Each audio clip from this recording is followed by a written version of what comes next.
All right, so for those who missed it last time, we've begun laying down plans for our bedrooms and such for our colonists. And one other thing we discovered at the very end of the stream yesterday is some fertile soil inside of our caves, which is really fucking wild. Something I would have not expected to see. I think we'll just do more pumpkins. We'll say expand zone. And what I'm hoping... So, more pumpkins. Now, pumpkins take a hot minute to grow. Actually, maybe I shouldn't do pumpkins. We might not have enough time for pumpkins. Let's do tomatoes. I've actually never done tomatoes in this game. Of course, for those who don't know, tomatoes are not a vanilla vegetable option. Actually, they're technically a fruit. Technically, they're a fruit. We've never done those in this game before. They're from a mod that we've added in. But we'll try them out, just to see what they're all about. And, but yeah, so the fact that we have underground...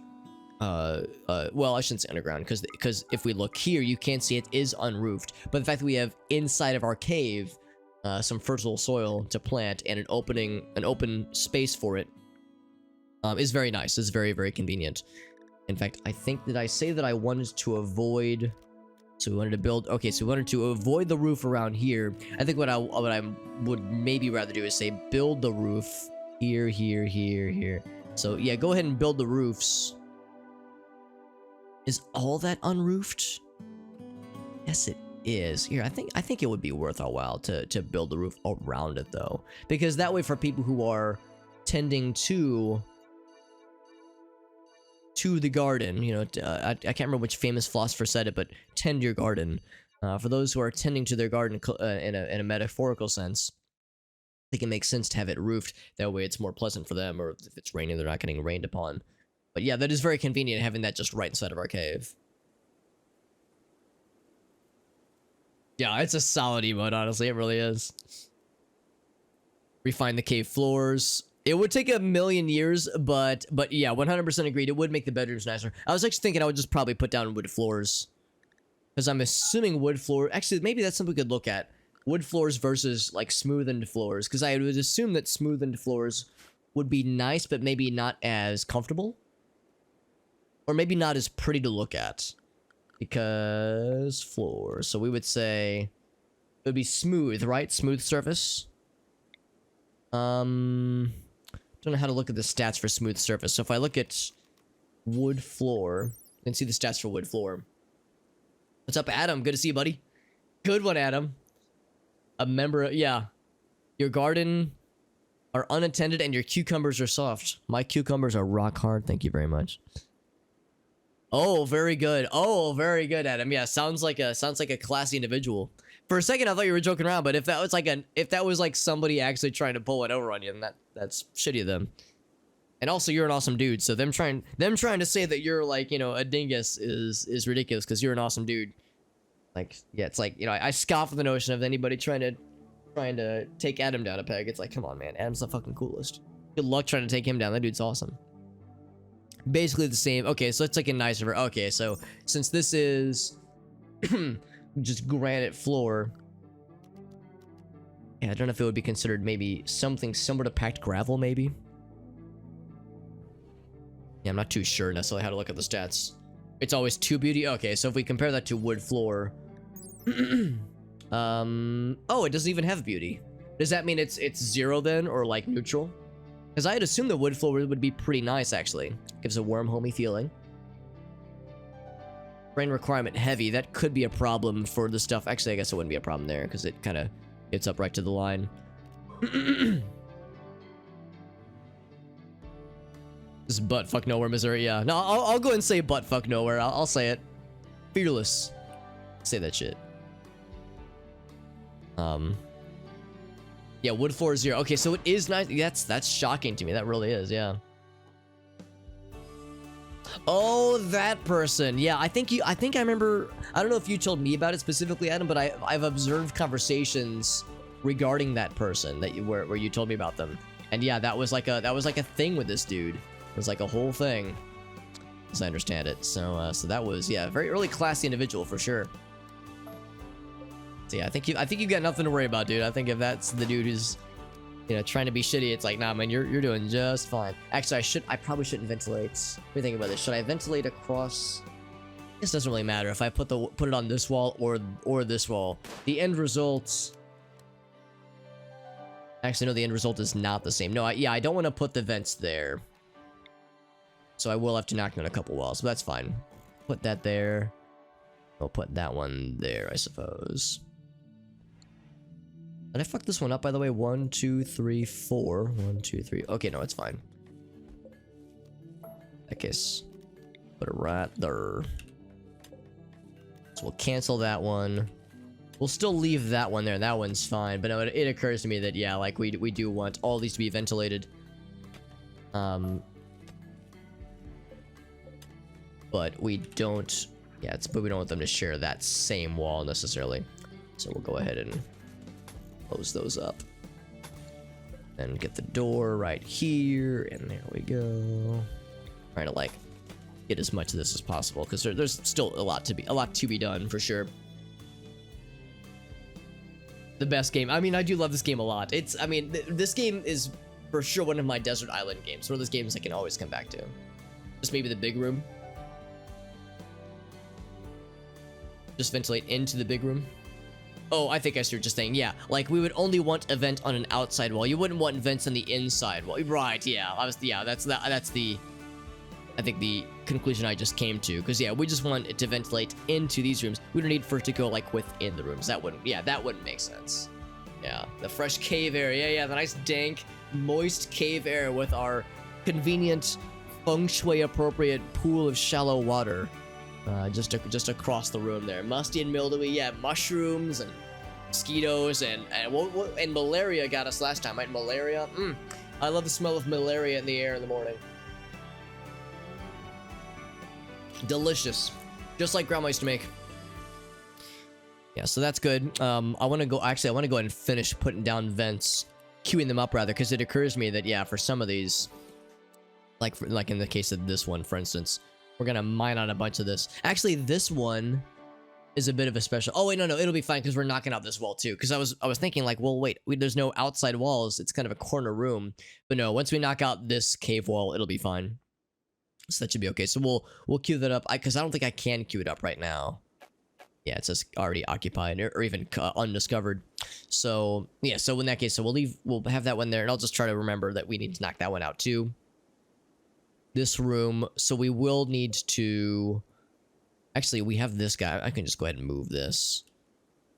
I'm gonna move this over here temporarily. Not that we need it there, just to get it out of the way. We're not even using this mending table right now. Eventually we will. Once we do that, we'll go ahead and mine that guy out, and then put the vent right there. I can't put it down right there, but we'll take care of that momentarily. For this one, cancel that. And get the metal vent, get that there and that there. So those guys are fine. These ones are almost complete, unfortunately, but same kind of thing. Once we move that, we can put the vent right there. Or right there. Actually, no, that right there wouldn't make sense either. We are going to move that temporarily. For this guy right here, let's go ahead and put one temperature vent. Let's go ahead and put one just, whoops, right there. Probably just unpaused. There's a chair there. I guess we can do that. Well, can we put that there? We can't, but that's where that's gonna go. We also have those queued up to be moved. And then lastly, but not leastly, for these corner pieces, actually, yeah, if we're gonna put it on a corner piece, we'd have to remove like the next piece over. So for this one, I will have to go ahead and remove one. Move a space right there. What's up, Lime? Good to see you, bud. Hope you're doing well. We're just getting started on some RimWorld shenanigans. Thank you, by the way, to once again to all who helped out with the boost to the stream. That, like I said, it's helped me out. It has helped me out quite a much, and I appreciate people going out of the way to help me out with the boost to the stream challenge. It is fantastic of you, and I appreciate every single one of you guys. Go ahead and put one right here, because again, same thing. If we were to put it on the corner piece, then it wouldn't actually ventilate anywhere. So that does us no favors. Put that spot there. In fact, we can start to put these down too, although we would need to be able to reach the rest of these. So you can see right here, we actually still need to mine out a bunch more of this. So I will go ahead and I'll do this, and of course I'll get that steel. But beyond that, what we definitely need is just to kind of hollow out, maybe not necessarily that whole area. We might not necessarily need that one, actually. We'll see. But for sure, we'll need all of this. And presumably all of this as well, I think.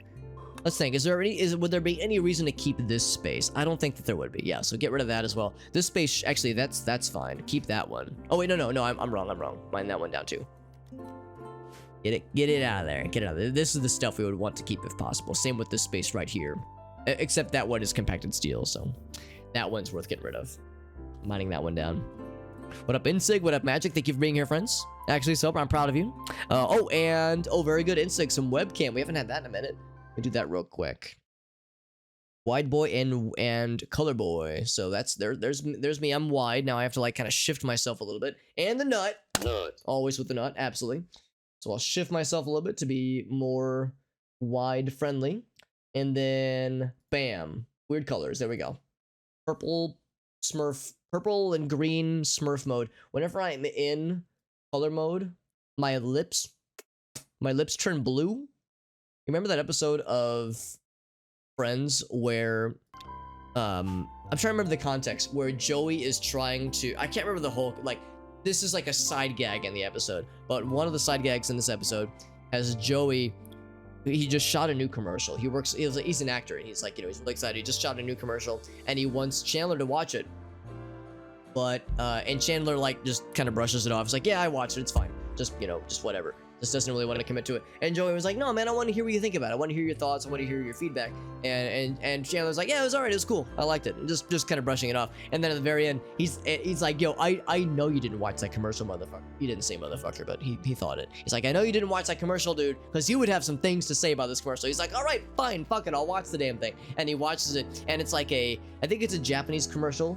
And the context is that it's like lipstick for men, and it's like blue lipstick, and it's all very weird and delightfully Japanese and in all of its trappings. And yeah, so that's what I think of. Whenever I see myself with that filter, I think of that episode with the blue lipstick for men.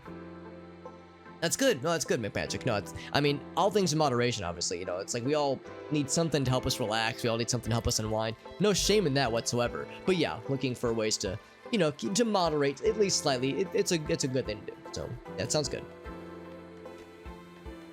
Try to brush the real problems off. Like I said, I don't think anybody can fault rather they shouldn't fault anybody for wanting something to help them relax, take the edge off, that kind of thing. But yeah, it's like at the same time though, you don't want it to get out of hand, obviously. That sounds good, man. Positive life affirmations, life improvement. Good shit, baby. That's what we're all about. Always happy to encourage such things. Good shit. We like the good shit. We try to get the bad shit out, but the good shit, oh yeah, I like that. I like that a lot. Also, I'm going to move this vent up by 1 square. Then cancel that one. So I think we got all the doors in place that we can place right now. There's more that we can't place, obviously. But otherwise, we're not doing half bad. Actually, that one just got opened up, so I will. It's that one right there. There we go. It's cool that we have compacted machinery right there. That's pretty nifty.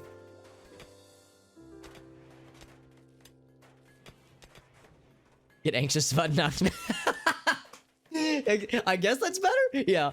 No, like I said, I've observed discourse about like, oh, it's if you smoke too much weed, it can be bad, you can get addicted. And I mean, yeah, I guess that's not incorrect, but I mean, I know plenty of people that they smoke a little bit of weed from time to time, and it's like to them it's like the same way of like drinking 1 beer after work. It's like 1 joint every couple of days isn't gonna kill you. So it's like you can do these things in moderation and it's fine. Look at Arctic, for instance. Arctic drinks 1 beer a day, and she's thriving.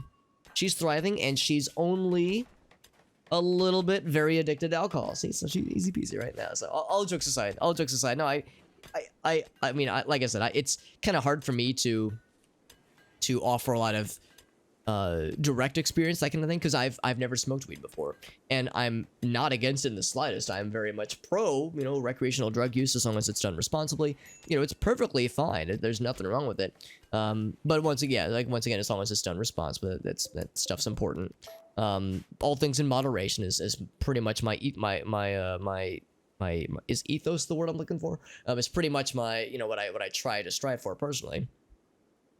because I mean I love video games, and there's a lot of things that I do and that I enjoy that are good at helping me relax, helping me like give me like a sense of reclaiming control of my life, because that's so much of the source of our stresses is our jobs weigh us down, our obligations for other people, for other things. It's like, we like to be in control, we like to be the masters of our destiny.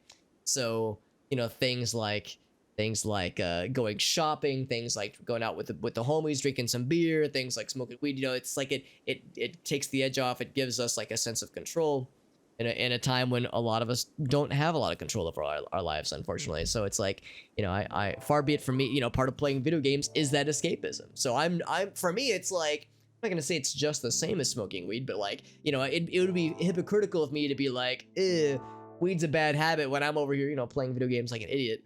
So the way I see it, it's like, it's just one, I don't know if I want to call it a vice necessarily, but one method of relaxation, it's totally understandable. Okay, for the diet too. Yeah, that's the thing too. I've heard the munchies for weed for like smoking weed can be quite legendary. Cause yeah, ice cream, yeah, like fast food, cookies, yeah, burritos. I mean, the memes are all over the place.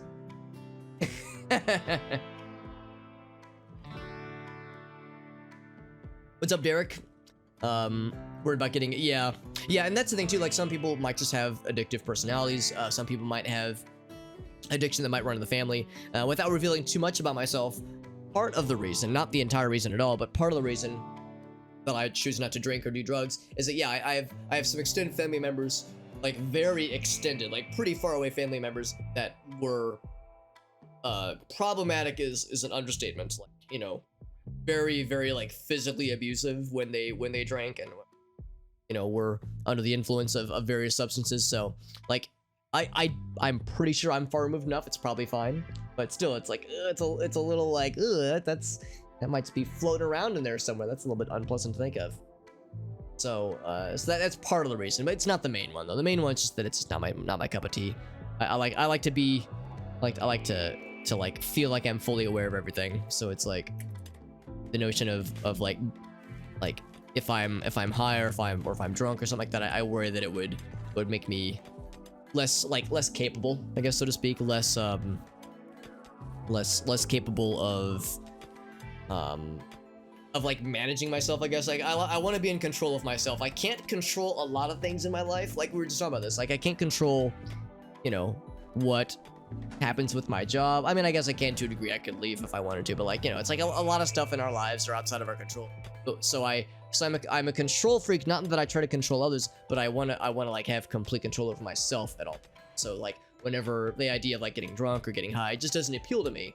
In the same way that whenever I go to the dentist, well, this doesn't happen in years, but if I were to go to the dentist and need a filling, they of course numb you with Novocaine. Whenever I get numbed for a filling, which hasn't happened in like 15 years, but when it has happened, it makes me super fucking anxious because I can't feel what's happening and it fucks me up a little bit. Like I'm fine, I'll sit in the chair and I'll do whatever, but internally I'm like kind of panicking because I can't feel what's happening, and I don't want to feel what's happening because if they're drilling into roots, that shit's gonna be painful. I don't want none of that shit.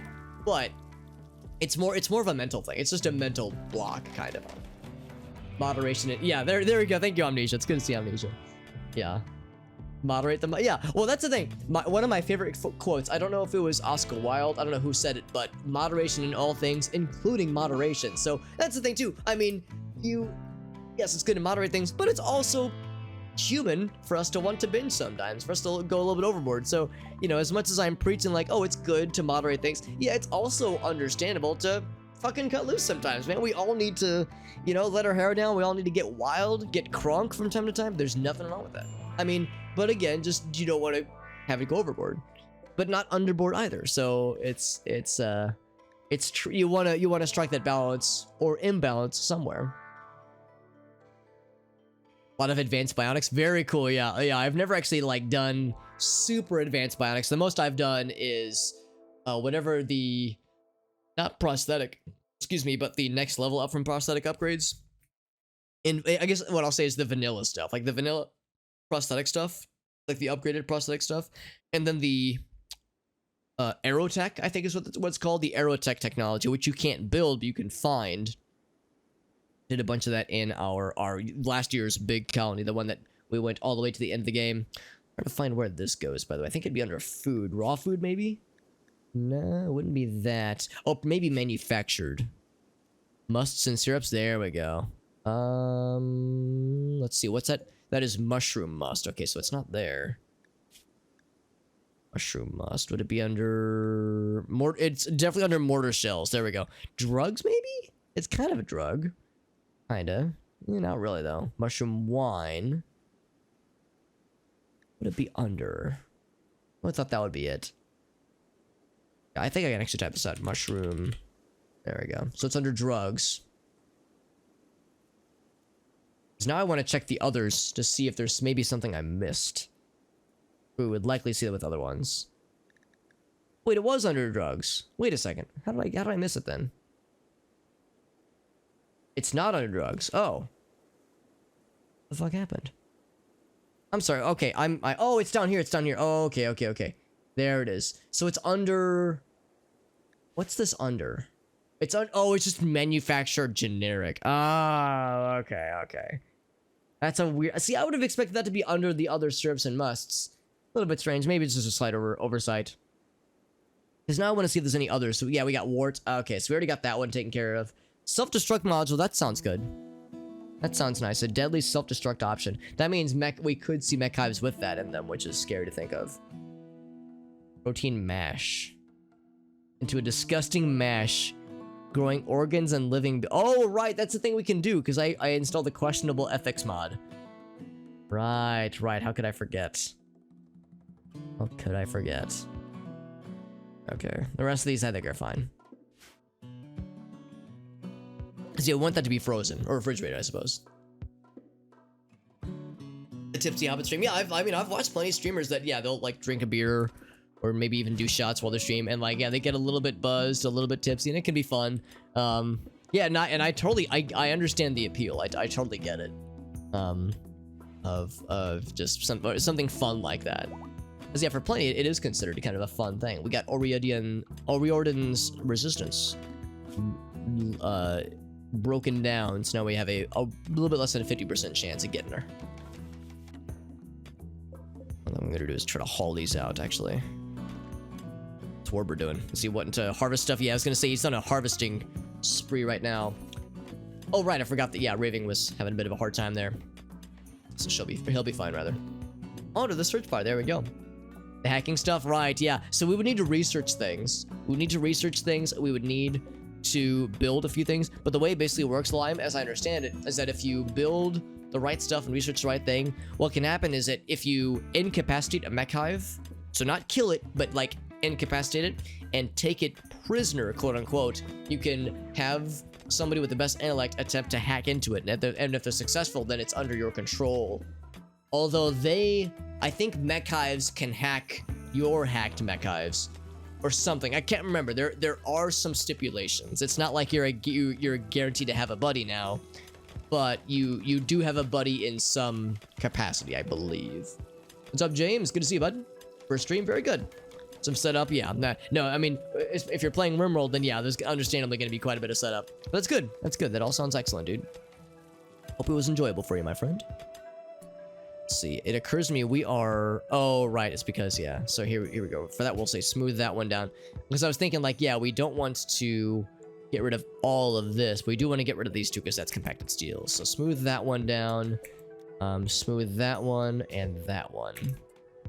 Yeah, we are trying to, like, be a little bit careful on how much we take away.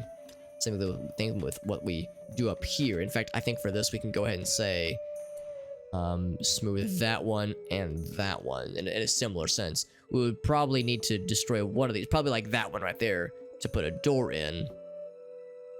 Oh, actually, we would need to destroy one of these. Let's go ahead and destroy that one, so that way we can put down the vent, because one of these will need a vent. So it's like, might as well just do one of those.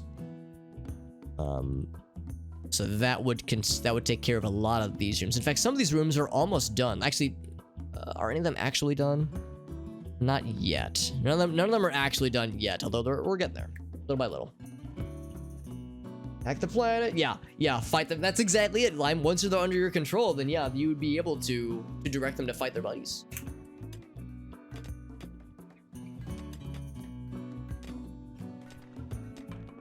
Some fun possibly. Yeah, 100% agreed. 100% agreed, Lime. It could be quite neat. Still says unroofed. Okay, that tells me we have a break somewhere, don't we? Oh, I guess this hasn't been plugged up yet, has it? So what I'm gonna do then is, what's Jim up to right now? He is hauling wood. I'm gonna say, Jim, you're doing great, but I might request we work on these puppies. Oh, okay, don't work on the rubble. Wood wall, and then wood wall. There we go. I'm gonna plug that up, that way we don't have the unroofed issue anymore. Uh-oh. I just noticed all of our room is a prison now. Oh, it's because of this whole thing. Right. So we wanted to move this, didn't we? Yeah, we wanted to move this. Shit. Alright, who can move this for us? Somebody who isn't busy right now. Farfnigan can... No, Farfnigan can't. Void, maybe? Prioritize delivering to bed. There we go. Because yeah, it occurs to me like, shit, because we've successfully knocked down this wall, it's good that we have, but as a result of doing so, now we are now it's like we've opened up the prison in a weird way. Pet mech, yeah, it's pretty much like Pokemon at that point, Lime. A therapy mech, there you go. Yeah, there you go. Yeah, just a therapeutic beat the crap out of the mech kind of thing, because they're not gonna have a mental breakdown. How do you select more than one day for a schedule? That's a good question. I know I have on mine, I have a 3-day schedule set. I can tell you that the schedule, quote unquote, on the Twitch settings is not really a setting that you have to follow, or like you don't even have to use it really.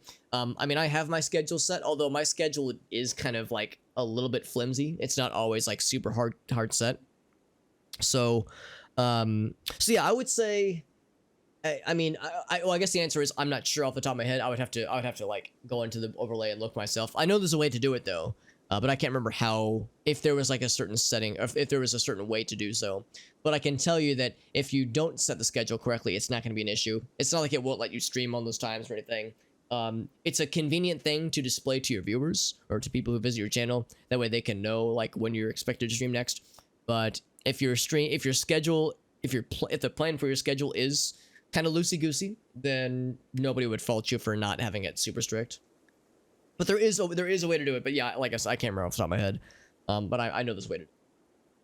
Sorry, I know that's not very helpful. Here, also, I'm gonna hide weird colors. It's been more than 5 minutes. But I know it wasn't a very whoops, wrong one. Sorry, that was the scroll. There we go. I know it wasn't a very helpful answer. But I just know that it's done. If I think to, I'll try to get around to looking at it off stream to see how it's done, because I know it's possible. Let's move those guys out. In a similar sense, we'll probably need to... Actually, I guess we don't need to get all this, because we already have that score open. That score should be fine. In fact, we could probably put that right there for that vent, couldn't we? Yeah, we could probably do that way. So that would cover this room. This room's the only one that's kind of weird then. So in that case, yeah, we would need to knock out one of these. Just one square.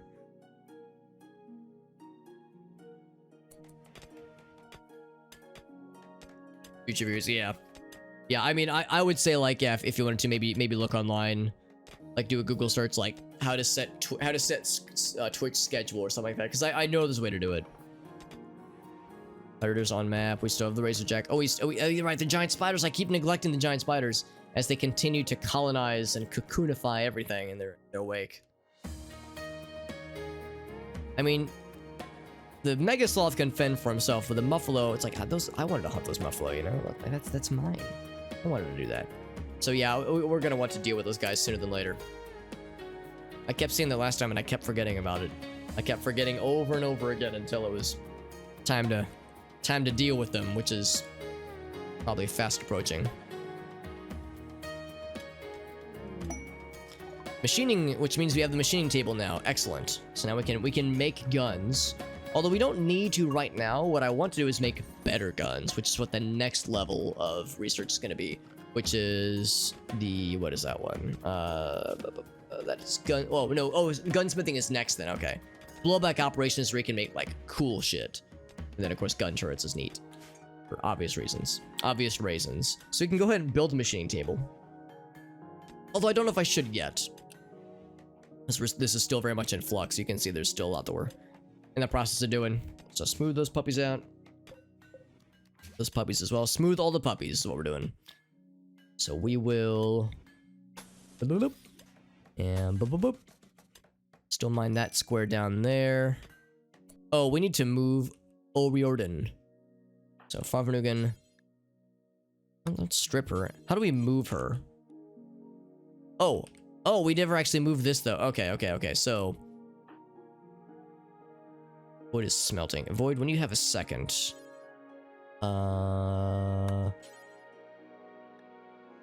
we go. So move that out, and then we'll turn this room into a prison. In fact, I guess I can go do that, actually. For prisoners. Confirm. Confirm, and then... Arfnugan. Have you... No, not strip. How do I move her to the prison? I think what I have to do is... say these aren't for prisoners. And then, there we go. So after she's done playing horseshoes, take her to bed. Take her to bed. Oh yes, bed her, Alex says. And big old giant spiders. Dogs and miniature horses on a plane. What could go wrong? A miniature horse on a plane. I mean, if it's miniature enough, maybe. It's dog sized. Get a robot arm? Yeah, actually, I mean, you can build those. I can't remember what it's called. Are they called bionic arms? I thought they were called something else.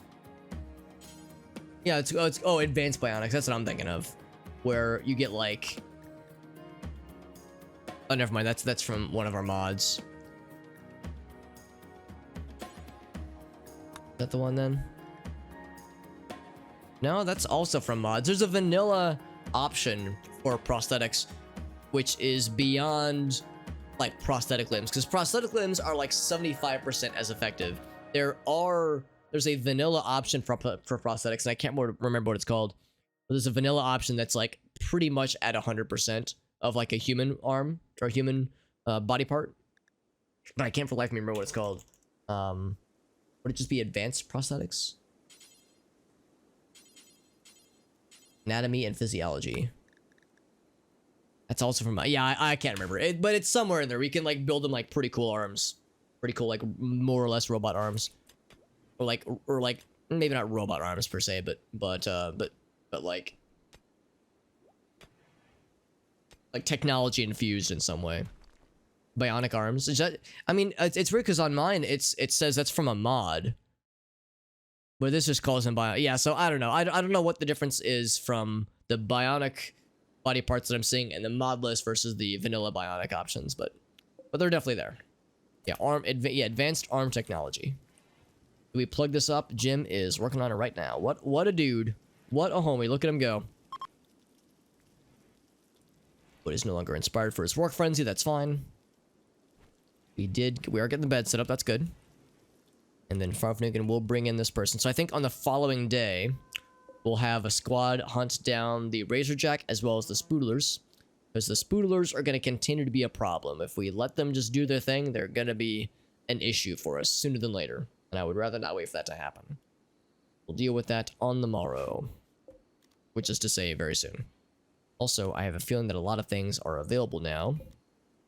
For harvesting, we have a lot of mushrooms just kind of out right now. We also have a lot of food now. Like a lot of food now, which is great news. Great news for everybody. So much so, we're actually going to run out of space at the rate that we're going. I'm going to say we should get rid of some of this insect meat. Or do something with it. Let's go ahead and say... How are we doing on meals? I'm going to go ahead and say this. I'm going to like turn all that kibble. This might be a little bit weird.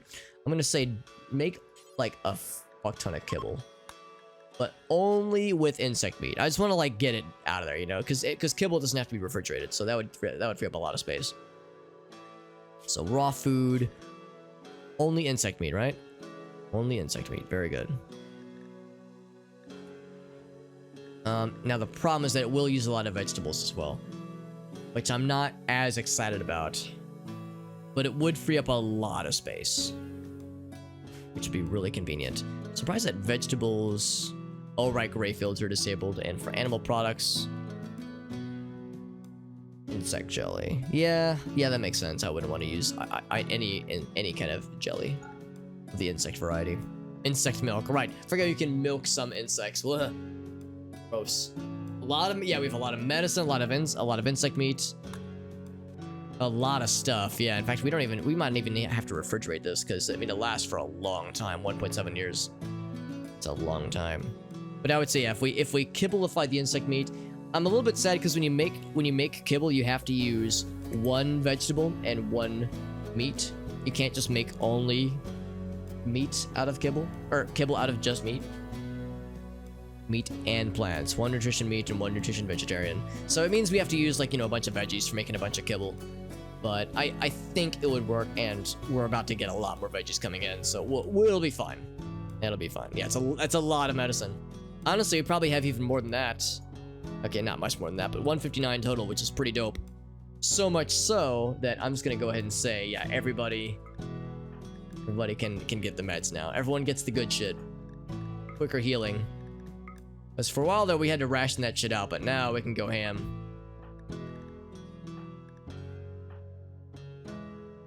Okay, very good. Everyone's set to that. Got a lot of the good stuff, absolutely. Oh, I can unpause. I've no good seconds. Like, get over here, just hauling her away. So we have not plugged this up. I see Jim.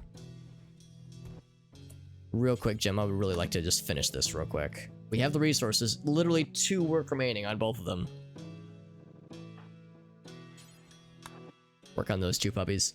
That'll seal up this unroofed situation. There we go. So now it's all completely indoors. So now we're in good shape. So yeah, look how all disturbed they are about like people rummaging around while they're trying to sleep. That will be resolved soon because we will have rather a bedroom soon. The one thing we need to do is, who's the married couple? Yusin and Hearn. Need to set those real quick.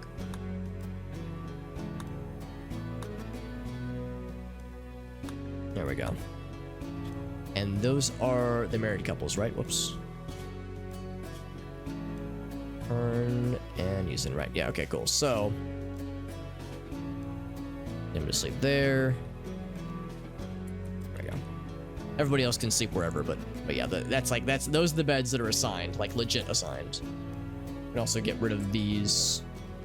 Let's deconstruct those puppies, I think. Oh, it's this other double bed. I guess we've had a few double beds, haven't we? We can remove those guys. Probably leave that pillar there for now, at least. Yeah, I can't think of a need for this anymore. Oh, it's sweet of you to say, Lime. Yeah, we're doing pretty well right now. I mean, it would not take much to take us out, though. I mean, a really spicy Mech-Hive raid would fuck us up pretty bad. So we do still have to be careful, but we're definitely in much better shape now. We're not nearly as vulnerable as we have been in the past. He'd be so proud of me. He'd be so proud. My uncle Bilbo. Was he? Yeah, he was Frodo's uncle, right? That was the lore. Or it was, you know, some extended family member, but I think uncle makes the most sense. That there as well. And then, yeah, for this guy, in fact, we can go ahead and put that there. Not that it can be, I was going to say it can't be ventilated yet, but it will be soon. In fact, what we can go ahead and do is mark that for deconstruction. Leave that there. Yeah, leave all that there. And then set to mine out all that shit. All that as well. Deconstruct that one. We would leave as much of that as possible. Mine that out in a similar sense. Yeah, that'd be good. In fact, for this guy, I think we would probably do is just say this is going to be a... Oh, wait, no, we wouldn't want a door there. We'd want a door, like, down here. So, actually, that's a good thing to consider, too. We would need to... Whoops. To mine out, yeah, there. All the way to down there, then same thing. Kind of make it like an open, kind of like more or less like a mined out hallway. So that people can get to and from their from the doors. I think that'd be good. So we can put the vent there, but yeah, having the doors be somewhat consistent would be nice, just if not just from a aesthetic perspective. What else? What else would we want to queue up while everyone's sleeping? Because we're gonna get Oriordan pretty soon, although she hasn't been fed today, so that might make her a little bit harder to convert to our side if she hasn't been fed. Malnourished colonists are harder to convert colonists in our experience. Oh, one thing I want to do real quick. I need to do this every so often because we're in the dead of summer right now. See if there's any plants that need to be harvested. That's 11 right there. Or 3 right there. It's not a whole bunch. Those guys aren't quite there yet. Those guys aren't quite there. Yeah. These things are growing so fast. In fact, I can probably go ahead and mark all 3 of these. Harvest. Some of these things, like the gleam caps grow so quickly. It is alarming how fast they pop off. So when can Mush Limbaugh get harvested? Pretty soon. Yeah, 26%. That's pretty good. 1 mech with, yeah, like a really spicy mech hive raid would really do us in. Oh man, yeah. I haven't seen those yet, Recluser. I mean, I've seen them at the grocery store, but I haven't seen the ads for them. Yeah. Yeah, the little teensy little plastic bottle. Oh yeah, it's super fucking wasteful. I mean, even if we recycle them, you know, it takes a lot of energy to recycle. Well, maybe not a lot, but it takes energy to recycle things. So it's like, it's a curious choice. I mean, yeah, if you're going for smaller quantities, just buy a can, man. I mean, I guess bottles are convenient in certain circumstances, but like, yeah, if I want a small quantity of thing, I'll just get a can of it or something like that. It's nice and simple. Or if I'm at home, I just get the 2-liter one and just pour myself a glass. Like you know, it's like we don't have to overcomplicate things. It's good to see you, by the way, Urkazar. So I hope you're doing well, aside from the shitty, frustrating ads, which are shitty and frustrating, honestly. Resealable cans? I'd be down for that, yeah. Like cappable cans, maybe. Yeah, the fizz. Yeah, I want to say the fizz, exactly, yeah. Well, yeah, the 2 liters are good if you're gonna be like drinking, if you know you're gonna drink it like fairly soon, because you're right, preserving the fizz is important. But also, you have to consider that I'm a cheap son of a bitch, so you know I'm a cheap bastard, and usually the 2 liters are more, well, by quantity at least. Tiny soda, yeah, like there's like the teensy tiny cans. I've seen like the little 8-ounce cans. I guess if you're really like a sugar or a soda lightweight, I guess it makes sense. But yeah, it's a little silly. A little silly. By the way, Urkluzar, you'll be happy to know that. So for those who don't know, Urkluzar is one of the main developers behind the Real-Time Corruptor project. For those who've ever watched me do the Real-Time Corruptor streams, which I guess I haven't actually done those in probably the better part of a year at this point. But it was something that I streamed a lot back in the day and always enjoyed. And like I said, Urkluzar is one of the main developers behind that project. And there have been some pretty significant updates to the RTC as of late. And yeah, he's been streaming some testing that he's been doing on his end. And watching him, it's like, now I'm starting to be like, man, the corruptions were so much fun. And I actually did some off stream just to fuck around with it, just to see, you know, just to remind myself how to do the thing, how to you know, play with it, how to play with the tool. And so the seed has been planted in my brain, Urkluzar, of getting back into doing those. It's tricky because on the one hand, I recognize that the corruption streams are a lot of fun for me and a select number of people, but for a lot of people, it might be not as fun to watch, and I get that. It's a very technical thing. Sometimes it's kind of hard to follow. It's a lot of the same thing, right? Like if you're trying to get corruptions that you can save into a stockpile, you're seeing a lot of the same scene over and over again, and that gets dry really quickly. But I think is hopefully more entertaining, hopefully, was the stuff where we would just use the manual blast to corrupt while we're playing through a game. That way you're not seeing the same thing over and over again. Big Egg was fun. Yeah, Big Egg was fun. Like Mario Kart, games like that work really well. I think the corrupted playthrough of Mario 64 and Ocarina of Time were both fun too, because I was playing through the game, so we were seeing different scenes with different corruptions happening. I like to think those were pretty fun from like an entertainment perspective. Again, I'm biased, obviously. Of course, I would think it's fun because I'm the asshole playing the game. So of course I'm having fun with it. But I do try to be aware of like what's fun for viewers, because yeah, I fully recognize that the corruption stuff is not everyone's cup of tea. Because the view count is lower, like, and it's fine. I don't mind the fact that we lose views, but I do try to be cognizant of. I joke all the time that I want to be a champion of the people. I want to give the people what they want. And if I'm slacking on giving the people what they want, then I need to, get my shit together. Still working on Oriorden, by the way. They've yet to join us, but they'll come around. They'll see the light one of these days. Or else we'll force them to see it. And put those down. And then, yeah, leave the vent there, so we'll go ahead and build those up. Yeah, so we'll deconstruct those kind of extra walls. We don't need those there. We would seal that one up too, wouldn't we? I believe, yeah, we would seal that up too, because it's a little bit awkward the way that the old walls are placed. In fact, we would deconstruct these walls too, wouldn't we? Actually, no, we would leave that one. We would deconstruct those others though. The Wii U corruptions, that's cool, yeah. Yeah, because there was the... I can't remember the name of that one emulator, but there's an emulator for the Wii U that lets you do all kinds of cool stuff. The Zelda ones were fun, yeah.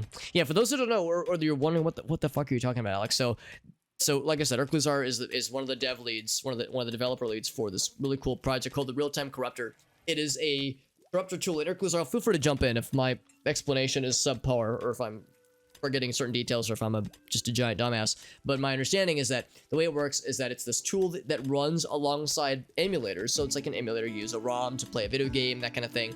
Using an emulator to play this game. And usually the emulator has save states enabled. So it's like the emulator has some kind of way to save the state of the game and load it on an ad hoc basis, that kind of thing. The Real-Time Corruptor uses the save state feature to basically modify the state of the game by altering its memory on a real-time basis. The old way the corruptions used to work is that you would have to like modify the ROM itself. Like you'd have to like corrupt the ROM by like altering various parts of the actual file itself and load it with like an emulator and hope that it would run, hope that it would work. But the Real-Time Corruptor is much more convenient because it's able to corrupt, or it's able to temporarily modify the game's data while it's running, which means you'll get unpredictable results, while the game is doing its thing. So there's a number of ways to do it. There's two main ways that I've shown on stream. The big one that I've done with the Legend of Zelda playthrough and the Mario 64 playthrough was that I was corrupting the game while I was playing it with manual blasting, which is to say I'd be playing the game and I would just hit the corrupt button as I was playing. No loading of states, no shenanigans along those lines. We were just playing the game and just fucking with it as we were going along. The more preferred way to do corruptions, especially if you want to save things to stockpile so you can share them to other people, is you would actually save the state and then you would corrupt the state itself, and that way you hit the load and corrupt button, and when you do that, you usually get more stable corruptions, or even more interesting corruptions if you do it that way. And since it's baked into the save state, you can more easily save it off to a file and you can send it to other people. Whereas doing the manual blast method, I can't remember how you describe it, but the basic gist is that you can't like extract the corruption from the state of the RAM or the state of the memory. Whereas when it's in a save state, you can like kind of separate them. So they're less. There's like a degree of separation where you're not committed to it forever. Also, quest available. Oh, and we got the new recruit, by the way. So I know I've oversimplified a lot of that, and probably flubbed some of the details just because it's been a long time since I've like really done it. But yeah, it's basically like a glitch, a way to like see fun, silly glitches. And I've got a lot of my favorite clips from my channel have been from the corruption streams. So it's something I definitely want to get into. Yeah, you get a lot of this. You get a lot of polygons like spikes. Look at Toad. Toad's eyes. I think that's corrupted, but I honestly don't remember. We get a lot of polygon spikes, a lot of sprite shenanigans. We just Thanos snapped half the cast out of existence. Toad. We just Thanos. Hold on. Oh yeah, somebody just disappeared, right? There's Wario, Donkey Kong, and Peach. Usually there's like a full cast of people. We just Thanos snapped half the cast out of. Yeah, they're just gone. Hold on. I need to do this real quick. This is very important. Okay, good. Save. Yes. Save that as a PNG. All right. One sec. Hold on. Let me kill this real quick. This is very important. Add image. Enhance. Almost. I'm almost done. I think I'm. Yeah, there we go. There's the image. Jesus. There we go. Oh yes. That'll do nicely. Oh yes. Just like that. Perfection. All right, so let's move this down a little bit so it's not covering up the stream preview or the chat preview. I have a couple other weird ones. We still got naked Morshu. Whoa, he's over here now. Okay. What are you doing over there, Morshu? What's Monkey Friend? Oh god, there's Monkey Friend. He's huge. There's me. Okay. Don't worry about that image. But yeah, it's tricky to like find that right balance. Also, we have a new colonist, by the way. So we have a new colonist to add that we've just added to our colony. She is a jack of all trades, 29 years young, was an abandoned child, but is now a lore keeper, which is pretty fucking cool. She enjoys the cold. She is abrasive and clumsy. We have a new colon. Correct. We have a new colon. What's up, JD? We have a new colon, my friends. So, how's about this? One thing I've been doing lately is that we've been renaming our colonists after chat members. So if you have a name, it's a weird thing to say. If you have a username, how's about this? If you are interested in having your name applied to this colonist and you don't already have a name on a different colonist, alive or dead, then we can put your name on here. What I'm going to do is I'm going to type a message into the chat. It's going to say rename starting now. And when I hit enter, the first person that does not already have an alive or dead colonist named after them will have their name slapped on this new colonist here. And I realize there's a lot of people here that already have, you know, their name on a colonist, alive or dead. But if you don't, you're definitely up for eligibility here. And if you want this and you don't get it, then there will more than likely be other opportunities in the future. So here we go. So as always, there's a stream delay, so don't listen to me. Watch the chat because it will show up in the chat first. First person that types this will get it if they don't already have one. Here we go. 3, 2, 1. Bam. There we go. So the first person who types a message will get their name applied to our newest, freshest, fanciest colonist. Dave? Yeah, I was going to say, I don't think we have one for you, Dave, do we? Yeah, we do not. Get one for Dave. Dolores O'Riordan. Is that her full name? Or her Delilah? Delilah O'Riordan. I think we had another colonist name, or another prisoner named Dolores that we did convert. I think Raylan was Dolores, I think. Actually, I think it would still say her name, wouldn't it? Marl, Rosa, Raving. Oh, maybe it was somebody who died. Oh no, it was Kev. Yeah, Dolores is Kev. Or Kev is Dolores, rather. Dave, we got you, homie. Cause yeah, we had you in the previous colony, but not this current one. Get you all set up here. As soon as I find, there it is. Oh, this will be confusing because also I don't have underscores because Delilah is female, so there's that. We have a cursed bup, maybe a little bit. He's slightly cursed. Traits are accurate. You enjoy the cold. You're abrasive and clumsy. It's okay. You're not abrasive. No. Dave's a good guy. Dave's a chill dude. He's a chill homeboy. Oh, Void, you're saying that's like an actual person. Oh, okay. I misunderstood. Yeah, JD died. Yeah, JD's character died. I'm sad about it. It was my own fucking fault. It was my incompetence. It was a mixture of my incompetence and I guess in my fairness, also a mixture of there was no notification that particular group was attacking, so we didn't know it until they were on us. So that was part of it wasn't entirely my fault, but the aftermath was my fault. I should have handled it better. Trying to triage all the patients, all the injured. Arctic is a lady, and she is not so much drunk as she is addicted to alcohol. Incurable alcohol addiction. Our number one, he was so good too. He was so good. Now, what can Dave do? Dave can do a lot of things, as I understand it. Because if we look back, oh wait, also we can.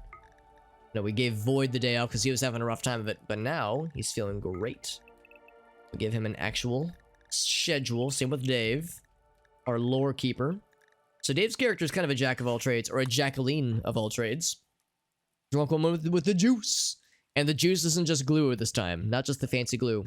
So yeah, once again, you can see Dave he's not incapable of doing anything. He's best at cooking and melee. We already have cooking and melee set, so really Dave's going to be just kind of a backup, pretty much do whatever. I mean, if nothing else, he'll be really good at hauling and cleaning.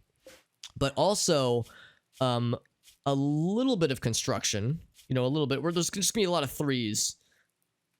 Except probably, yeah, 4 for doctoring, nothing for hacking or maintaining vet. Bed rest, haul plus basic, absolutely. Warden, probably not. Handle animal, I'm gonna set her, yeah, hers is 3. We'll say cooking, we'll set that to probably 3. Yeah, other people, okay, I guess we'll set her to, actually no, she does have the passion for it. We'll leave it at 3. That's fine. Yeah, because raving obviously is the main cook, because that's like the main thing that he's all about. Hunting we'll set to 4, I guess. Construct we'll set to 3. Plant grow, actually those we'll probably leave because it's set to 2. Oh, mining though is not too bad. Set that to 3 as well. Smithing, that's actually not too bad. I think I'm gonna remove those entirely, but set crafting to 3. I think that's fine. Arts will leave off. Hauling and cleaning. Research, probably not. Fishing will set to 3. For 3, that's a real number. So yeah, Dave doesn't have a lot of like specialties, but she can do, you know, whatever. She can do a lot of things, just not a lot of things super well necessarily. The fancy glue, yeah, that's the image that I think I showed you, Arctic. Here, let me bring it up real quick. Gracie and I were at a craft store a week or 2 ago. I guess it's like, this is more like 2 or 3 weeks ago. And I can't remember. I think I posted this in the Discord server. Maybe I didn't get around to it. Actually, there's a few things. There's the fancy glue. See, here's the fancy juice. You guys want to see the fancy juice? Here's the fancy juice. Elmer's changing glue. Color changing glue. So that's the fancy juice. But then, ooh, blurry, Alex. Ooh, but then it gets better. It gets better. Okay, well, I'm sorry, a few things. I lied. It's not just that. There's also this. CS, ink, pad, ass. Very good. Good job, Alex. I'm 32 years old. I'm a child. I'm a 32-year-old child. This is the main thing. Let's get right here. I got your Arctic. Alcohol inks. The forbidden juice. As Arctic's character is all about alcohol and having an incurable alcohol addiction. So I was like, all right, Arctic, I found your juice. That's the extra spicy juice. As again, alcohol addiction. He needs the good shit, dude. What's up, Hearn? Yeah, Jacqueline of all trades. Exactly, my friend. Ramen with, oh, that sounds awesome, Hearn. Hell yeah, dude. Full-time haul, if nothing else, a hauler and a cleaner, which is helpful. Very, very helpful. When you need to change your... Yeah, I just put some on my hands when the clothes won't come off my skin, or the glue won't come off my skin. I'll call inks and RimWorld so we can drink it, pass out, and fucking die of ink poisoning. I mean, I've heard of like people, and this probably isn't a very nice thing to joke about. And I'll say this. What I'm about to say is not, I don't want to make light of it, because like, you know, this is a thing that actually ravages people who are actually addicted to alcohol. But you know how vanilla extract is technically alcoholic?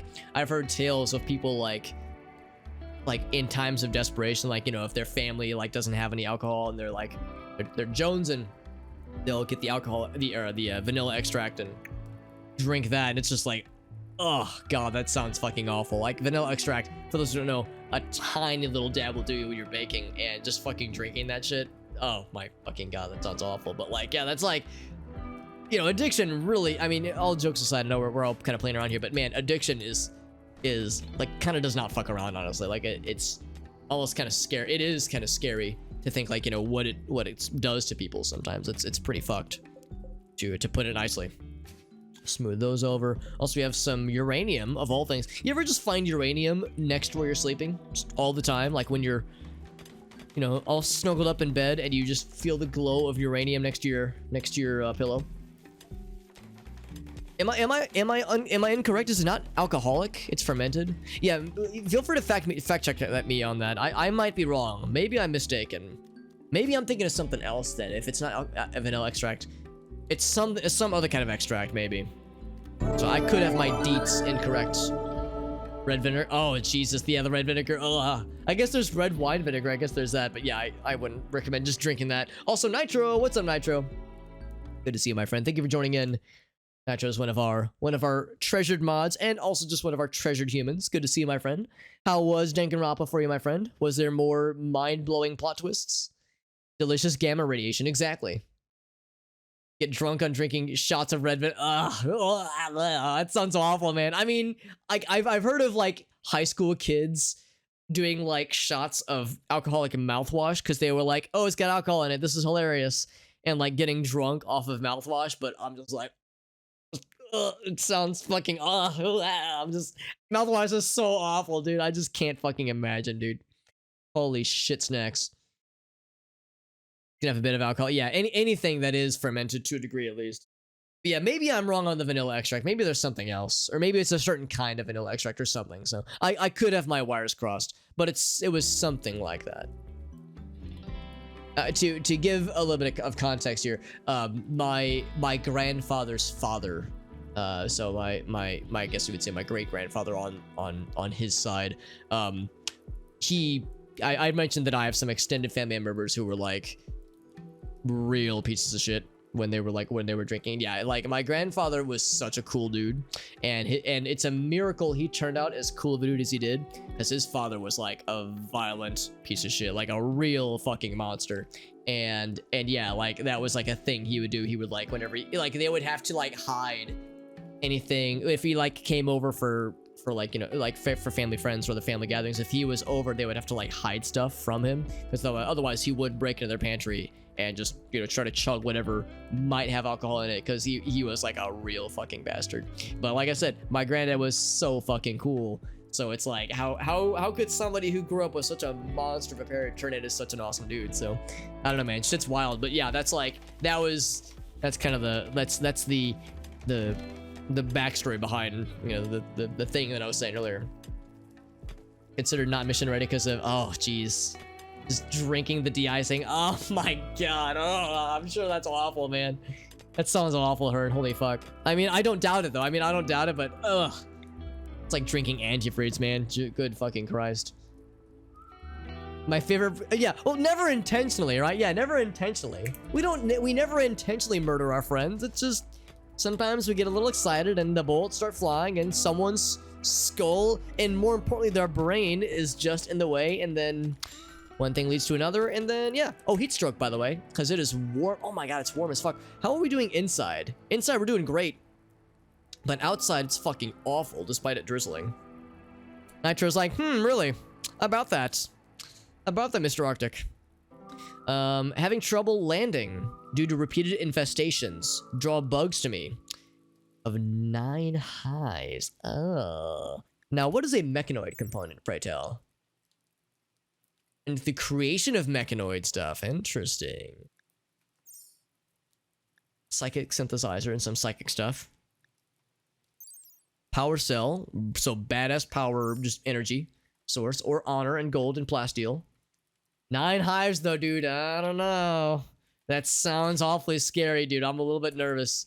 I would say if I could build some turrets, then it would be a maybe. But right now, it's probably going to be a nope. What's Warbird grabbing, by the way? He wants to... Oh, shit. We can harvest it now. I'm amazed that this made it that far, because that Alisterius, holy fuck. It's been there for a million billion years. So Dave is real sad. She's cremating some corpses. I guess we do have a lot of corpses to cremate, don't we? Why is she sad? Probably Oh, 8 raw food. Oh god, that's not good. Unsightly environment. Yeah, she's feeling not so great right now. She was only outside for a little bit, but it's miserable out there. Look at that, 103 degrees, and it's raining, so you know it's humid. Humid AF. That's what I'm saying, Oga. So it's like I'm gonna say it's a maybe, but it's probably a no. 2 stars out of 4 means it's probably doable, but it is a little bit scary though. Could we make a resurrector? I don't think that's what that's for. But I think it'd be for like building mechanoid. Let's see. Creation of mechanoid tech. Actually, I don't know. It's a thing that is manufactured, but you use it. Maybe you would use it to repair a mechanoid. Maybe you could use them to build them. Maybe, I'm not sure. It's probably something we have to,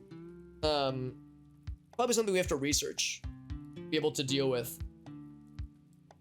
Yeah, that was some shit that did go down, Arctic. A lot of hives. Hey, there's my mom, by the way. There's my actual mom in the chat. Hello, mom. But I can't forgive murder. I mean, in all fairness, it was very sudden and accidental murder. But at least it was very quick and painless death. Oh, that's okay, Ninja Wolf. We're glad to have you here, my friend. No worries at all. No worries at all, my friend. No, I'm never one to admonish people for not stopping in for a while, because, you know, we're all busy. We all got stuff we're doing. But I appreciate you joining in. It's good to see you. We're playing RimWorld, and we just got a new colonist, and she's already really sad because it's really hot out, and it's raining. And if it's anything like the Midwest, if it's raining and hot outside, it's probably humid AF. And yeah, we already have all 3 nightlings, although they're probably approaching getting back into the wild pretty soon. Yeah, tameness 2 out of 5. So once they get into the bottom end of 1 out of 5, we're gonna have to make a choice. Either release them or just slaughter them. Because if we release them, they could very much decide to hunt our animals, which we don't want to happen. We don't have anybody with a high enough animal skill to to retrain them. So that's something we will need to worry about. I do like it, yeah. Hot and raining, yeah, same, Ninja Wolf. Like, of course, we're in the dead of summer right now. It's been more hot than raining lately, but yeah, it's whenever it's hot and rainy, it's super humid. Lime sherbet, yeah, exactly. It's funny, Mom. We were joking with Lime. I'm not the one who invented this meme, but somebody else. We were watching one of our friends, Grovana. We were watching him stream, and he addressed Lime. And when he addressed Lime, he called them limes, herbets. And now everybody's starting to call them limes now. And Lime is being they're being a good sport about it. They're going along with it, but it's like limes herbet, not lime sherbet.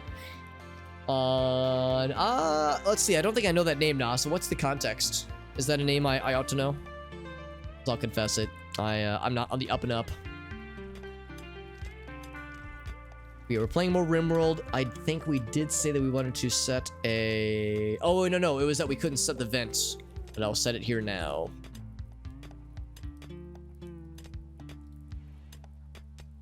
Oh, that Mao? Oh, I didn't think that his...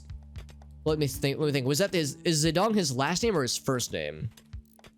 Okay. Because I didn't think it was that Mao. I gotcha. Scarlet set up by accident. That sounds about right, yeah. As far as how the meme started. And it was very fun. It continues to be very fun, honestly. Going to get that one out. We have a lot more uranium than any of us were expecting. Of course, nobody expects to find uranium in your bedroom, but here we are. Where's Arctic going? Oh, he's gonna eat his meal there by himself.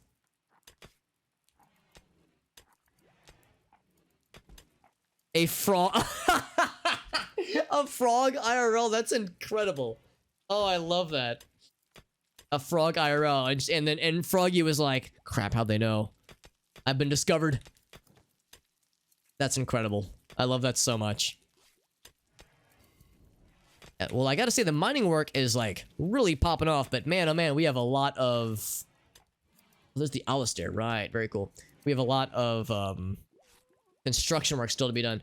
A turkey has died. From one of the nightlings. Is that one of my nightlings? Yes, it is, and he kind of got fucked up by that turkey. Well, not really. A little bit fucked up.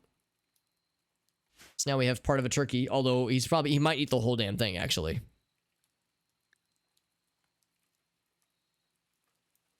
35%. That's not too bad. We'll bring the rest of him in there. The rest of him in there. And this guy will need to be treated for his wounds. Remember how I kept saying I'm gonna deal with the giant spiders, and then I keep forgetting about them, like a dingus? King Mao? Ah, interesting. Okay. I've never heard of that game before. Susan's anal bum party. Yeah. Sue's anal bum party. Yeah, who could forget? When like you don't have the proper capitalization for a hashtag, it can get out of hand very quickly. So the Alistairs that we brought in, these things. So we're going to not cook with these. It's not, doesn't look appealing. It doesn't taste well. Or no, it does taste good. Yeah, so let's not cook with it. And we're also not going to we're just not going to touch it, honestly, because I would rather sell it. But I'm going to make abundantly clear that we are to not cook anything with this stuff. No, it's not a fruit necessarily. What's it called? It's just called Alistair. Add that real quick. Yeah. Yeah, it was, what was it? It was Susan Boyle, the British singer. Yeah, it was like a hashtag marketing campaign. Like this was like 10 or so years ago. This was, you know, relatively early Twitter. And the marketing hashtag for this campaign was Susan's album party. Or Susan album party. No, Susan's album party. And oh crap, actually now I'm wondering if I'm misremembering where the S was placed. But regardless, yeah, the way the hashtag was spelled out is they didn't like capitalize they didn't Pascal case it, so they didn't capitalize like certain words to indicate the beginning of a new word, so it was just all one flat series of string of letters. So it was Susan album party. Okay, yeah, which made it worse. If it was Susan's album party, then it makes a little bit more sense. But yeah, Susan album party, and people were like, Sue's anal bum party. Yep, there it is. Now let's be real. Do any of us know what an anal bum party would be? Because the juxtaposition of the word anal followed by the word bum kind of doesn't really make sense. You know, if you really analyze the anal bum party, if we look at this from an academic perspective, as all anal bum parties should be, you can see it kind of falls apart a little bit. But it's okay. It's okay because it was a searing hot meme back in those days. Oh my god, that's incredible, Ogaso, holy shit. Just extra emphasis. Yeah, a capital offense. Thank you for that, Amnesia. Thank you. That's all it is, Amnesia. It's simple. Yeah. Pedantic. Yeah. Just overly analyzed, overly nitpicking. Yeah, exactly. I have no further comment. All right, so there's the Alistair. So yeah, we want to disable that from oh wait, no, not from the zone, from the cooking. Yeah, we want to disable it from there. So I think, oh, maybe we actually wouldn't be able to cook with it otherwise. Here, we can actually search for it. Alistair. Okay, yeah, so no, we can't. Okay, so we're good. So we're good on not having to cook with it. So that's just going to be considered a drug, more or less. Also, it looks like it doesn't even expire. That's kind of neat. So we can just keep it in there, so it's fine. Also, it is very dark in here. We need to get more lights going. We also need to get the power grid going. So what we would need to do is eventually, like, get this up into here, so we can kind of, like, get these up into these rooms. Also, some of these rooms are almost... Actually, I'm going to go ahead and say these rooms, I think, are just about good. We can go ahead and start to move some of these beds in here. None of the rooms are complete, but enough of them are good enough. Just about, I think, where we can get them going. So like basically any room with a vent and some kind of enclosure. Yeah, we got to fix the grid. Yeah, if we zoom out, you can see there's a lot of stuff that we're still doing here. Has the Nightling been tended to? I think Warbird is... Have him tend to that Nightling real quick.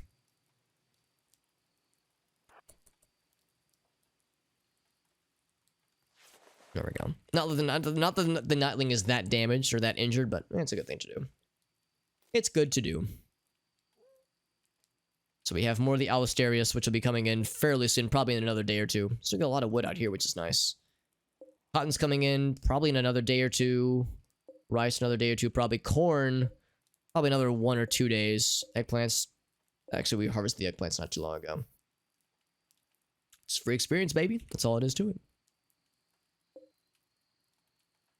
And then we will need to move this zone here. So let's place a different zone, probably like somewhere around here. We'll put it right there, I think. Suckbow zone right there, just for the kibble.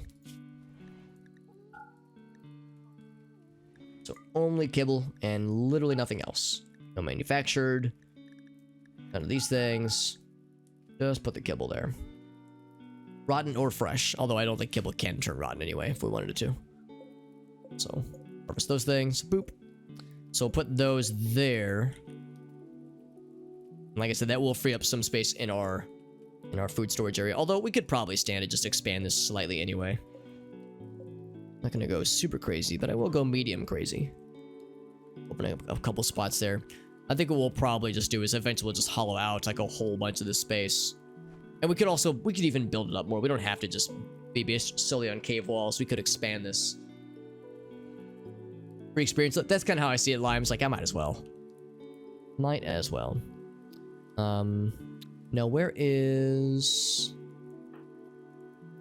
Susan and Hearn are sleeping in separate beds. Now, didn't I say that Hearn was to sleep in here? If they're married, they might as well sleep together. There we go. It's like, first, I want to grab a meal, and then I'll jump into bed. So I guess we have one bed, then, that's unclaimed. Dave has a bed. Oh, she doesn't. Now she does. That'll make her feel less stressed. We need to give her a gun, by the way, because her shooting skill, it's not great, but it's not horrible. Oh. Oh, it's one of these. Oh, my. Well, Nightlings, I got bad news. Wait, why is the Nightling? Oh, is the Nightling fighting a motherfucking Meadow Ave? It's probably gonna win. But I don't think it's gonna win against these motherfuckers. Shoggoth. For those who are familiar with Lovecraft lore, that's a very nice creature. They're very kind and very pleasant, and they're not fucking demons at all. Yeah, that's totally not Monk S-worthy at all. It's not a problem at all. Second melee, she could eventually get good at melee, but her melee is like 3 or 4, I think. So it's like she could get decent at melee, but it would take a while. I would be more likely to turn somebody into a melee person if they start out really good, or if they have like the double passion, like the burning passion. Because I think somebody does. I know Arctic is a really good melee guy, for instance. Harvardwood's pretty good too. I think somebody has a double passion, I think. Maybe not. Maybe I'm misremembering. Yuzin is not bad. Oh, there we go. Hearn's got the double passion for melee. That's kind of why I wanted to build the, I don't know if it actually got built. Is that it right there? No, that's a shooting target. There's a one that I wanted to build, which was going to be a martial arts practicing target right there. Yeah, we got these guys to worry about. So let's read the description of these happy little animals. Also, I like how they don't even need to eat. They're almost 1,000 years old. Oh, this one's only 400 years old. This one's still pretty young. But it doesn't even have a stomach. So it doesn't need to eat. It just wants to murder. Large, oily masses that shift and change shape according to their needs. Eyes, mouths, tentacles. Wow. Reluctant servants to those that are willing to risk their rebellious nature. Oh no. Their melee DPS actually isn't really that scary. But they're pretty resistant to a lot of damage. And they shoot. Shooting accuracy. It doesn't say that they do range damage though. That's a little bit surprising. They move pretty slowly as well. They've dropped bear skin. Oddly enough, I guess they weren't sure what to call these things. They typically live for about 1,200 years. A nice ripe old age. Yeah, like I wonder what attacks they have then. Because their stats really aren't that scary looking, really. They're old, and presume they probably have a fuck ton of hit points too. Let me just tame them real quick, right? Yeah, let me just, hold on. But does it even have the stats for their tameability? Trainability is none. They can't be trained. They're untamable, I think. That's my understanding here. And no health conditions to report. How about the other one? Is this one nice and healthy? This one's older. Yep, this one's nice and healthy. They are very, very noteworthy creatures. So I'm guessing they're probably going to attack the... Yeah, they're going to attack the Nightlings. Well, this will solve my Nightling problem. I was talking about how I was a little bit worried about they were going to, return to the wild soon. This will solve that problem. Watch them just consume these things. Oh, he's missing. He's going to fight back, though. So, yeah, see, he's fighting back. He's kind of getting fucked up a little bit, honestly.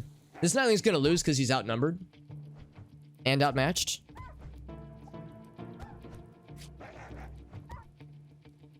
Okay, so you can tame them. This won't do anything. I gotcha. So this guy got fucked up a little bit. He'll die in 24 hours if he's untreated.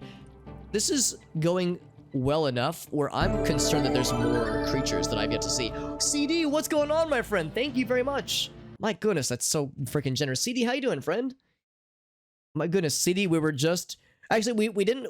Okay, we weren't talking about you specifically. We weren't being like that CD lady. Gosh.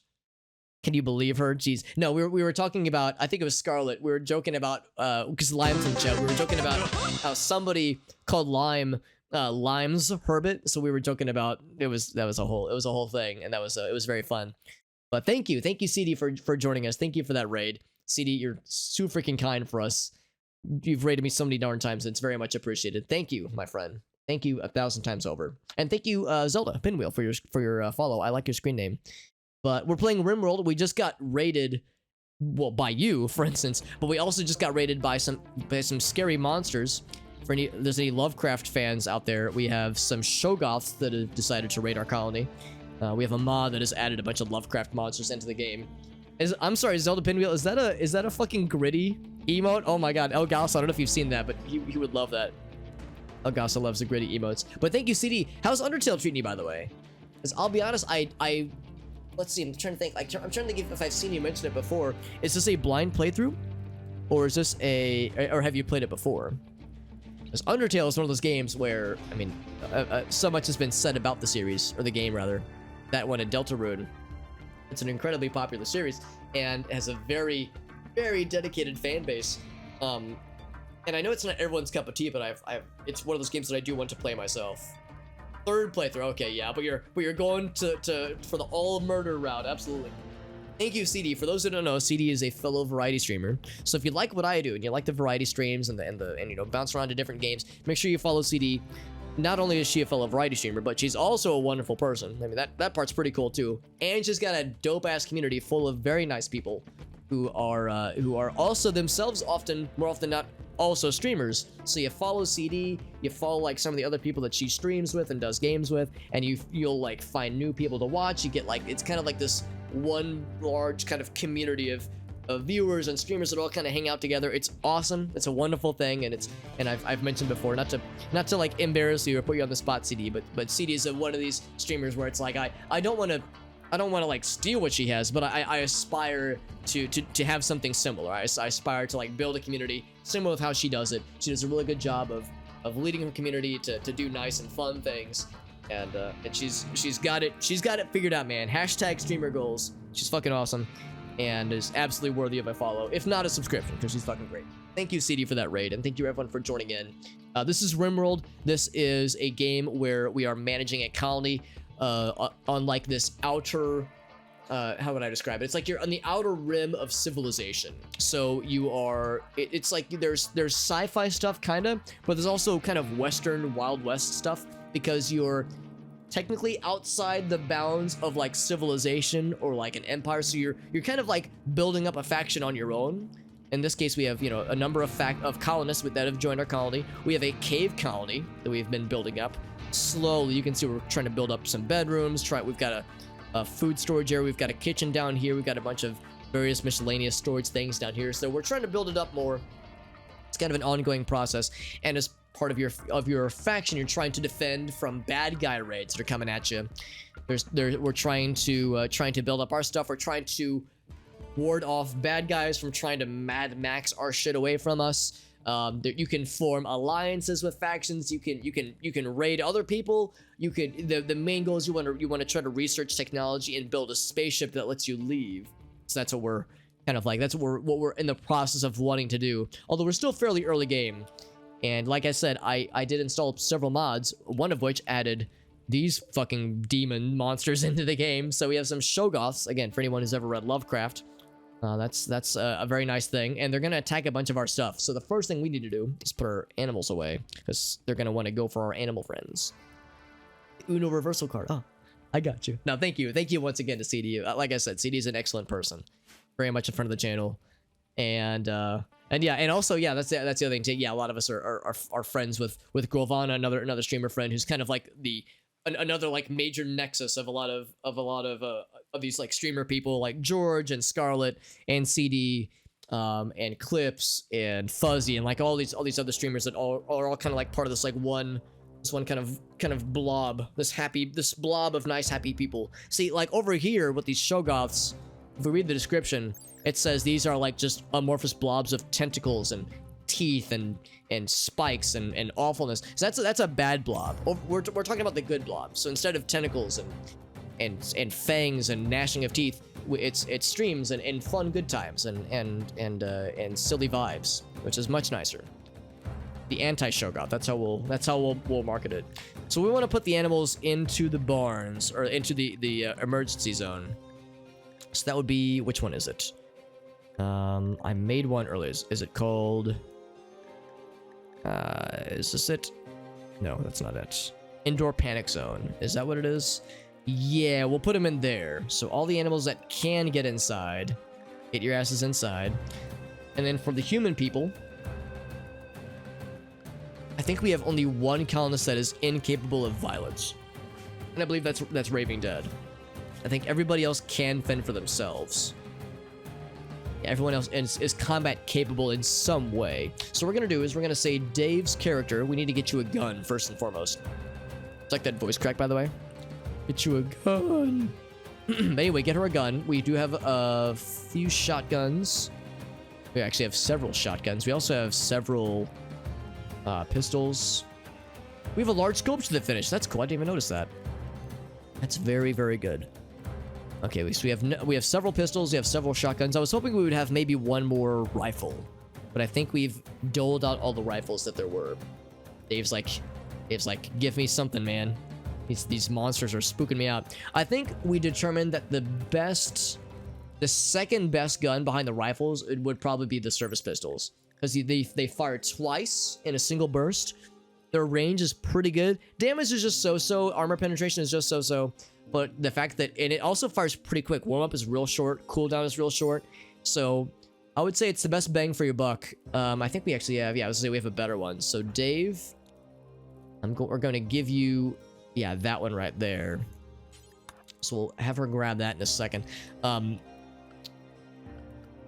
what we'll need to do is we'll say, we're Raving Dead. No, wait, not indoor panic zone. We're just going to say stay indoors.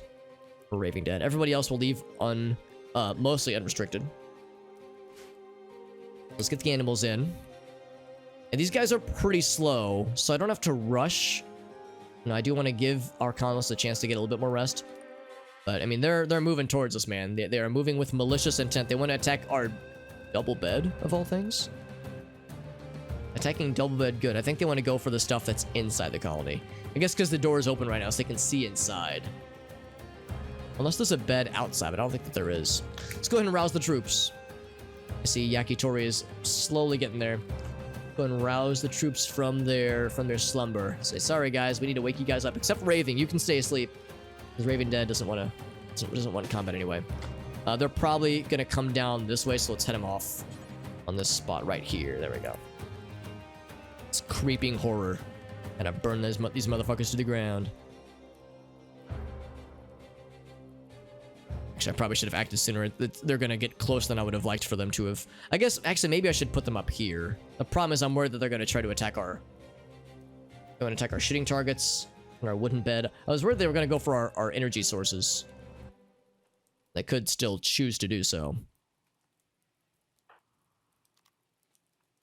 So yeah, maybe I should just put them up here. The thing I'm worried about is if they do have a ranged attack, because it doesn't appear that they do. Whoop, that's a poplar tree, not those. This guy.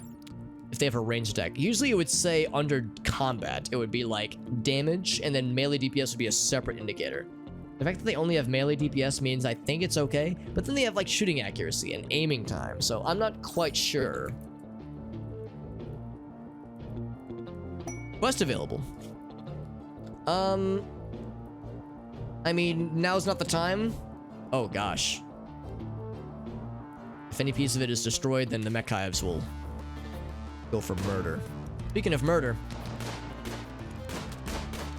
bring these motherfuckers down. Yeah, Void's like, I don't want to go into melee combat with these motherfuckers, but I'll do it, dude.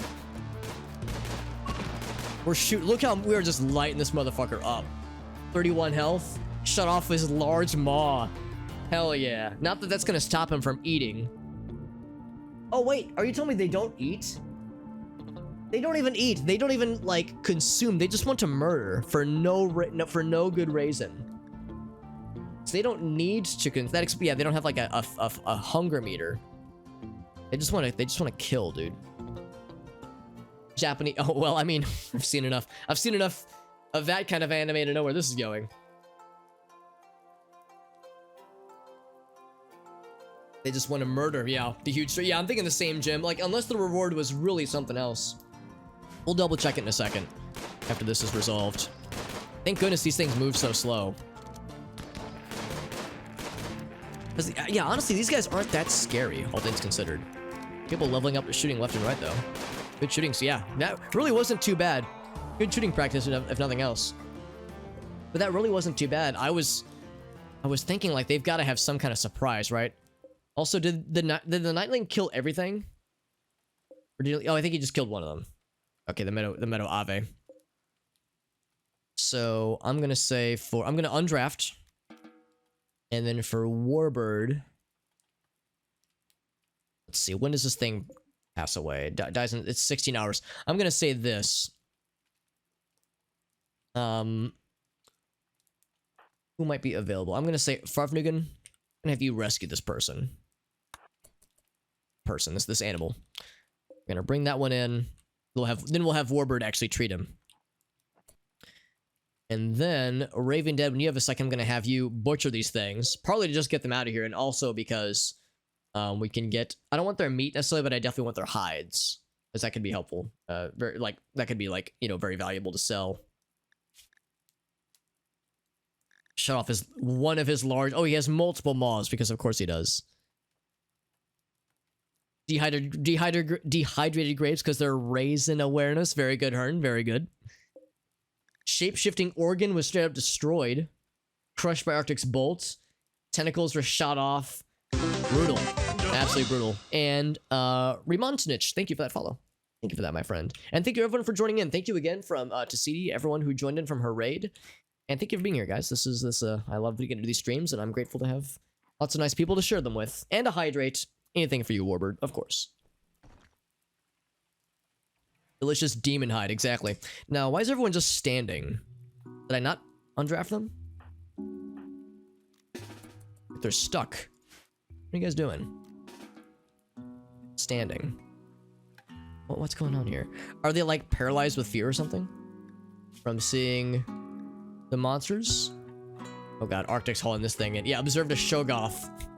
-20 for fucking 2 hours. It kind of fucks him up a little bit. I think we've seen this before.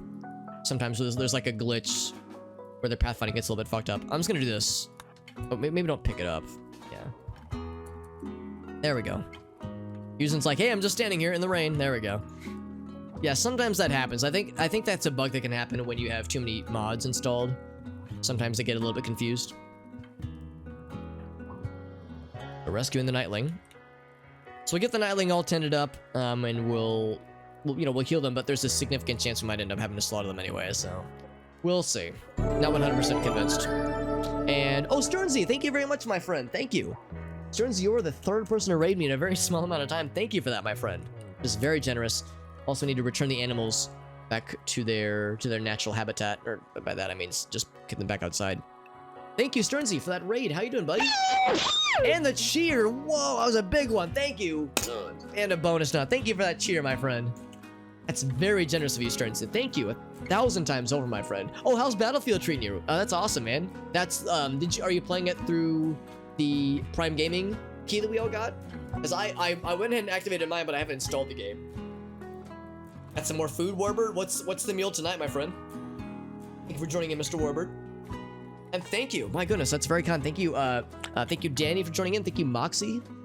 And there's the man himself, Mr. Stearns. And thank you very much, my friend. Yeah, the Prime Gaming one. Yeah, man. I haven't played a Battlefield game in ages, but thanks to the Prime Gaming thing, yeah, I've scooped up like 4 Battlefield games over the past few months that I probably wouldn't have gone out of my way to claim anyway. But that is pretty nifty. How'd it go, man? Was it? I don't know if you've played the other Battlefield games, like the other recent ones. But I know 5 is still pretty popular. Yeah, I'm out of the loop, dude. I don't really play a lot of like modern shooters all that often. I tend to play shooters like 10, 15 years after they're popular, so I take a really long time to get around to them. Like I played Fear for the first time earlier this year, back in like I want to say April or May, so I'm pretty late to the party half the time. 4 years ago, yeah. That's good the good thing to point out too. There's Battlefield and there's Call of Duty, which obviously they're different companies, but there's similarities. The modern combat shooter types of games. But thank you very much, Sternsy. Sternsy is also a fellow variety streamer. We've had several people rate us tonight. Lots of fellow variety streamers are rating us tonight, which I'm very grateful for. And thank you to Sternsy. You're a freaking homie, dude. I really appreciate you, man. Yeah, it's more team oriented. Yeah. I mean, to show you how old I am, I played Battlefield 1942 when it first came out and loved it. Was always awful at it, but yeah, like it was more, like it said, more team based, more like based on vehicles, and more like based on what's around your environment, and using what tools are at your disposal. There's still shooting guns, but yeah, it was more about like controlling resources on the map, that kind of thing. I was not only alive back in 1942, but I played video games back then. That's correct. We invented video games back in 1942, and then we kept that on the down low. We kept that on the DL, and let Atari and Nintendo and all these other companies, we let them get the limelight. But yeah, we were the originators. Turns out I'm actually fucking 90 years old, and who knew? I mean, I joke about how old I am, but I didn't realize I was that old. Won't have cold room for meat. Oh yeah, trying to like how do you like have like a sustainable source of food, because yeah, well, there's a few things. Actually, I guess first thing I need to consider is getting the animals set back. So I'm gonna go ahead and say Jack in the Fox is definitely a pet. Everybody else I think is considered livestock, so we'll just do that. Okay. Are there any other pets? I think Jack in the Fox is the only pet we have, so to speak. But yeah, so the way I do it is, so there's a few things. Oh god, look at the fucking Shogot that we're hauling in. Enormous. Yeah, I'm gonna say Raving Dead, when you get a second, we're gonna need to butcher this bastard. So much so, I'm going to put this one, I guess really either one of these. I'll put that one up. There we go. So Raving Dead, we'll go ahead and have you prioritize butchering once you're done there. There we go. It's gonna get this big bastard. Also, let's relinquish this person, let them be unrestricted once again. But anyway, yeah, so a few things. So for the cold storage area, yeah, we of course have a food freezer here. We have refrigerator, or coolers rather, set to a very low temperature to freeze the area around it. And of course we have power lines going all the way, leading all the way out from our power grid out, that's from outside. So that's kind of how we're doing it here. And then like El Gauso said, yeah, we have a lot of crops. We have I'm running several mods on my end, so I have a bunch of vegetables and fruits that you wouldn't normally have available. But we do have pumpkins out here. We have a lot of rice out this way. We have some potatoes up here. Of course, we have cloth and heel roots, but we also have hops for growing beer, or for brewing beer. We also have corn out here and some other modded veggies. We have some peas and some eggplants down here. We're also going to plant more, we actually have more tomatoes down here, which is also something new. So that's been helpful.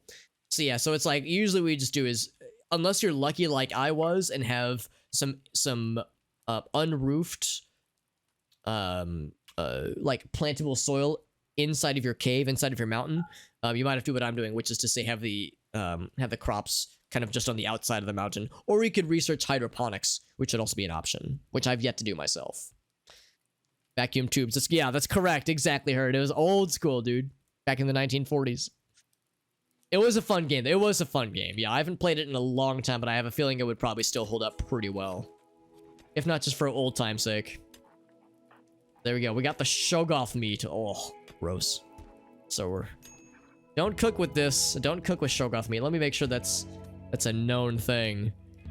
I'm pretty sure that it is. Under meats.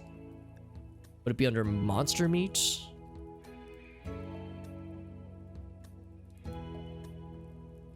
Okay, so we couldn't even cook with it if we wanted to, so that's fine.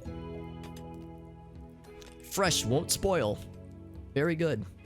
Still have one of those to bring in. Is that what Dave's bringing? Yep, he's getting the Shogoth himself. Very good. What's up, Argyle? Good to see you, buddy. Some beer plants, exactly. Medical skill for Warbird. I think you're still at 11. Let's see. Oh, you're up to 12. I lied. You're a freaking boss. You're an expert. An actual expert. Only took up 2... Exactly, yeah. It only took up 4 fucking buildings worth of space. For the Day of Defeat guy. Yeah, I never actually played Day of Defeat, but I always heard the original Day of Defeat was really fucking good. And I had some friends that loved the shit out of it, so I never got around to it, but it was a game that I had a few friends that really enjoyed. That really enjoyed it. Looks like he's treating the Nightling.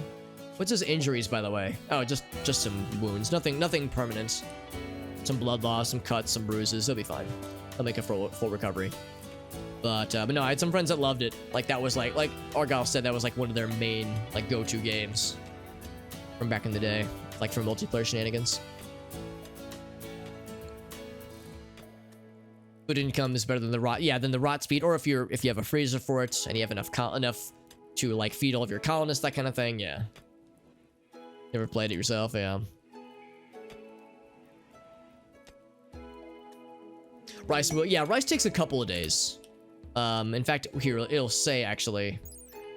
So, it says growing time is 3 days, but in the description it says the growing time fully takes about twice as long. So, it's about half of a quadrum, half of a season. So, you can get 2 rice harvests per season, pretty much, which is quick, but yeah, if you need food at that moment, then you need to hunt, need to get some berries, need to forage, that kind of thing. But yeah, rice is pretty quick. It's not as nutritious as other things, so it's not as filling as like potatoes, corn, and you don't get as high of a yield, but it's pretty solid though. It's a good starting vegetable.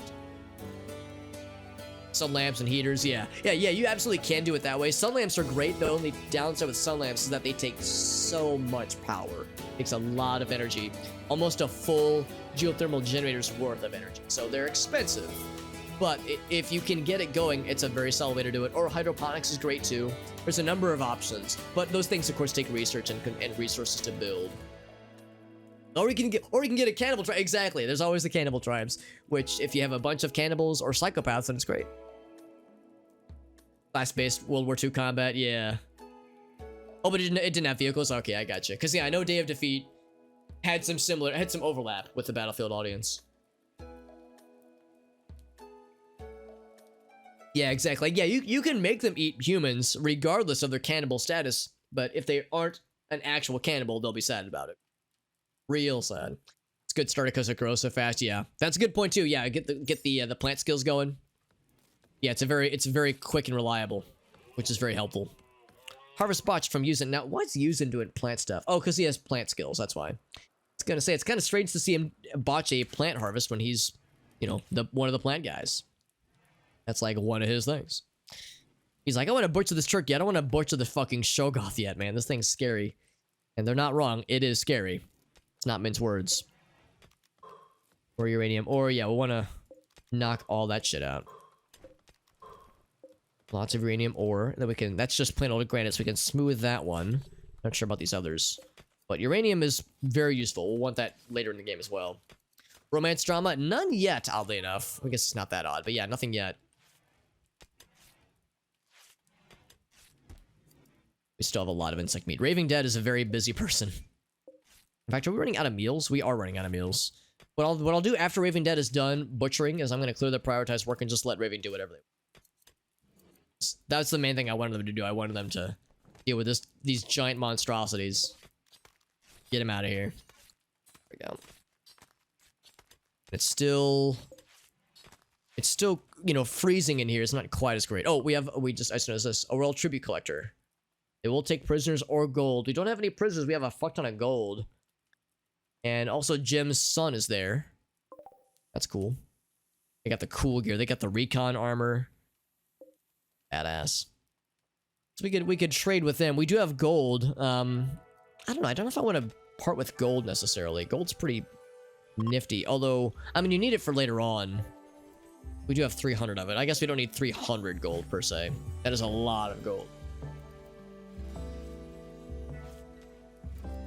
Romance drama, the tentacle monsters. Yeah, those. That's the only special case that I can think of. Depends on what kind of anime this is, what kind of series we're portraying here. Have we? Okay, no, we're not done with mining, but we're getting there. We're definitely getting there. Now, why am I mining that square out? That seemed a little bit odd to me. Because we would want to keep most of this in place.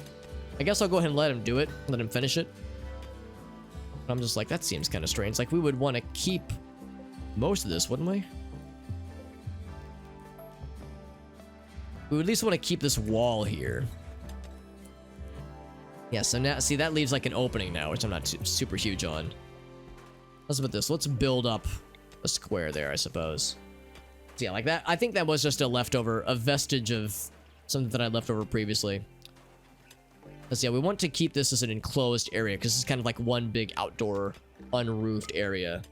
Or not that button, this one right here. So you can see there's a lot of unroofed spots.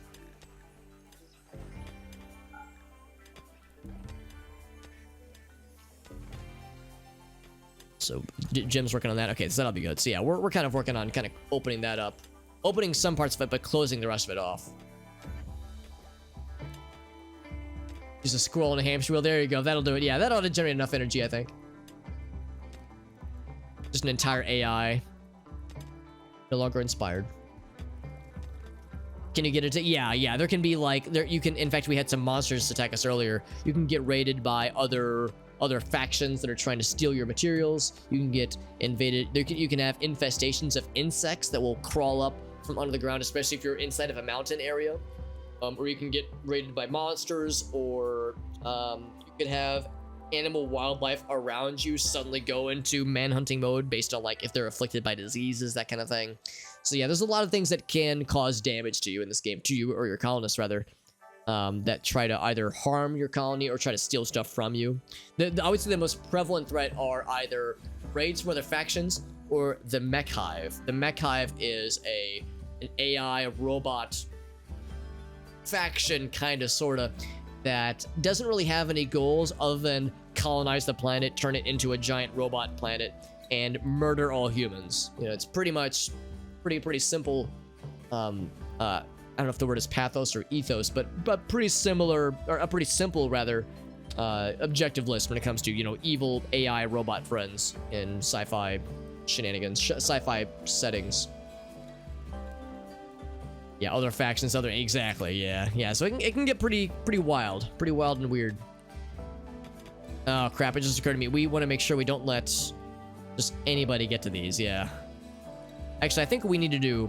I'm changing my mind already about this. I think what we need to do is that we need to like keep the kibble, maybe like around here, or somewhere in here. Man, we have so much steel. Look at all this fucking steel. Almost 5,000 steel.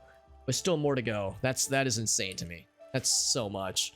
And we still have more we could mine out. Like, there's still more up here we haven't mined out yet. I mean, that's just insane to me. I don't think I've ever had this much steel in any colony I've ever had. That's absolutely crazy. But, yeah, one thing we can do is just kind of build it out into here. So what I'm going to do is I'm going to say stockpile zone. So right there, we're going to say it's a stockpile zone. However, all we want is kibble. Nothing else. Get the rest of it out of here. Haul that away. Haul that one. And then Raven Den, I'm just going to toggle them that over as well. And then what I'm going to do, I want this for the nightlings and like basically animals that aren't able to feed off of live plants. What I'm going to do is, let's see, so this would be under animals. There we go. So under livestock carnivores. For livestock carnivores, I'm going to say, yeah, you guys can come all this way to get to your kibble. But that's it. That's as far in as we'll let them, because we want to make sure they don't just venture into our colony and get into our freezer and eat our meats there. Well, we got a dead Ave, although 45% of their other stuff was eaten. So we won't be able to get much of them, but we'll get some Ave meat, which is good. Can we get a scary raid? I mean, that is a pretty good amount of wealth, so that is kind of scary. What's up, Chismosa? Good to see you, friend. The realist. Confirmed. Can confirm. It's good to see you, friend. Thank you for joining in. Always a pleasure, my friend. We're playing more RimWorld, and our colony is not doing half bad. We still have, of course, a lot more things to do. A large to-do list of things. But we're not doing half bad, I like to think. I think we're hanging in there pretty well. I'm trying to, like, look around. We need to move these barrels, for instance. I think these are mostly not filled, so we can probably... I guess we'll just temporarily move them... I'm not sure where to put them. We'll just kind of like put this one here. That one there. Put that one there. I don't know. It's kind of awkward, like knowing where to put these things. And this is all just temporary. Like I would very much rather they go elsewhere, but just want to get them out of the way of things first, so we can get these bedrooms set up. We have a lot of rocks or chunks to set up. Those whole things. So like. I guess I can't set all the steel to behold necessarily, at least not yet. But yeah, all these things that are inside of the rooms that are less than savory, you know, all these rock chunks.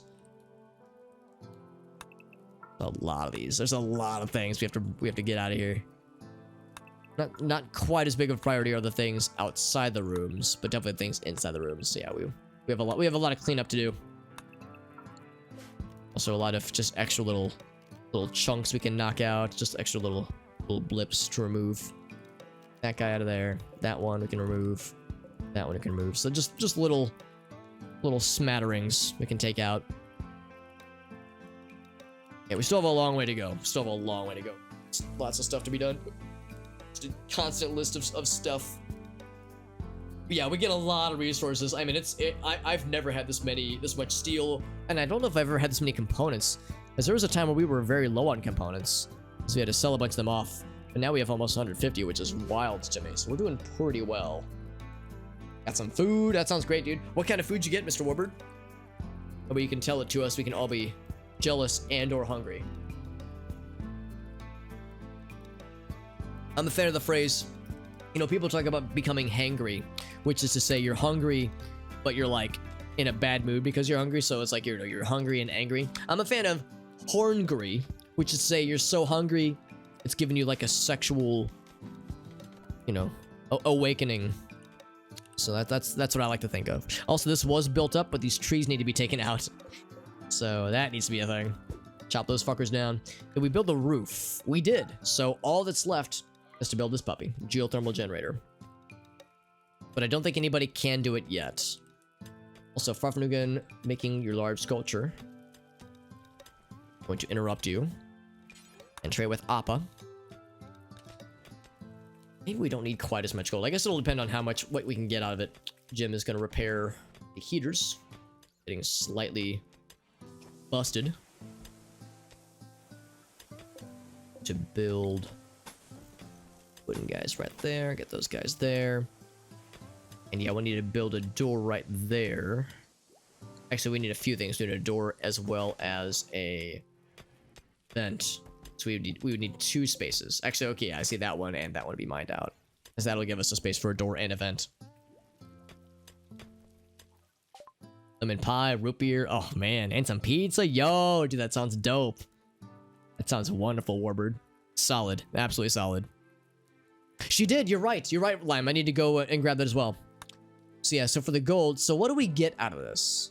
I guess is what I'm wondering. So because we don't get money. So if I were to say, yeah, let's like, what if I said, yeah, let me sell all the gold.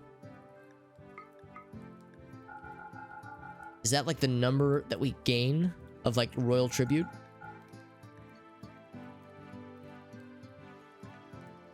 I think that's what that means. Maybe? Like, I'm wondering, how do I see a printout of like how much honor we gain? Oh, I think that's it. You would gain 1 honor for giving them 100 gold. Yeah, okay. So that's what it is. I don't know, man. Gold's pretty valuable. I don't know if this is a good way to get... Yeah, let's not fuck with this yet, then. Because I'm not convinced that's a great way to get honor. Yo, this guy's got a motherfucking lightsaber. I'm sorry, I don't want to get sued by Disney. It's a laser sword. Motherfucking laser sword. Damn, dude. Plate armor. Shield belt, that's cool. Ugh, that DPS makes me weak. Makes me weak at the knees. Yeah, it's for getting psychic powers, yeah. Gonna veg up. That sounds good, Warbird, yeah. Yo, tomorrow's Friday, by the way. That's fucking dope. Everybody's working for the weekend. Yeah, no, you're right, though, Jim. I haven't done shit for throne rooms, that kind of shit. What's this? What? Look at this fucking gun. What is that? An anti-material rifle? I gotta see what that is. I mean, I'm not gonna get it, obviously, but holy shit. 50 caliber rifle? No wonder it's an anti-material. It'll just fucking delete anything it touches. Wow. It can make it for a one-hit kill. Jesus, that range, that DPS. Mercy. Give me the vapors. That is supremely badass. 50. I know that'll just fucking erase a chest cavity. That'll just fucking delete someone's torso. Let's uninstall that shit. Star Wars died when the mouse bought it. I mean, I would make the argument that Star Wars wasn't exactly in a great place before Disney bought it. I prefer Star Wars in the state that it's in right now. I would rather an abundance of Star Wars than a dearth of it, because that's what it was for, for a long time. I mean, the movies are kind of hit or miss for a lot of folks, but I mean, I know a lot of people love The Mandalorian. That's been really good. There's like a few other series they're working on, so I mean, I think it's a pretty exciting time for Star Wars peeps. I'm like a medium Star Wars. I would consider myself like a medium Star Wars guy. I liked the movies, but I had my nitpicks, like a lot of us did. So, the newer ones, that is. So I have my nitpicks, but I'm like, yeah, it's all right. It's all right. I will say I like the newer movies more than the prequel movies, personally. Although I do have some nostalgia. I have some nostalgia for the prequel movies. Like, they're a few of them are kind of hard to watch, but they're part of my childhood, for better or for worse. They're high on go juice, but yeah, but free hats though, free hat leather. Yeah, it's not that It's not that he's giving you hats. He's giving you leather to create the hats. Some plot twists. Yeah. Like there's several moments I can think of where I just kind of go like, yeah, but why? Why did they go with that? Like, again, the Star Wars fan nitpicking is something that we're all known for doing, obviously. Oh wait, I think I need to. Yeah, that'll be for a door, actually. Let's put a door there. What the door doing? What the dog doing? So we'll put a door right there next.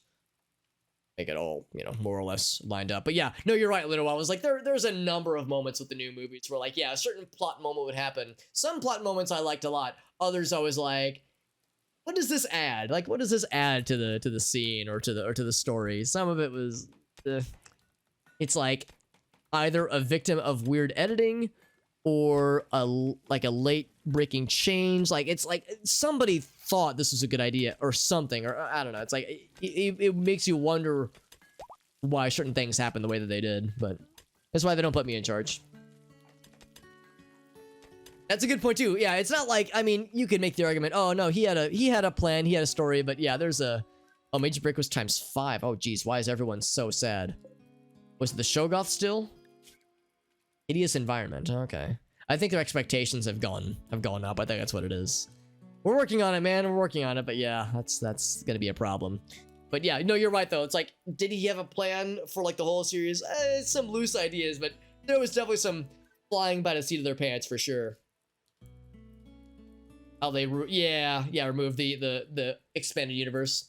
Like, I'm not surprised they did it, and you know, it's like a lot's been said about that decision, but yeah, it is kind of unfortunate that there's like a phrase for it now, like the pre Disney owned break from the expanded universe. There's like a word for that expanded universe now. The Legends timeline or something. I don't know. I can't remember what it's called, but yeah, there were some really cool stories in there that I'm sad is no longer considered canon. But it sounds like they're starting to drift into those anyway. So that part is kind of a bummer, but it's not terribly surprising.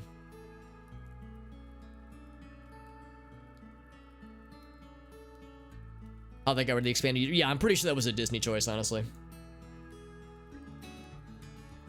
Yeah, same. Yeah, exactly, Void. Like, I tend to be pretty laissez-faire about it, but yeah, I have many friends who grew up with Star Wars and are like I have to be careful when I'm around them, and like Star Wars comes up in conversation because it's like you just mention it around them, and like you won't hear the end of it. And I think for a lot of them, and this is not to say this is true of everybody, but there's a couple people I can think of off the top of my head that I know in person. This is not any of you guys, but somebody I know a few people I know in person. Like, they don't quite understand that when they watched Star Wars, the original movies, they were kids. So like, you know, there was like this childlike kind of wonder about those movies. And then they hold all future Star Wars media to that same like childlike wonder standard. And I think you could make the argument pretty easily that the older movies really were like objectively way better. And I wouldn't disagree, but I feel like the expectations are just unreal for some of the folks I can think of in my head. So I'm not gonna name names that I get, because you know, never know who's watching, obviously. But for the friends that I have in real life, it's like they will never be pleased. Like I've also mentioned okay, I'll say this much: these are the same friends who I've mentioned are incredibly brilliant, but because they're so smart, nothing can make them happy. Which sounds mean, but like, you know, they just shit on everything. Nothing's ever good for them. Like everything's always awful. All the movies, all the TV shows, they're always garbage. All the video games nowadays are all garbage. It's like nothing's good anymore. Everything bad. New thing bad.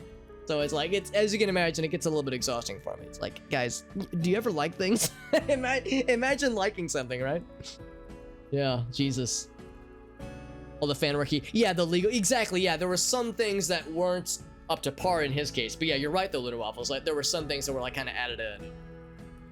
Some things weren't considered canon. Well, it was like, I understand that there was a hierarchy for the canon for Star Wars. Like, movies had the top billing for canon, then it was the books, or maybe the TV series. Maybe it was the movies, then like the TV series, like the Clone Wars, then the books, then graphic novels, then video games. I don't know. There was like an official lore canon hierarchy, and I can't remember what it was, but yeah, there was an order to it. That way, when there were conflicts, you could resort to the hierarchy and be like, oh, okay, there we go. Star Wars Disney trilogy, yeah, turns kind of dull. It definitely is very. It's, how do I say this? Watching them now, it feels like I'm watching a Marvel movie, but Disney but Star Wars. It's like, it's got the polish, it's got the sheen, it's got the action, it's got like good acting and I think some good stories. But it definitely has that glossy Marvel Disney polished feel, for better or for worse. So I don't blame people for saying they're not really down for that, because yeah, it's kind of like, it's hard to pin down. It's hard for me to pinpoint, but you can definitely feel it. The aftertaste is there for sure. Not any since episode 1. Episode 1 was rough, man. I have some friends that say episode 2 is by far the worst movie in the series, but then they'll say episode 1 is worse, but they like episode 1 more because it's so bad it's good. I don't know, man. Episode 1, I kind of struggle watching that movie. Like, I can watch the newer movies and have fun. Episode 1, like, it hurts a little bit watching it. There are some scenes where I'm just like, I don't, it's not cringy necessarily, not in the academic term for the word cringe, which is to say unbased, but yeah, I don't know, man. That's a hard movie to sit through, for me at least. And again, I was a kid when that movie came out. I loved it as a kid, but as an adult, I watched that and I'm just like, oh, it's a little rough, man. It's a little rough. Perverse joy in not liking things. I mean, I think for them, it's like 50% in jest, but then like but it's hard to know because then they'll like go on these tears and like I'll check the Discord server that we're all in and I'll just see paragraphs. It's like 400 missed messages and it's like, oh, okay, what new thing are we deriding now? So yeah. Yeah, there's a lot there, but no, I mean that's a fair point too. I mean, Ogalsi, you've correctly identified. Alex, you tend to like things, and you're not wrong. I do. So for me, it's a very different kind of mindset. The notion of just shitting on shit all the time. For some people, it probably is cathartic, and I'm not gonna say that's bad. It's just for me, it's exhausting. The idea of just constant negativity drains the energy right out of me. So it's very alien to me. But yeah, for some, I mean, who am I to judge, right? We were just saying earlier. We all need something to take the edge off. Also, a hydrate. Thank you, Warbird. Specific fan says, yeah, we're all guilty of it to some degree. We criticize, we shit on things because it comes from a place of love. We want to hold it to a higher standard. You know, we want it to do well. And if it's underperforming, you know, we might have opinions on how it should do better. But yeah, at the same time, though, I'm just there are people I can think of that I know personally, you know, in IRL friends that maybe take it a step or two too far sometimes. Empire point of view, yeah, that's there because there's a game that does that. Hearn, there's the what's it called? Oh fuck, I can't remember what it's called. Squadron, Star Wars Squadrons. Apparently that's pretty good, and like yeah, like you play as the good guys and the bad guys, and has some interesting story elements to it. Because yeah, there's like obviously the renewed Star Wars games, which is kind of neat. So there's that. There's Squadrons. There's the forget the name of it, but there's a Jedi game. It's not quite like Jedi Outcast, but it's like similar to the Jedi Outcast games. You play as a red-haired dude. The name escapes me, but it came out I think earlier this year, maybe last year. Apparently, it's quite good. Lots of yeah, you're not wrong, Litter Waffles. A lot of exposition. Love to hate it, but just because it just feels a little bit just becomes a little bit mad. I mean, it just sounds exhausting personally. Yeah. 1 and 3 are annoying. The CGI. I mean, yeah, 1 through 3. Yeah, agreed, Argyle. Yeah, that's one thing we've talked about before. Like the CGI hasn't aged super well. Like, you know, practical effects tend to age better, and I wouldn't disagree. I think at the time they came out, I think they looked good for their era, like for their time. And I think the CGI doesn't look horrible, but it does kind of like, again, like it has that aftertaste. Like, this tastes like I just licked a CGI thing. Like it's very distinct. But I mean, I do appreciate, you know, Lucas for being a pioneer for like various technological advances with movies and whatnot. Because I mean, he's always been an effects guy more so than anything. So, you know, shit on Lucas all we want, but I do appreciate, you know, the technical prowess that he's had. Liking the fact that other people don't like things. I would say I at least try to appreciate it. You know, I might not understand a thing, but I can at least try to appreciate it from afar. Schadenfreude, yeah.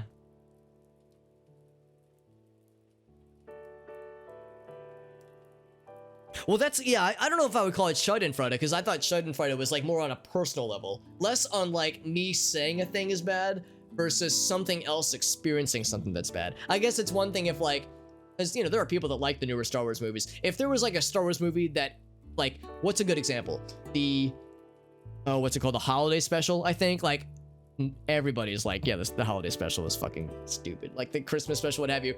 Garbage. Like, there's nobody defending that movie. Like, I guess you could say that's Schadenfreude, where it's like, everyone's just dunking on this thing. There's no positives about the holiday special. Switch sides and stuff. Oh, okay, yeah. That's a good point, too, Argyle. It's like, you might get a little bit of that, but ultimately, the Empire kind of is billed as this, you know, fucking, like, cops and robbers. It's like the cartoonish simplicity of, these are the bad guys. We don't even have to consider their viewpoint because they're the bad guys. It's simple. We don't have to think about it. There's no nuance to it. They're evil. Fuck them. Like, I guess the simplicity is kind of the glory of the Empire. Where if we're trying to humanize them, it almost kind of rubs up against the point of the simplicity of the Star Wars vibes, I guess. It's close. World of reflexive, yeah, contrarianism, yes. The people that I was describing earlier, they are very much contrarians. Yeah. Yeah, exactly. It's the it's smug no. Yeah, you have to like this. And to a degree, like, I get it, because, yeah, like, there are some popular things that are overrated, and I wouldn't disagree there. But, like, yeah, to me, I guess it's like, it starts to cross over a bit beyond just being like, just resisting something that's overrated versus just saying that all things are bad. You know, new thing equals bad. I think it's also like an ego thing, because like I said, all the people that I'm thinking of in my mind, they're incredibly smart, and they know they're incredibly smart, and they sometimes throw that around. They kind of throw that intellectual weight around a little bit. Because like I said, like this is the Discord server we're all in, and I'll like check the Discord server, and there'll be like 500 missed messages since like 12 hours ago, and I'll be like, okay. Half the time I just scroll past. It's like I don't have the time to read all this. But yeah, there's that though. Just reasons to, yeah, it's like the emotion is first, then the justification comes later. Yeah.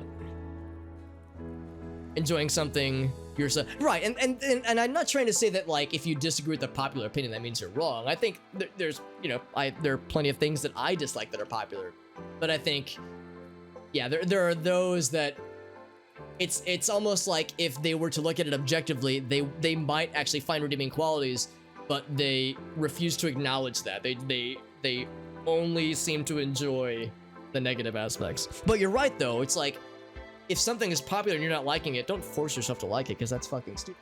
You have to like popular thing.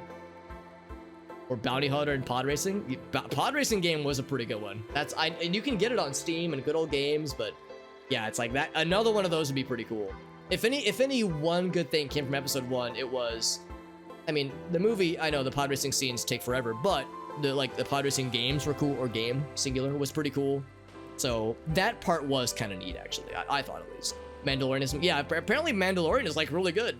And I've told the story before how I mentioned on stream that I hadn't seen the Mandalorian yet, and I was on a voice chat with this is when we were doing Pathfinder, the D&D group, and I had like 4 people on the call go, Alex, god damn it, what's wrong with you? Like they were so upset. I'm like, I'm sorry, I haven't seen it yet. Like they were so upset with me that I hadn't seen it. It's like, yeah, I haven't seen it yet. Because I think they think I would like it, and I think they're probably correct. I probably would like it a lot. And study like stoicism. I don't know if I would call it like a philosophical approach necessarily. We make up our mind. There's probably more to that. Yeah, you're probably wrong. I'm sorry. You're probably more correct than I would imagine, Ogasso. There's probably more about that, like our emotions getting in the way of subjectivity or objectivity more than I would like to imagine. We have the brain activity. Yeah, before the rest of it is formed. Yeah, that makes sense. I'm not surprised. I mean, and I'm guilty of that too. I mean, I'm not trying to say I'm like this. I'm not trying to say that I have this Vulcan-esque logic that is infallible. You know, I'm just as guilty. Force you to not like it too. Yeah.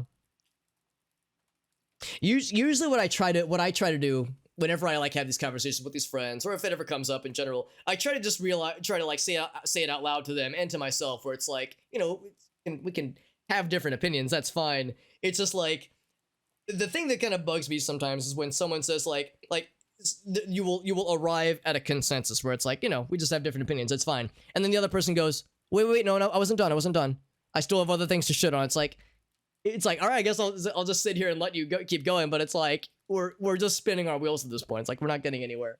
So it's like when the other party says like, I still have more shit to spew, more shits to lay upon these things. What they feel is happening to them. Yeah. Because they don't want to feel pressured into it. Right. Yeah, and nor should they. Nor should they feel, nor should anybody pressure somebody into liking a thing. Like, you don't like the thing, what's wrong with you? You don't like Mandalorian, you don't like new Star Wars, what the hell's wrong with you? Like, yeah, that's very shitty to like to kind of force onto somebody. Someone's wrong on the internet. Yeah, sorry, it's 4 a.m. I'm trying to formulate my thoughts. Just tell them to shut the hell up. Yeah, I feel like that's, I mean, there are times where I want to, but yeah, I tell myself that I probably shouldn't, so I don't. But there are times where it's like I guess we'll just keep going. Yeah, just let the Discord paragraphs continue to accumulate. What's this? Oh my, there's probably more to this image. I'm just gonna go and it's like, all right, I'm done with that one. There's probably more to that image than I want to think that there is. Someone's wrong on the internet. And they don't know it. It is up to me. It is my duty. Also, I just said duty.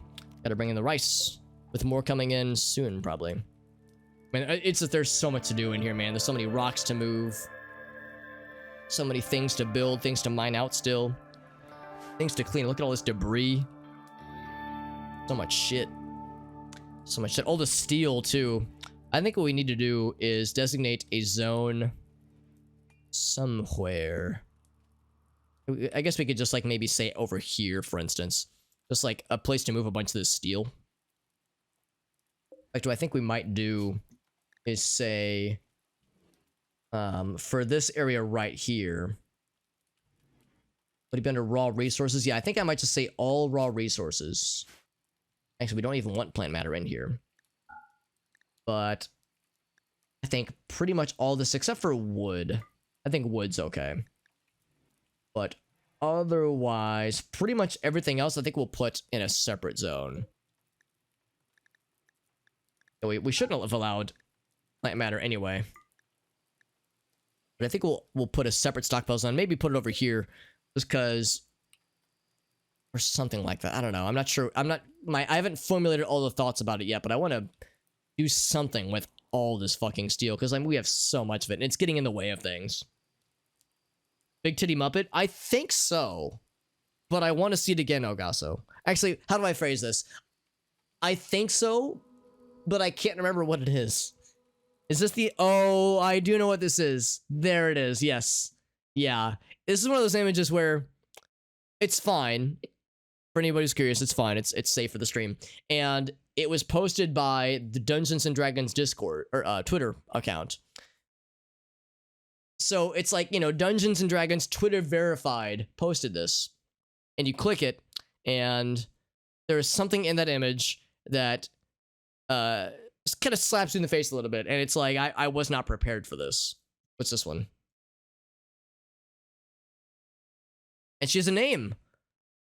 Of course that's her first name. Of course that's her. It's so self-aware. Like they knew what they were doing. I mean, yeah, I don't know what else to say. It's a thing that, yeah, again, Twitter verified Dungeons and Dragons is like, check this out, and yeah, that's her name, and it's all out there, just hanging out there, jiggling around there, it's there. It's a thing, and it cannot be made not a thing. For better or for worse. Comes Void. Man, everyone is so sad. Major break times 6. I think because everyone's expectations just went up. Or something, because like that usually doesn't happen all at once. Oh, I think it's because the happiness from the marriage is wearing off, so now everyone's sad again. Yeah, that's not good. We need to do a lot of things to make this a nicer, happier place. We need to get more... Well, for one thing, we need to, like, get the bedroom situation figured out. But we also need to get the power grid going. What I would love to do is, like, just go right through here. Because once you've smoothed out the rock walls, you can start putting down conduits. We have so much to do. One thing we can start doing, though, is go down this way. Although we would have the same problem here. And so what I would eventually want to do is, like, kind of redo this power grid. Because the way it is right now is very... I mean, this was, like, the shape of the cave path we had to follow. So it's all we had, but yeah, for obvious reasons, it's not great now. I see this has almost been connected, almost. Although we're going to be deconstructing all this anyway, including the power grid itself. The wall light, we'll have to deconstruct that. Or actually, no, we can just uninstall the wall light.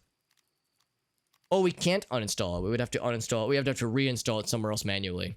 So I guess we could just say like... Put it right there. Sure, we'll put it right there. Actually, we already have... Yeah, actually, no, it's still kind of dark around there, so we'll put that there. Yeah, we'd have to deconstruct the... Oh, wait, did I not have the walls to be deconstructed? I guess I didn't. Wooden wall and the conduit, yeah.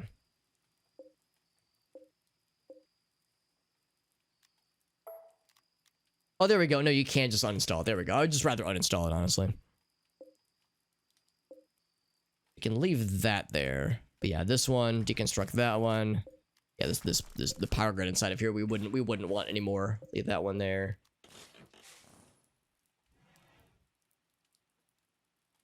We probably could, honestly.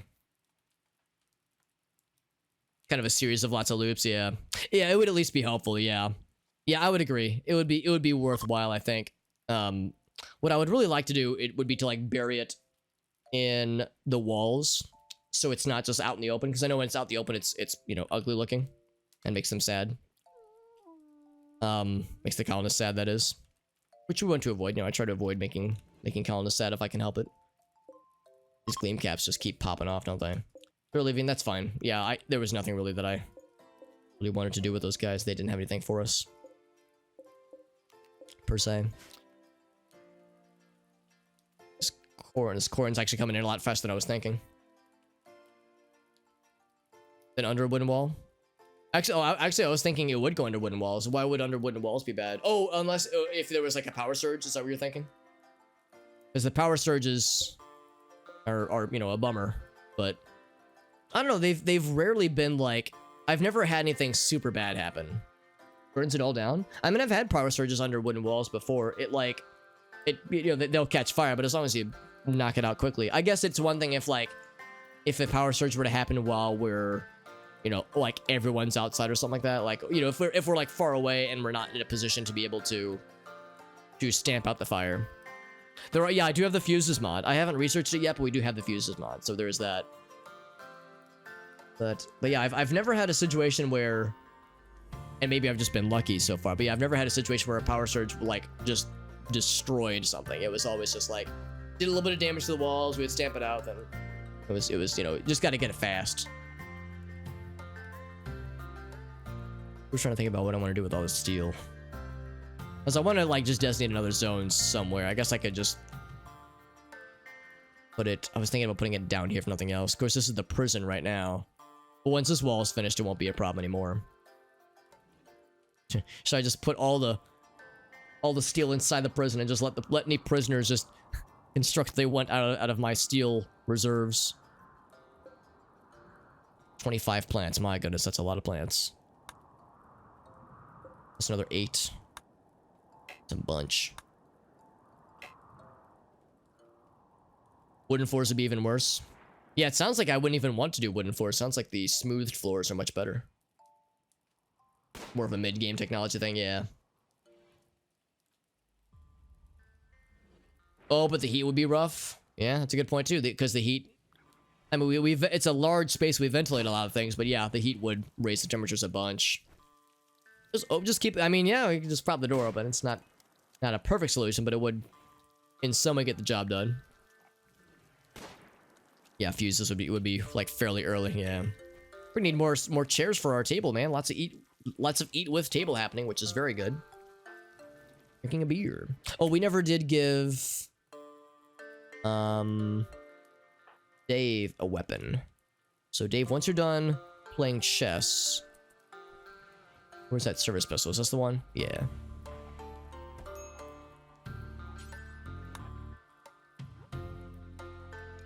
So that'll be good. Relations just... Okay, that's fine. Just going down slightly. Slightly and slowly.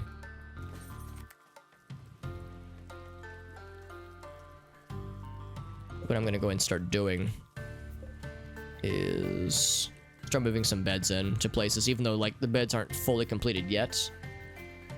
We can at least start working on it.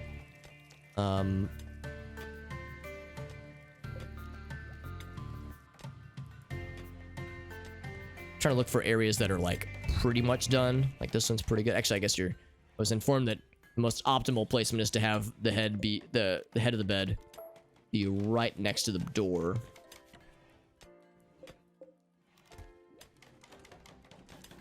Which makes sense. Reinstall. There we go. So put that. A little bit hard to see, but I think the head of the bed is right there. So I think that would work.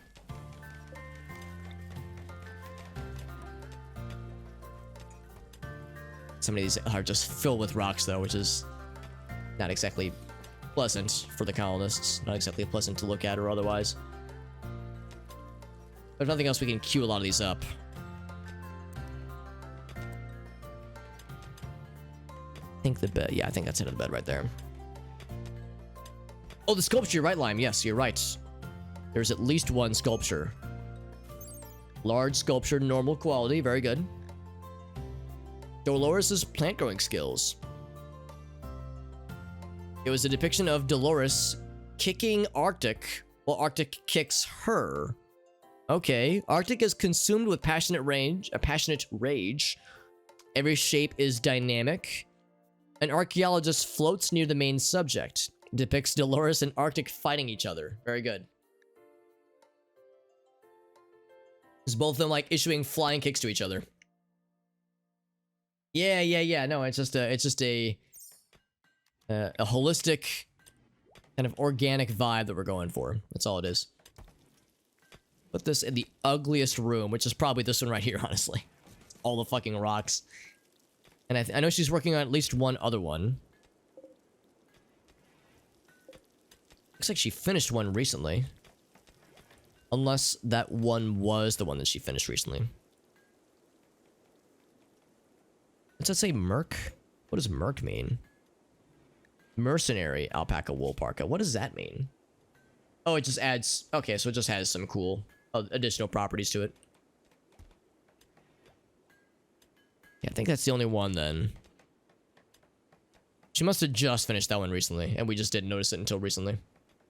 Arctic and Dolores fighting is... Yeah, Dolores I'm pretty sure was Kev. Yeah, Dolores is Kev. Just took the old name. Yeah, I've seen that one, Hearn. Like, that sounds... It's hilarious, but it sounds brutal. Unusual and cruel punishment. There we go, we can continue with more of these. So we'll say that's where the vent's gonna go. And then that's where the door's gonna go. There we go. And then we'll smooth in none of that, actually. So yeah, we'll leave all that out. These walls up. That'll complete that whole ordeal. And yeah, now here we're looking for more... here we can go ahead and mine that one out, for instance. We're looking for more fertile soil, perhaps. Start with table, there you go. Never a problem. Start with like one grand table. That'd be a good ideology. Yeah, that would be pretty fascinating, actually. A table ideology. A tableless ideology, rather. So I need to move that thing. Else, just looking for other things. Like, because there's just a lot of, like, various tasks with this stuff. Still need a lot, I'll have a lot of that to mine out, obviously. Cutting stone blocks. That's interesting that Hearn wants to cut stone blocks. I guess Hearn is kind of like our... Is Hearn like our stone cutter? Is that like her thing? Yeah, it looks like it is, yeah. Oh, that and handle animal, that is. What about flat floors, though? There is one? Oh, okay, yeah. So they just get rid of it entirely. I'm gonna move that. Yeah, Hearn's cutting the rocks. Peace talks outcome. Tensions were alleviated. Very good. They've reached an initial agreement. Good for them. Proud of them. What are we doing on meals? 21 meals. We're doing pretty well. So Raving Dead, yeah, is doing a bunch of stuff. Probably gonna make some kibble. Yeah, making kibble. Because we still have a lot of insect meat to go through. About 700, 650. Pain is virtue. I know you said that one. That one's pretty nutty. I think you told me specifically, Ogasa, that a lot of them are very fun, but not very balanced. Which makes sense.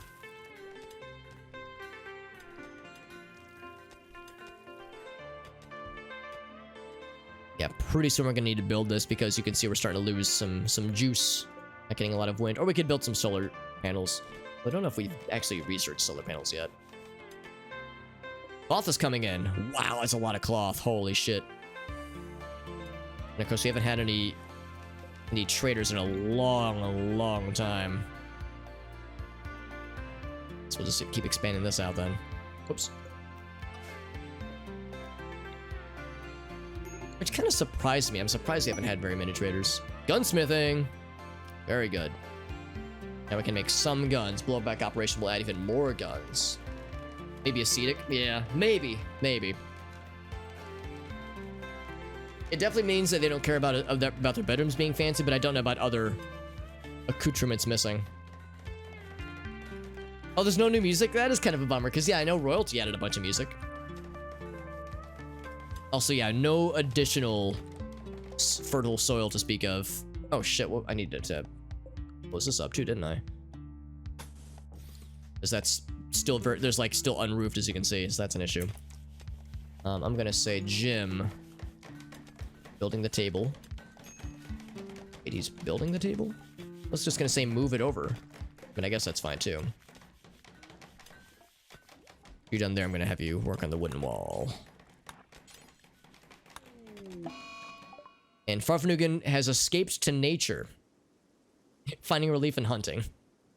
Because of poor mood. Actually, that's not a bad thing because, yeah, I think we do need to hunt a lot of things. Although it depends on what she wants to hunt. Is there anything that I wanted to tame? There's not. So yeah, hunt whatever you want. It's fine. We do still need to deal with the mega spiders. If you want to hunt things, as long as you're not hunting our animals. That's actually kind of helpful. Until she hunts the Razorjack, yeah.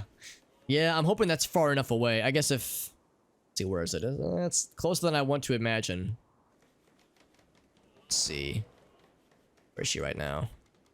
I might have... Let's see. Farfnugan obviously can't do it. Well, maybe we'll have Jim. Calm her down. Oh, can you not calm her down? Okay, that might be a break you can't calm. Alright, well, we just gotta let it... Just gotta let it ride then. What's up, whale? Come for some food. Muffalo revenge instantly. Let's see. Well, let's see. This one's pretty hurt already. I think it'll be fine.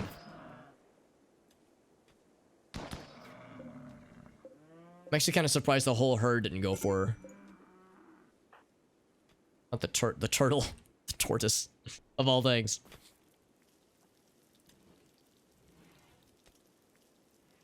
So I think what we'll do, for the time being at least, is to say stockpile zone. We'll just say, like, nothing rotten or fresh.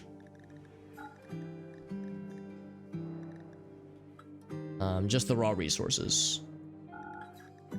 Except for wood, because wood we're using quite a lot. I'm gonna do this. I'm gonna, like, say, just this block right here, haul that shit away. Although I don't want to say haul urgently, but I want to haul it eventually. I guess haul urgently just to get it taken care of. Buffalo Revenge could get kind of scary. I mean, I wouldn't think that they'd be that scary, DPS-wise. I guess I've never looked. Like, what kind of DPS can they do? It's not minuscule. It's not negligible.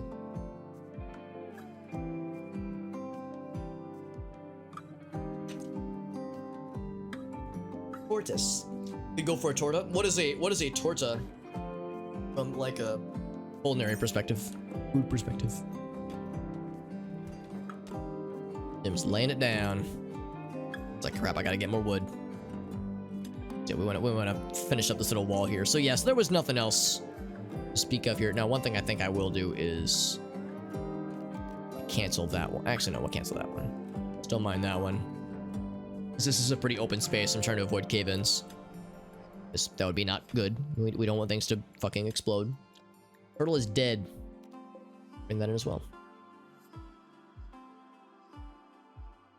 How you doing, Farfnugan? She's like, I want to get the muffalo now.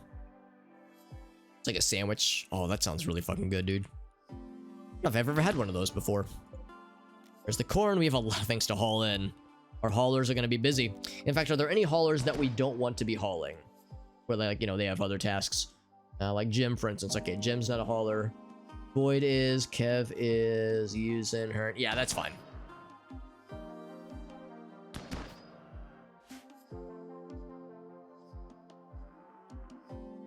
I'm trying to escape towards us. Guys, have not lost his tameness yet. Who's our best animal person? Because these guys have a taming requirement of 9. It's going to be an issue. Animals 1, 1, 5. Not bad for Jim. 6 for Warbird. That's pretty good. Oh wait, I'm gonna start looking at plants. Animals is 3 there. It's like 3. Huffington's returning. Alright, I've murdered enough for now. Kev is 5. 0. 7. 7 for her, and she's getting there, but oh, there we go. Raylan's 8. She's not too far away, so she could maybe just barely clutch it out, but it's gonna be rough. It's gonna be real close, most likely. Alpaca wool brought in. This guy did have his wounds tended. Yes, they were properly tended, which is good.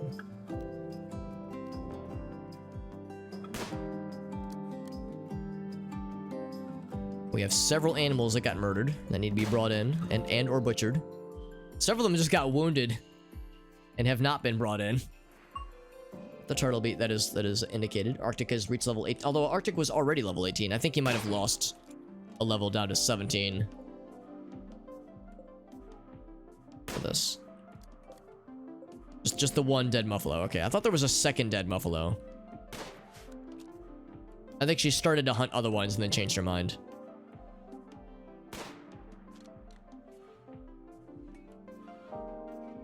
So we haven't actually moved to the beds yet. Pumpkins are starting to come in though, which is cool.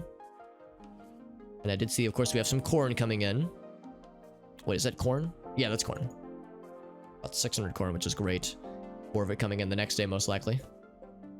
Yeah, 99%. That's pretty close. Asterius is getting there as well. In fact, I think there's more Asterius down somewhere. There's some berries. These two. Yeah. Bring those in. So much stuff we want to bring in. Is the turtle? Yeah, I think turtle meat's pretty good. I think that's worth bringing in. It's really far away, but I think it's worth it. We have a mink on the map now. Where Jim still has so many construction jobs. Isn't Raylan also construction? Yeah. Actually, yeah. What do we have Raylan doing? Oh, she can't even. She couldn't haul if she wanted to. So construction is her secondary task behind handle animal. So yeah, we have a lot of animals, but there's not always animal tasks, whereas there's always construction tasks to do.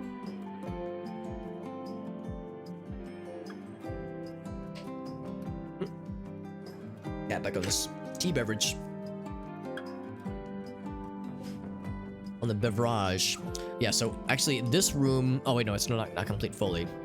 It's interesting that, yeah, it seems like whenever there's something in the way of the wall, the construction guys are less apt to go for it. I'm kind of surprised that smoothing hasn't happened either. I wonder if I need to, like, direct... Because that's construction, right? If I say Farfnugan... Yeah, it's construction to do the smoothing. I guess it's like a bottom tier thing. Get ready for the weekend. For another month. I did hear about that whale. They said they need a little time. I know you said you really liked what you saw though of the beta. It's pretty cool. So I'm glad that's like very much a positive thing. Sometimes a new thing is announced, a new game is announced. It's like, oh man, this is looking cool, and then you play the beta. It's like, I don't know. And the game comes out, and it's like, oh, it's got some issues, but it's cool that this one's like, yeah, man, we're excited for this one. This is a positive thing. There's a nice feel. No new plants. A couple new plants. Get the steel out of that one. We won't have enough room to put all the steel ever in here, but we would have enough to put all this in there for sure. Same with the uranium down here. We'd want to haul that out. So many hauling tasks, dude. Oh my god. Granite chunk out of that doorway. Same with that one there. Get that one out of there. Of course, that's just regular haul, not haul plus, but same basic idea applies. Excuse me. Actually, let's do the way. All things. Bloop. Nice and simple like. Those guys out of there. Kind of makes me sad you can't just say haul steel. It's like it's either haul plus or nothing, or just let them do their thing. It's the last one they'll do. Oh, that is kind of annoying, yeah. Because like that's probably lower than like deconstruct. And deconstruct we have a lot to do, but that probably means they're more apt to do like this, like deconstruct, like, you know, remove the stone walls out here, which I do want to happen, but it's like not immediately, right? It's like not. I would rather them do other stuff. There was other deconstruction tasks I had them assigned to. Yeah, like you can see out here, a bunch of wood out this way. Like sounds like they would be more apt to go for that first.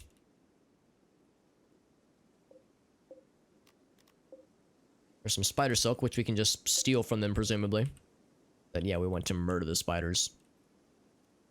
I might go ahead and say we're gonna do that today because people are, well, for one thing, people are sad, but killing some things will make them happier.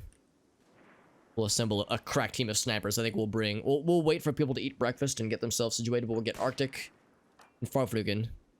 Actually, no, I think we'll leave, well... Yeah, we'll get Arctic and Farflugen. We'll leave Jim. Basically, anybody who's, like, not super, super busy right now. I think Warbird will be available. I think Kev's a pretty good shot. Kev's okay. Who am I thinking of? Rule Drip's real good. Who's our crack team of snipers? Oh, Raylan. No, we'll leave Raylan. Basically, anybody who can do construction, we'll leave them. So yeah, so we'll bring Arctic, Farflugen, Warbird, and Amnesia, and maybe Rule Drip.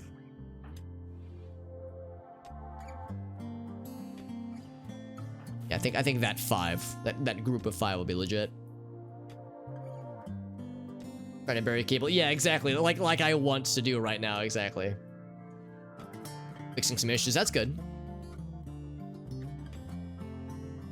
Some job applications. That's exciting, Lime.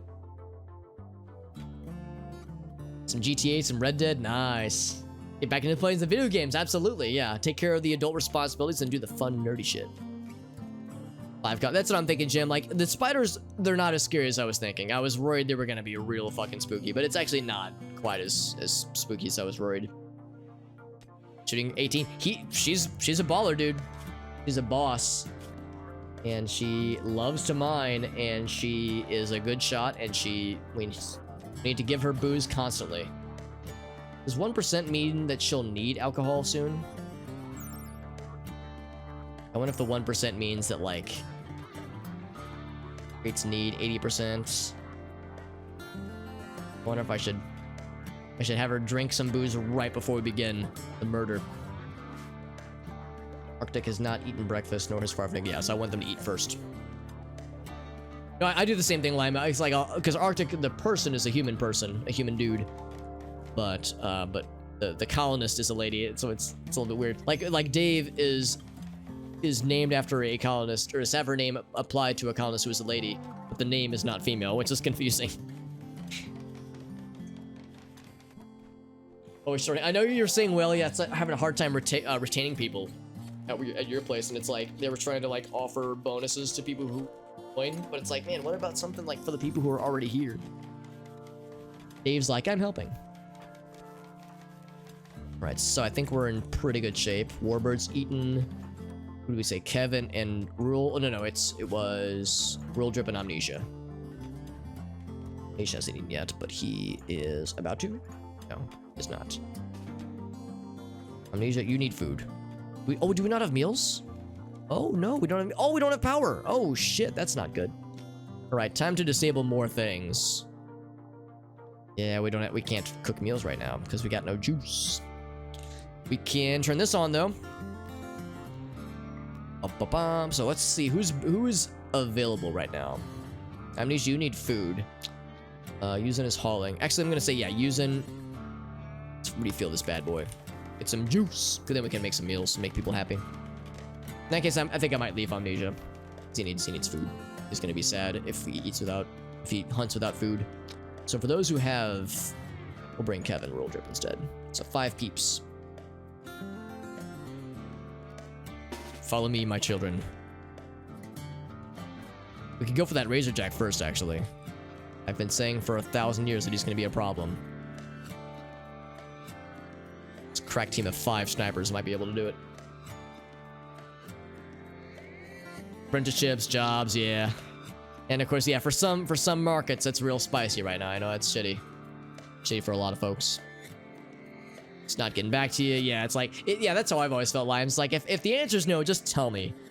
Just give it to me straight, Doc. You don't have to pussyfoot around, dude. Just, I can take it. I'm a big boy. I can take the news. What's up, Gabi? Good to see you, bud. We're doing well. We haven't died yet. We're building up some bedrooms. There's still a lot to do, as you can see, but we're getting there. And let's see. Who do we say to refill the juice? Refill the power? I think we said that was going to be Yuzen, I think. Yuzen right now. Hold on. I want to pause. Okay, there we go. He's got the wood. He's got wood. We're going to hunt some monsters right now, which is pretty hype. Second COVID shot. Nicely done, Gabi. Congrats. Congrats to that, my friend. And yes, I know that, of course, that can be a pain. Uh-oh. Is Arctic sad? Oh, Arctic is sad. God damn it. I was just saying, like, oh man, we probably need... Oh wait, no, she's not. No, she's fine. She's fine. She was moving slow because she was stuck on the rocks. That's why. I was like, we gotta feed her some booze. Nah, she'll be fine. But no, that's awesome. But yeah, I know, of course, a lot has been said that, yeah, it's the shot itself can be painful, and the arms might be sore afterwards. It's not always fun, but it is, of course, worthwhile. Let's put some people behind cover. Just like, I'm coming. Bringing up the rear. If you catch my drift. And still too far away. Never mind. I had this cool, elaborate series of cover to hide behind. Arctic, we're gonna put you right here. Oh, there we go. Activating my trap card. Car's fixed. Nice. Gotta give back the rental. Did you have what kind of rental did you have, Will? Wait, some Valorant. Nice. I did see that you guys... I saw the announcement in her Discord that it was your birthday. By the way, yesterday was Gabi's birthday. So everyone administer... I don't know how many birthday spankings you need, Gabi, but make sure everyone gives Gabi... Everyone give Gabi his birthday spankings. But congratulations on living another year, Gabi. Surviving. Despite our best efforts. But yeah, I did see that she said we're going to do some games with the homeboy. With the birthday boy. Waiting 2 to 3 months. Yeah, geez, that's frustrating because it's like, dude, that's a long fucking time to wait for a no. Yeah, get it, Arctic. Can anybody else reach? Not quite. I want Arctic to initiate combat. Now we can't see. Oh, no, we can't see. Okay, there it is. Razorjack Revenge. All right, let's get Arctic back into cover. Major break risk. Everybody. Literally everyone. Get all those hits. All those hits, but no shits. Is he dead? He is dead. Razorjack Revenge. So that thing is dead. Let's continue on our warpath. Spider time, baby. The mink. Spider way on the south end. And then this one right there. So let's get... Boop, boop, boop, boop, boop. Around there. Phil's birthday, man. Pretty good Camry. That's pretty good, yeah. But a decade, yeah, that is a significant upgrade then, probably. Another trip around the sun. Oh boy. Got a birthday coming up yourself, Mr. Whale. Very nice, my friend. Very nice. You gonna do anything fun to celebrate? Now that you know things are better than they were a year ago, so hopefully you have some abilities to do some fun stuffs. It's a birthday month. That's correct. Yeah, that's your time to get weird. Get real weird with it. Oops. Kill him. Kill him dead. You can all kill him dead. Begin combat operations instantly, except for Arfanugan, who's just barely out of range.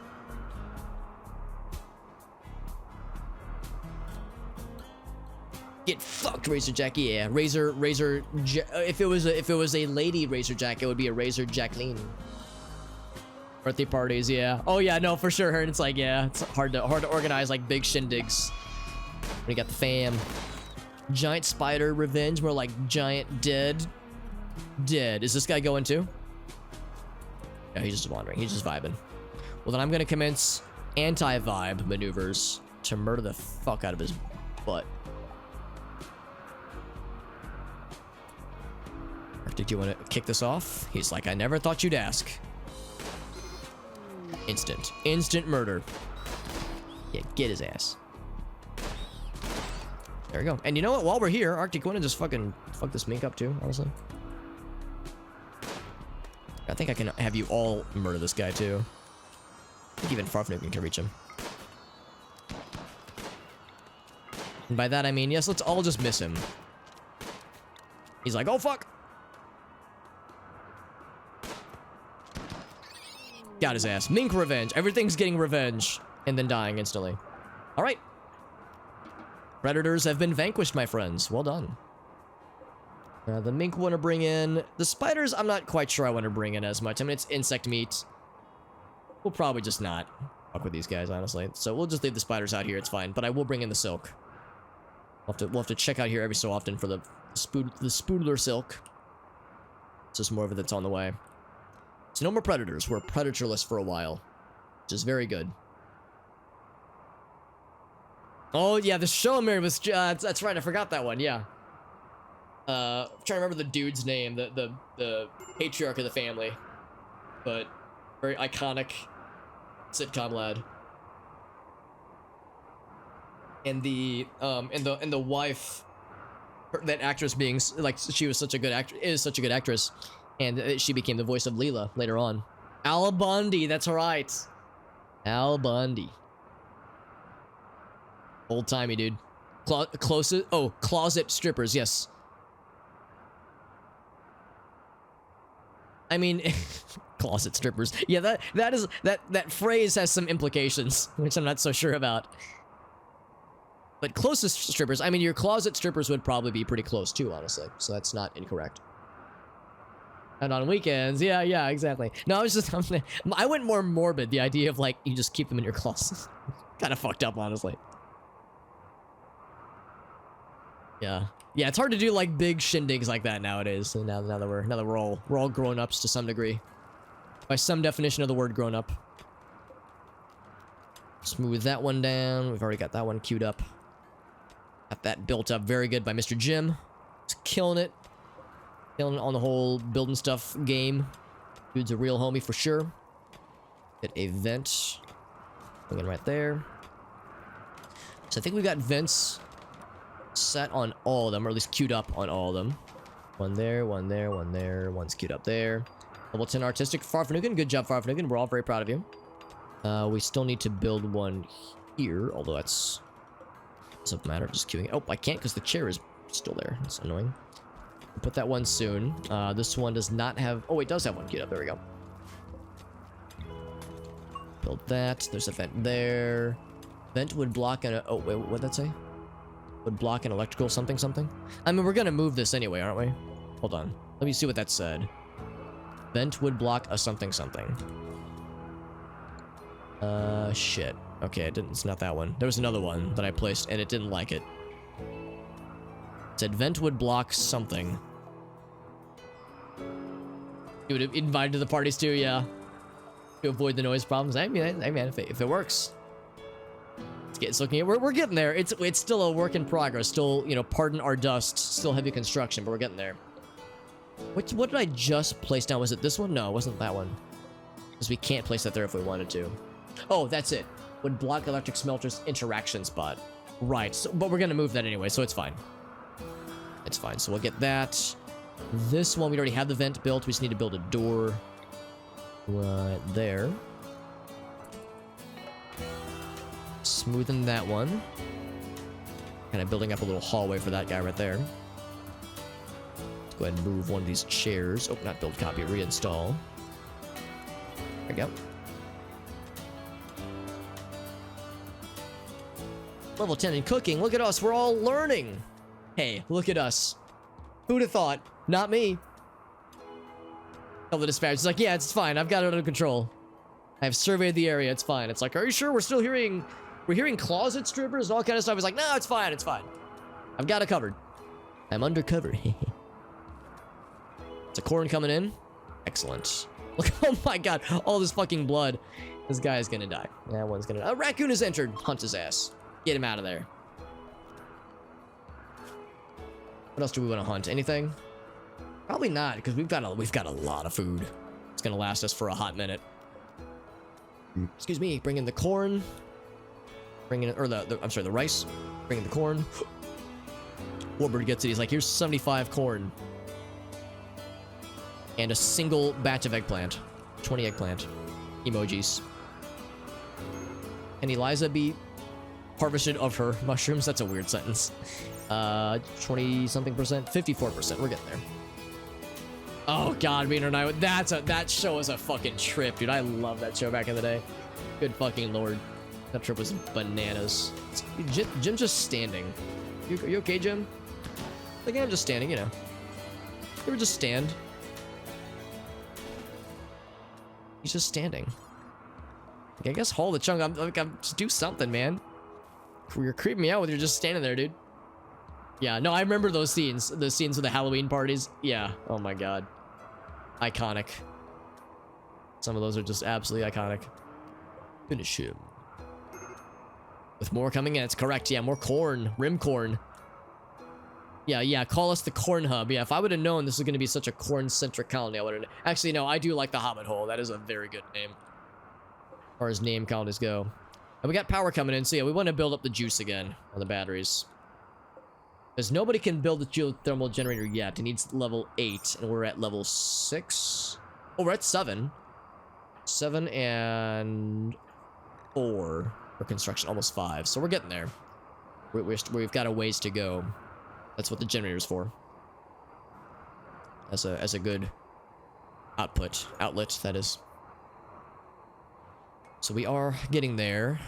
Playing dirt, playing horseshoes. Susan's just chilling, playing some chess. Playing horseshoes.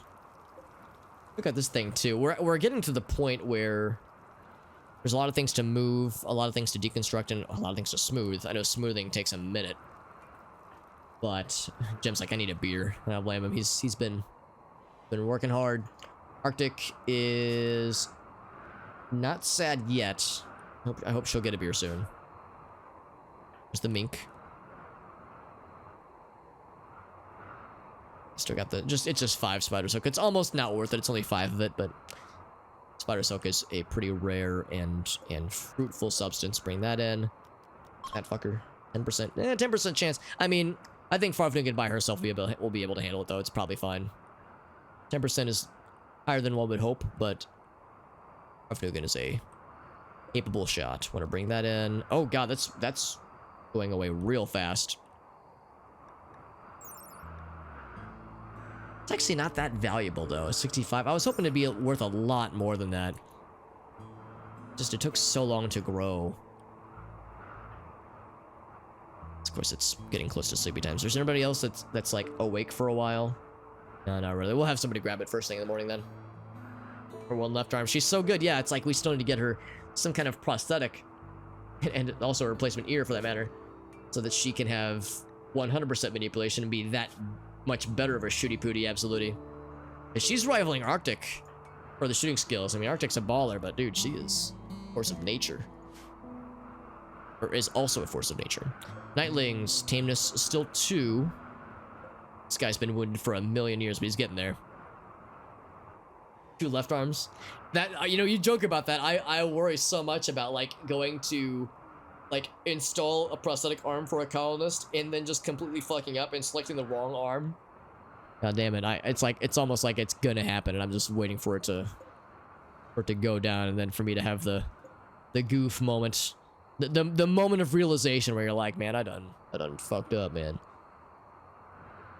One thing when you have a goof like that and you're just playing a game by yourself, but when you're streaming, it's like, fuck, man. I can't. It's just in front of, you know, however many people are watching. It's like you've committed by that point. It's happened, and it can't unhappen. Your spine. Yeah, actually, that is legit. That's a legit thing you can do. In our old colony from last year, the colony that we took to the very end, we took to the stars and we beat the game. That colony had Kazumi, one of our starting colonists. So 2 of our 3 starting colonists lived all the way to the very, very end, and Kazumi was one of them. She was old. She was old when she started, but she got, you know, degeneratively more old as time went on. And yeah, she had a bad back. And yeah, and she was our main doctor. I think she was like a doctor of like 15 or 16 or 17 skill level, and we had a doctor of like 12 skill level. They had inspired surgery, so it's like, let's do this now. We built a prosthetic back, and yeah, had someone else install it for her, and it worked. It was a little bit like, oh, a little scary, because it's like, if this fails, you kind of need a spine. So if this fails, that's bad. You know, if you're removing an arm and the operation fails catastrophically, I mean, you know, you could, you know, arms you can live without, but a spine's kind of important. That was kind of a thing. Yeah, still get nervous, man. Still get nervous. Exactly. You know, let's triple speed it. We're just watching them sleep like a bunch of creepers. Must expire soon. Yeah, so what do we get out of this? We would get a Gauss rifle. Ooh, it's pretty good, dude. That's pretty good. That range is good. The damage is good. Damn, son. Capable of incredibly lucky shots. I don't doubt it. Shield pack could be nice. Circular shield that allows bullets out but not in. Wow. Oh, but it doesn't last very long. That'd be like for short range. Or honor. We would need a lot of sandstone. Oh, well, we need a lot of stones and a lot of wood or stone or metal. I don't know, man. How long would we need to go? It need to be built within 14 days. I'm gonna say probably not. We have a lot of work for our builders. It's kind of tempting though. The Gauss rifle would be cool. The little shield pack would be neat, but it's only a one-use thing. That's the thing. How long would it last? It doesn't say, but it does deteriorate 2 units a day.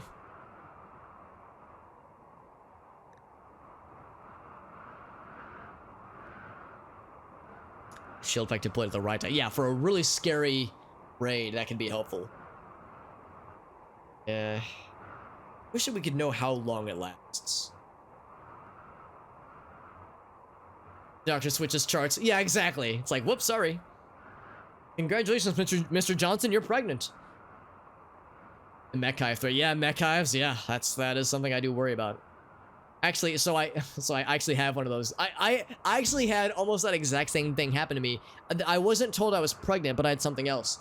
So I want to say February of last year, January or February of last year, I had just a really minor virus. It wasn't COVID, but it was some other just little virus. It was just like a very minor fever. It just wouldn't go away for like a week. I was like, oh, I'll go ahead and go to my doctor, just get it checked out. And the doctor was busy, but the nurse practitioner was available that day, so I went to see her. And I think of course the nurse first comes in, not the nurse practitioner, but the nurse comes in, takes your blood pressure, takes your weight, just some various general numbers, some statistics, your stats. And so the nurse does that. She walks out, and the nurse practitioner walks in, and she's like, hello, Mr. Super Hobbit, because that's my last name. She's like, hello, Mr. Super Hobbit, how you doing? Looking at the charts here, looks like you've got a UTI, a urinary tract infection. And I must have made a face, because she saw my face, then she like looked at me, looked at her charts, and goes like, I got the wrong goddamn charts. And she walks out the room, and she walks out the room, she closed the door, and I hear her burst out laughing. And she's like, and someone, like, she tells one of her homies, one of her coworkers, she's like, I just told that guy he had a urinary tract infection. And because I was gonna be like I didn't get a chance to say anything, but in my mind I was like, that's amazing. They took my blood pressure, they took my weight, and they just diagnosed me with a urinary tract infection instantly. Usually you have to pee in a cup for that shit, but no, they could just like smell it on me. So no, they had the wrong chart. She came in, they did the test, it was fine. So and yeah, they were like, yeah, you don't have the flu, it's not COVID. It's like they don't. Well, I guess by that point, this was January of last year, so we didn't have COVID tests yet. But they were like, you definitely don't have the flu, and it's fine. I guess it could it have been COVID? I guess it's possible, but I wasn't around anybody that did get it, so it was probably fine. But anyway, that's beside the point. Yeah, it was just like a minor virus. So it was like, yeah, it'll go in a couple days, and it did. It was fine. Like it was just a minor fever, just annoying more than anything. But yeah, that was the thing that happened last year. Shit was weird. It was ridiculous. But yeah, that was like a goofy moment that happened that I forgot about until just now. Just diagnosed a UTI based on like taking their blood pressure, measuring their weight, and smelling them. I don't know. Weird shit. Yeah, for this one, I don't know. I honestly would do this if we didn't have a billion construction things we were doing, or if we had JD. If I had JD still, a dedicated construction badass, I would do it. But yeah, I guess I'll just let it expire. Oops, whoops, sorry, I'm still in triple speed. Triple speed. Holding steel. Actually, yeah, how's about this, Raylan? I'm gonna have you. Could be a deer. Or a human. If you could be a deer or a human, which would you choose? Where was that? Alisterius. Here. Consume. Oh, you don't do hauling, right. You don't do hauling. She's like, yeah, I don't do that shit, Alex. I'm not a hauler. I'm a lover, not a hauler. I'm a hauler, not a fighter. Gabby says, a question, my friend. You are allowed to ask a question. I will, oh, construction bots, that's okay. I'll generously allow you to ask a question. Why is there a soulless toad? This guy up here, this little friend? I don't see anything, Gabi. Yeah, so what's that from? So we were talking about the corruption streams not too long ago, and I think it was, I don't know who it was, I think it was Ogalso posted there was a Mario Party 1 corruption we had where Toad's eyes were fucking gigantic from like, he's super small, but he had gigantic like murder eyes. And I was like, well, I need to we watched that clip, like I showed it on stream, we watched it, and I was like, well, now I need to like save this and display it on screen for all to see. So yeah, why is that there? It's just Toad being completely normal and not a fucking creeping jabroni. Not creepy at all, just a little bit fucked. Also, there's just a bonus chair here. I'm gonna reinstall that. Reinstall that, right? Yeah, actually, here's what this. We'll cancel that. And we'll just put that chair right here. There we go. Easy. We'll put Raving's bed there. There's some other beds that haven't been reassigned or replaced. That there. Harfnugans we got. Void we got. Jim's bed. This bed, we'll put that. That one will be right. Her. Kev's bed. That right. Oh, those are already set. That right. Her. Already set. Here's Dave's. Oh, Dave's is already set. Is that everybody? Oh, not Amnesia. Actually, I might just make a separate bed. Just leave both these as medical beds. We had an extra bed at one point, but then it got exploded. It got blowed up. Yeah, just pixelless Toad. Pixelated giant eyeball Toad. Excuse me. What's Arctic getting? He's getting. He wants to. Actually, why is Arctic hauling? Oh, I guess, yeah. I guess Arctic actually has quite a lot of flexibility, doesn't he? He's mostly a mining person and can do art. There's no construction. Yeah. Has 6 cooking. Actually, yeah, Arctic's not a bad cook, honestly. Quite capable. There we go. We're hauling in more of the steel. Yeah, more hauling. Just lots of hauling. Hauling granite chunk. That's what we're doing. It's our specialty. It's our secret move. Secret schmoves.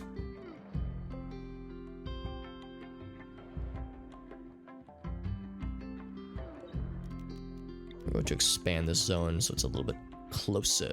There we go. There are a lot of rocks. A lot of goddamn rocks. Marble, what is it? Limestone and sandstone? Marble, granite, and sandstone. That's it. That's the holy trinity.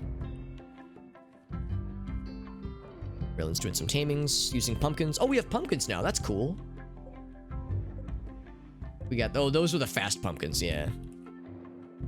Fast pumpkins, as we all know, are the best pumpkins.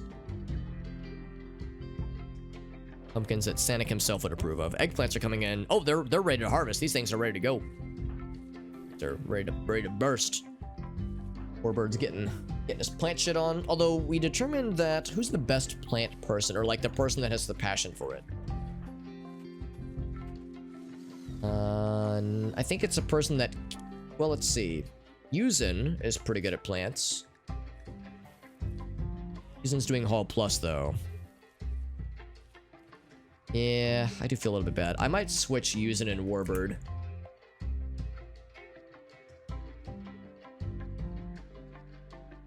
I could just take him off of it though. If I take him off that, then he's more likely to do. Actually, yeah. If I take him off Hall Plus, then he'll just do regular hauling when he's not doing plant grow or plant cut for that matter. So, yeah, I think that would be better for using, because I do want to make sure he gets to doing plant skills. I'm gonna toggle him so he can help out with Warbird.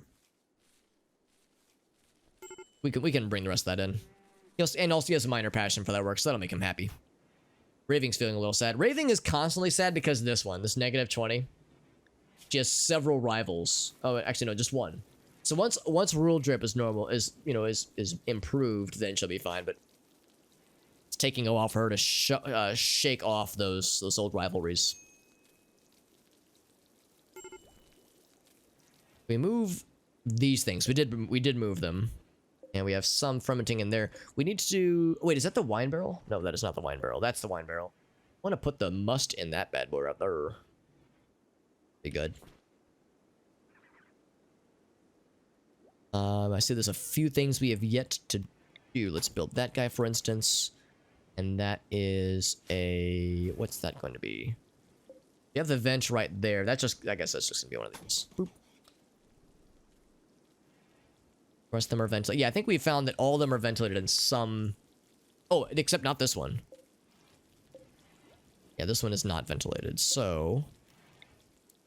There's one right there. Boop, boop.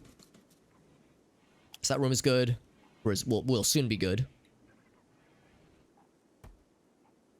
Bringing in some corn, bringing in the mink that she hunted all by herself. Look at that. Look at her go. More corn getting brung in. Gotta replant a bunch of shit.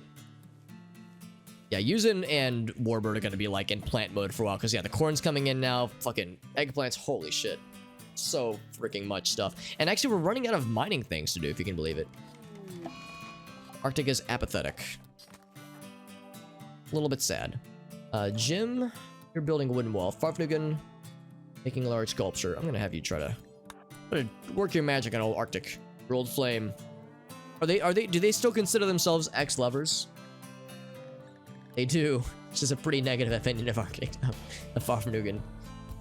Maybe I shouldn't have Farfnugan try, or Farfnugan try. Who else is like really good at social? Like really fucking good. Amnesia's pretty good. Yeah. Yeah, Farfnugan, I changed my mind, Farfnugan. We'll have Amnesia try his magic.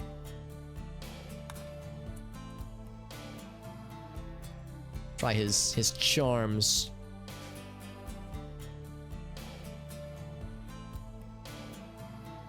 Farfnugan's like, fine, I'll go back to my art then. And I didn't want to calm that person down anyway. So there's the original large one. Yeah, I don't think we've made any other new ones. Because it does take a long time to build those. And we do have better artists. Successfully calmed down. We do have better artists, but Farfnugan doesn't have a whole lot else to do. So, might as well. It's better than nothing, I guess. Somebody's making art, that's what matters. Yeah, a lot more stuff coming in though. We still haven't gotten rid of enough insect juice, insect meat. I might just go ahead and hollow out more space then, because we don't have a lot of other mining tasks to be done anyway, so it's like, might as well give ourselves a little bit more space.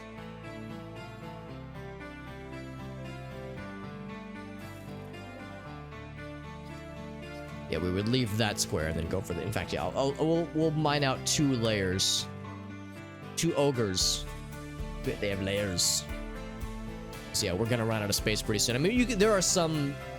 what's the word? Some efficiencies we could glean from this. As you can see, certain stacks could be combined. But yeah, it's like the insect meat's taking up a lot. Stop being apathetic, that's good. We have quite a bit of kibble, but I mean, I just told them to just make as much as you fucking want, honestly, because mainly I just want to get rid of the insect meat, because it's just sitting, it's just holding, it's just, you know, keeping or taking up space. Also gonna say, in the odd chance that we do get arachnid meat, let's not make that, but for making kibble, absolutely. Arachnid meat for kibble, good. Excuse me. At which point, maybe we would bring in the Spoodler friends. Look at that. Amnesia and Arctic. Amnesia and Arctic, like 2 mining homies. Mining squad.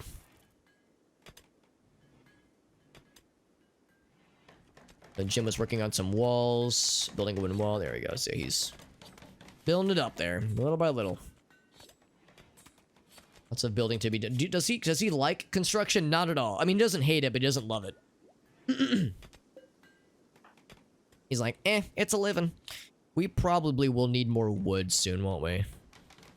So we are going through a bunch. We have a new alpaca.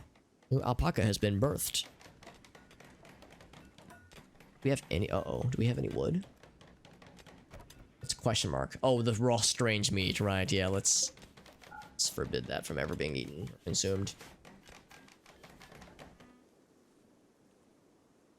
Let's zoom out. So we have 60 wood. Yeah, that's not enough wood. We need to chop down some shit.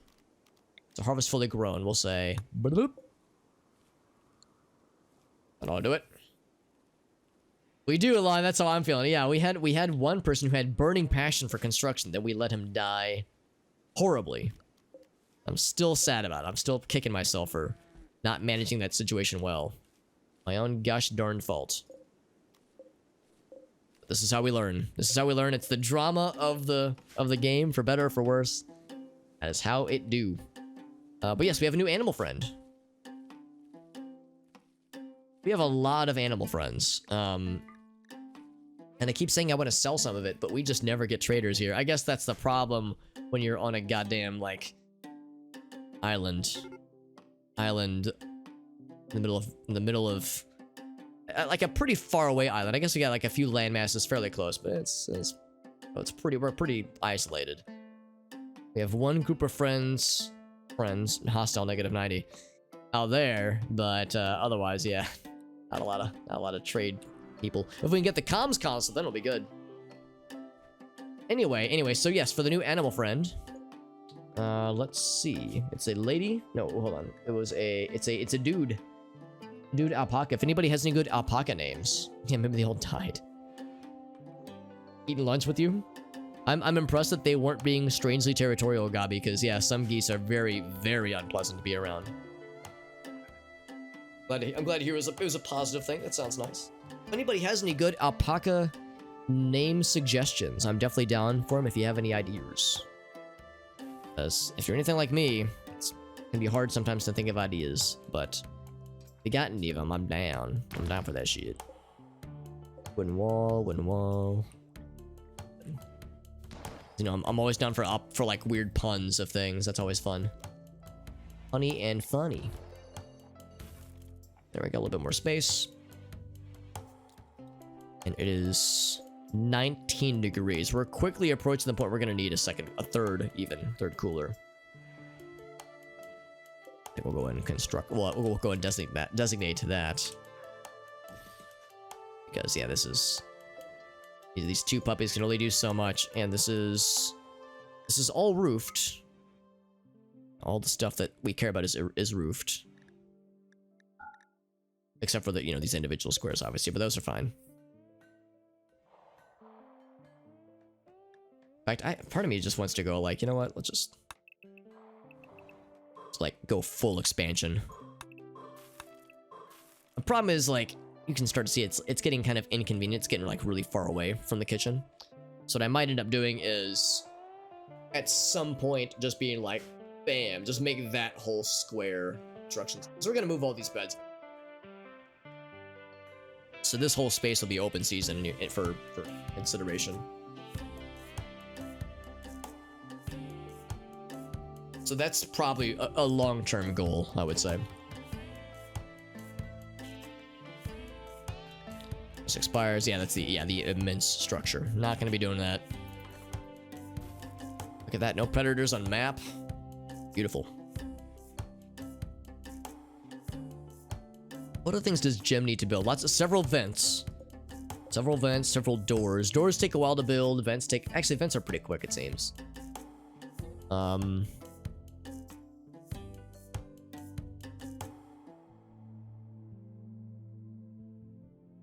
What am I not considering here? There's other things that Jim will be doing. I'm just trying to think of like things that could potentially get in front of smoothing cave walls, that kind of thing.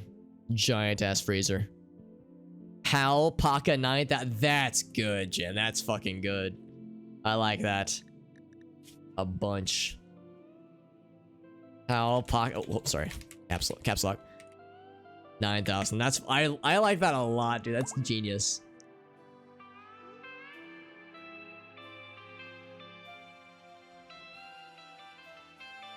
Drugs, Lime. Oh yeah, no, I'm thinking the same thing. Lime, I think what we'll do is, yeah, we'll eventually make this square right here the freezer, and then maybe up here we'll turn this into like the production area. So yeah, that's where we'll do like drug lab, machining table, all that jazz. Relaxing socially by himself. You ever just like do things socially but by yourself? Like a fucking weirdo. Like this guy over here. Yeah. Oh, I see what you're saying, Lime. Yeah. But you're not wrong though. Those are things we will absolutely want to do. No doubt about it. That is on the menu. Arctic's like, I need a goddamn beer. Do you ever have a breakfast beer? Oh, come on. There's a table right there, Arctic. What are you doing, you fucking weirdo?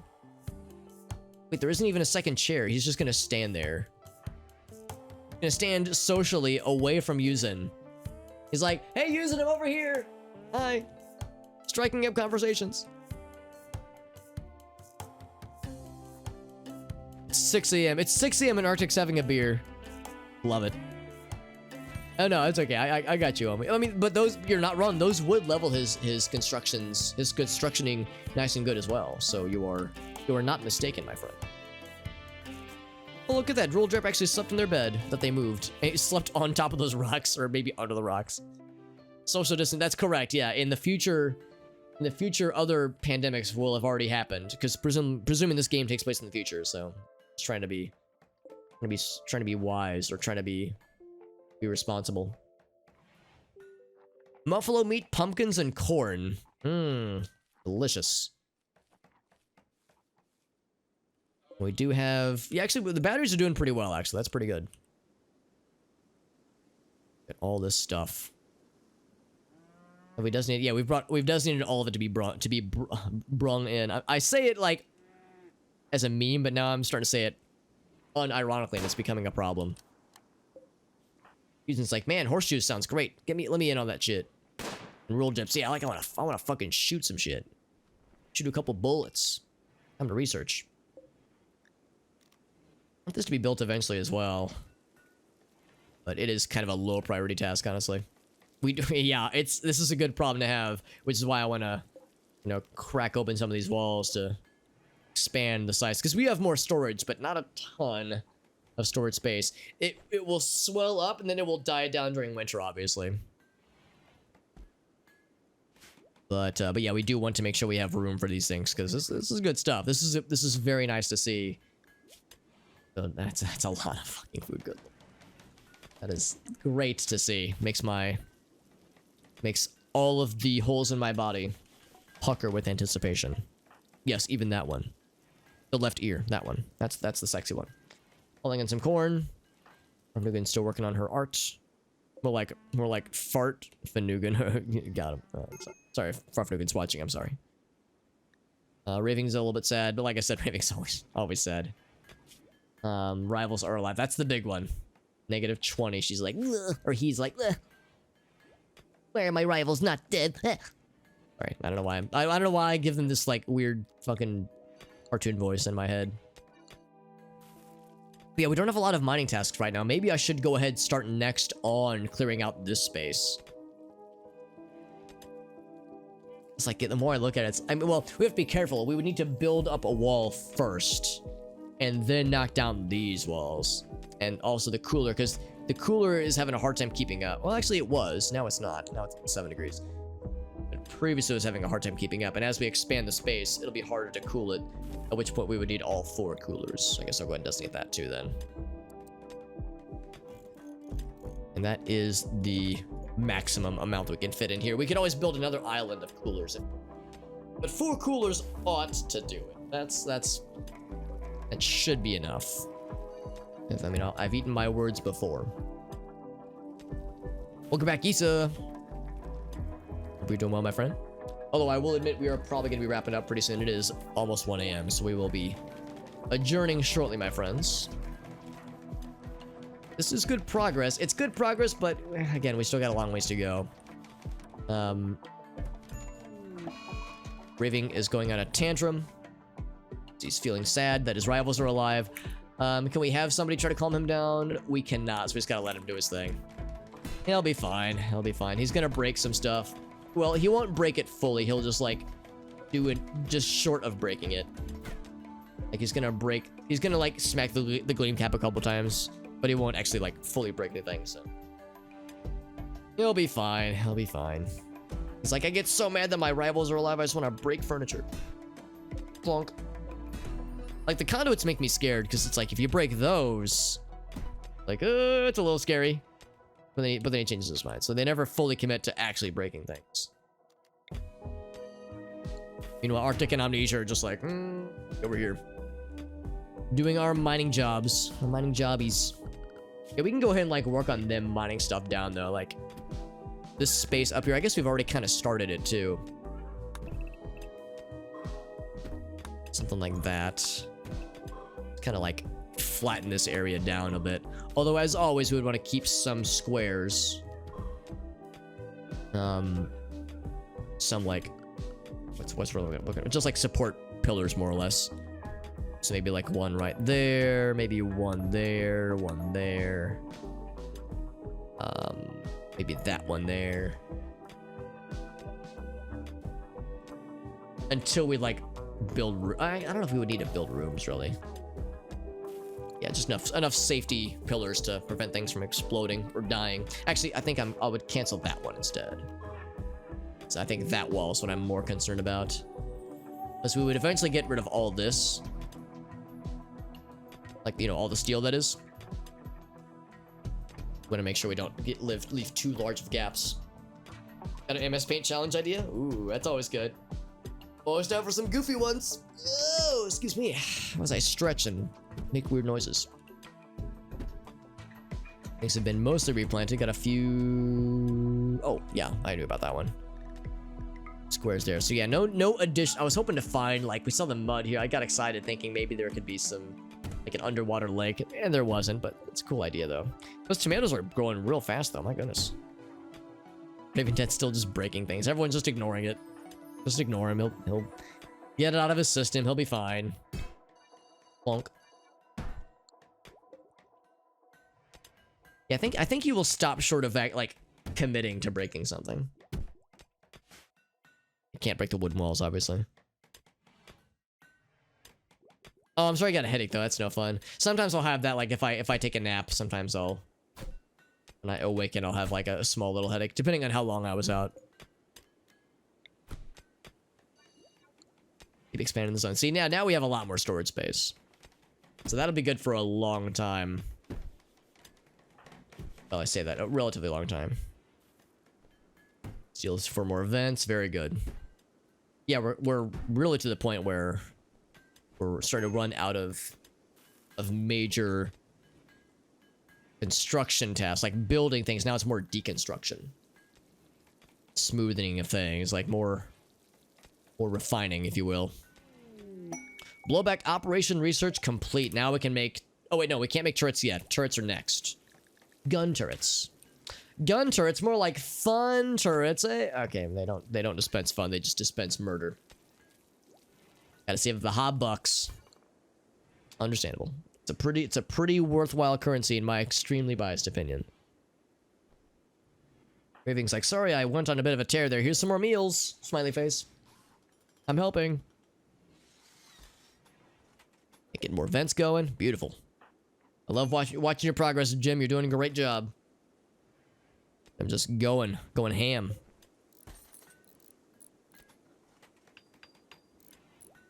Bink, bink, bink. Big cryptocurrency, yeah. Yeah, keep an eye on Hobcoin. Hobcto coin or something. I'm trying to think of what I would call it. Crypto Hob or something. Crypto Hob. That's when you're a hobbit, but you don't want people to know it. You're a secret hobbit. Well, super secret.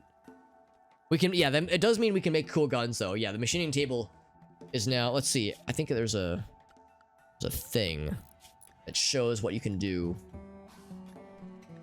Blowback operation. Yeah, so you can get, it's kind of hard to see.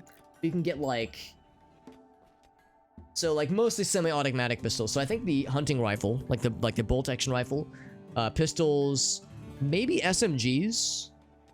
Oh wait, no, actually no, never mind. The bolt action was back here. Auto pistols. Oh, machine pistols. So yeah, like SMGs, like, or machine pistols, like very light. Minor operation there. So gas operation would be like the next, like actual SMGs and heavier SMGs. You can get into assault rifles with heavy weapons, I think. Yeah.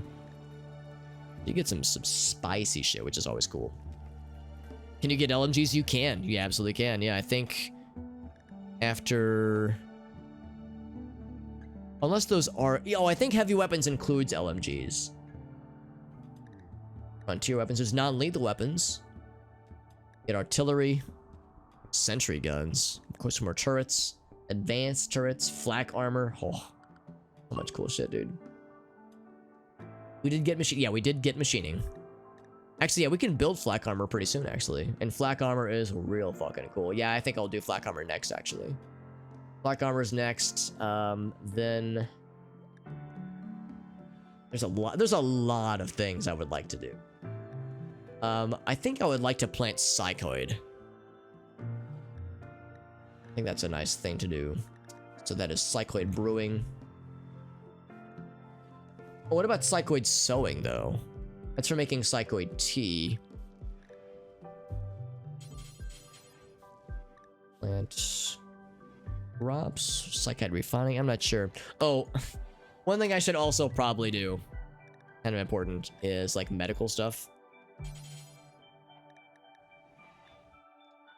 Like, yeah, sterile materials. Yeah, actually, hold on. Sterile materials, that's important.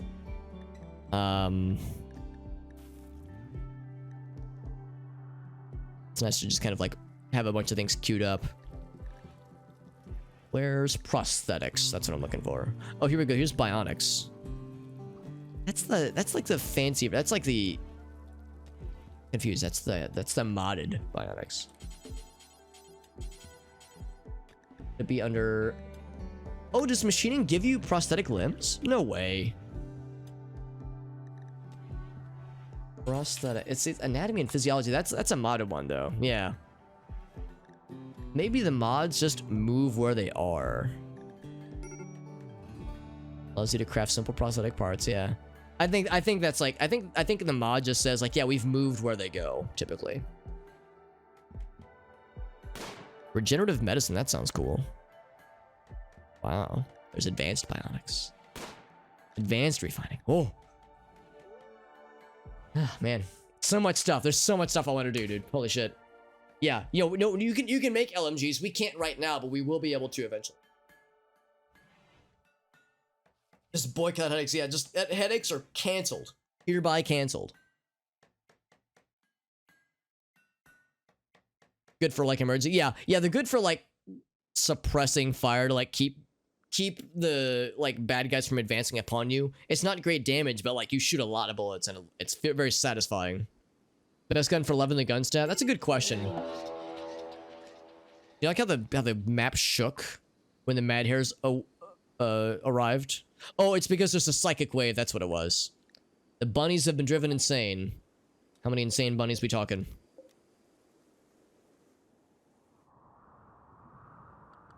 Let's just do it this way. Wildlife. 3 bunnies. Oh no, I'm scared. Yeah, we don't have prosthetics already. Yeah, I was thinking the same thing. I was like, what? But no, it's unfortunately we don't. We have to research it. Yeah, I would assume. Oh, you thinking? See, I thought it'd be like multi-shot with low to cooldown would be good. You're thinking single shot with low cooldown?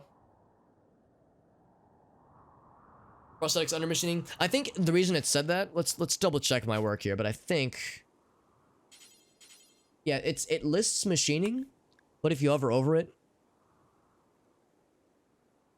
Oh wait, it does say prosthetics, doesn't it? You're right, yeah. I guess what I'm confused about then is under anatomy, it says allows you to construct simple prosthetic parts. Maybe what it means is the machining table is where you would build it, but it doesn't have it automatically included. Let's go back to the machining table real quick. Let's do it this way. Build machining tables to craft guns, grenades, flak armor. So we don't get flak armor by default. Flak armor you get after you research it. So yeah, I think it's saying that's the table where you would do these things. Yeah. Yeah. It's a good point though. Like that. Yeah, that wording's a little bit. It's a little bit misleading. But that is pretty nifty though. What's waste disposal? Bins just constantly clean the environment. That's kind of neat. Mixology. Oh, we can make some fancy drinks, dude. That'd be neat. There's so many cool shit. So much cool shit. And the mods we added added a lot of stuff, too. Wowee. So much cool stuff. I want to do all of it, man. I want to do all of it. But yes, it is accessible to research. Yeah, we have that queued up after a couple of things. It's 11 a.m. or a.m. p.m. So people are going to sleepies. Are the bunnies like going to murder right now? Oh shit, Dave's out here. Uh-oh. Oh my god, he wants to refuel with wood that's all the way out there. All right, where are the bunnies? It's a gray fox. We'll go to hunt him. Okay, so one of the bunnies has seen Dave. Oh god, they're all approaching. Dave, I'm gonna say, get you back here, dude. I'm gonna draft her, get her back in. That way she can run and gun. The bunnies are approaching, dude. Get out of there, Dave. Get out of there. It's a time for rabbits, too. I mean, that one rabbit is not so bad. 3 of them could be a little bit scary just because they, they outnumber you. So he's gonna start taking some pot shots. There we go. Although it's not gonna be enough. Of course, he's missed literally all the shots. Got one of them. Nice. Got them both. Well done, Dave. Damn, son. I was all worried for him. I'll undraft him. Unless, where's the other bunny? And these weren't like diseased. These were just maddened with some kind of psychic wave. Oh, right there for Void. Void, fuck him up. Oh, that was easy. All right, all right. So never mind. He just said, blah. Cut his neck. Zora's Salvation. I wasn't gonna do that quest. Yeah, I wasn't gonna do it. I mean, it would have been cool, but it's not that I didn't want to do it, it's that we couldn't do it. It was too far away. We physically could not do that quest.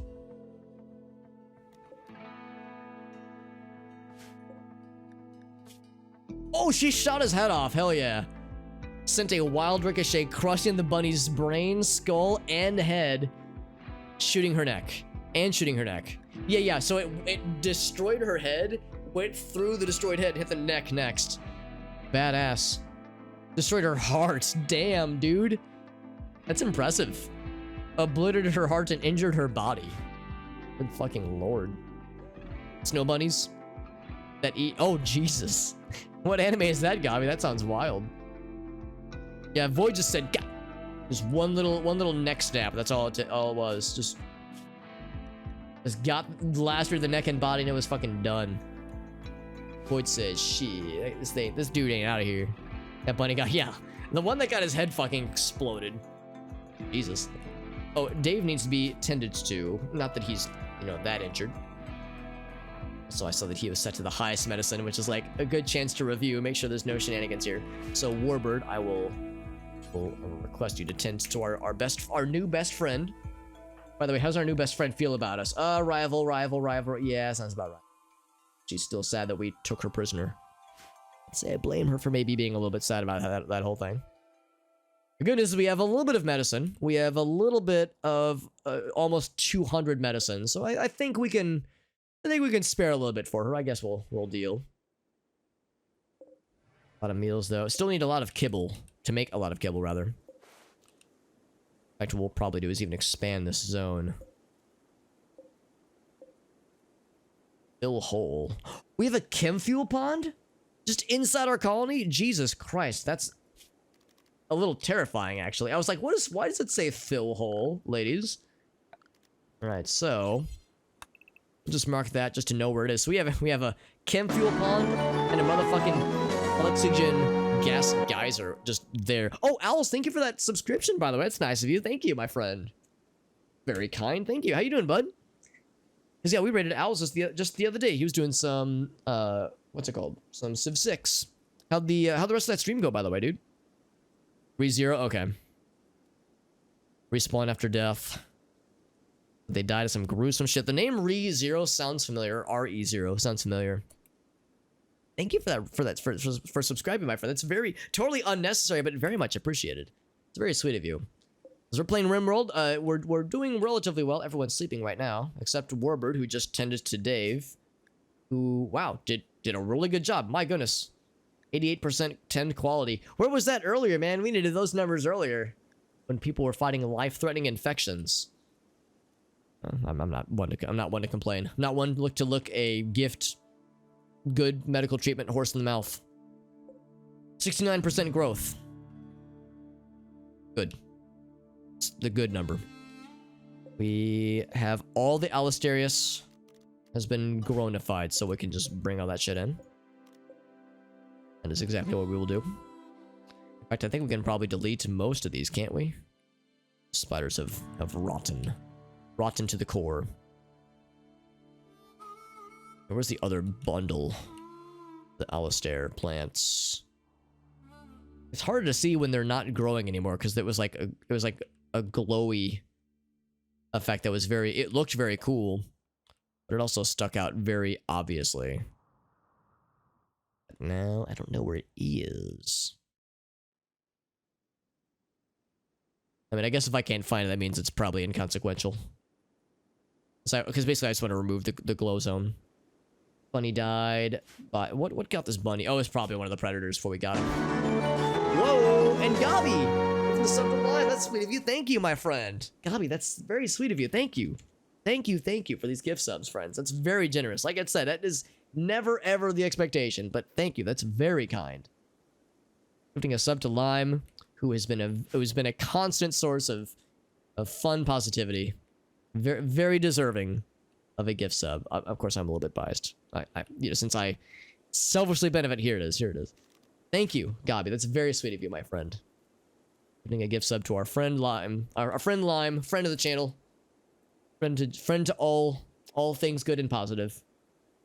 This bearberry, what fucked up this bearberry? Oh, it was probably the fires, probably the flash fires we had not too long ago, the flash storms. Flash storms. It's where it's like you just go outside in a thunderstorm and just show your genitals to everybody. That was very kind. 100% agreed. Yeah, Gabi's a fucking homie, dude.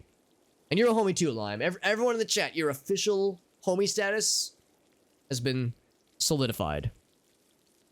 I would give you like homie badges you could wear on your shirts, on your lapels, to show off. It's like official homie status. Certified homie status. Alpaca 9000 is the target of a great all the way from back there though. Like, dude, how does it even work? How does he even know that Alpaca 9000 exists when he's 1,000 miles away?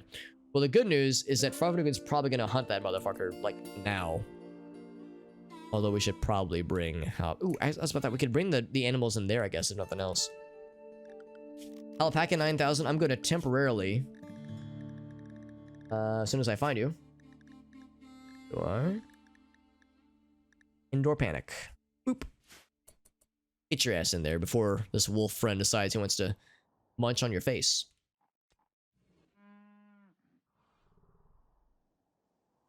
In fact, what I might even do is I might have Kev. I never mind, he wants to hold the bunny. He might change gears and go for somebody else. Now what's he doing? He still wants to get Alpaca, but now he's like, oh, where'd it go?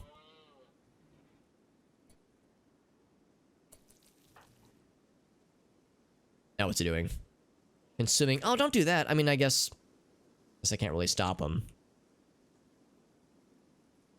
Once you're done eating, you need to murder this dude. This guy's just harshing our vibes. I'm surprised that they're willing to eat vegetables. I thought they were carnivores. They are carnivores. Maybe he's like hella desperate. I mean, he is getting pretty hungry. I know when animals are desperate, we added a mod that basically makes it so that when animals are desperate, they will eat things they wouldn't normally eat.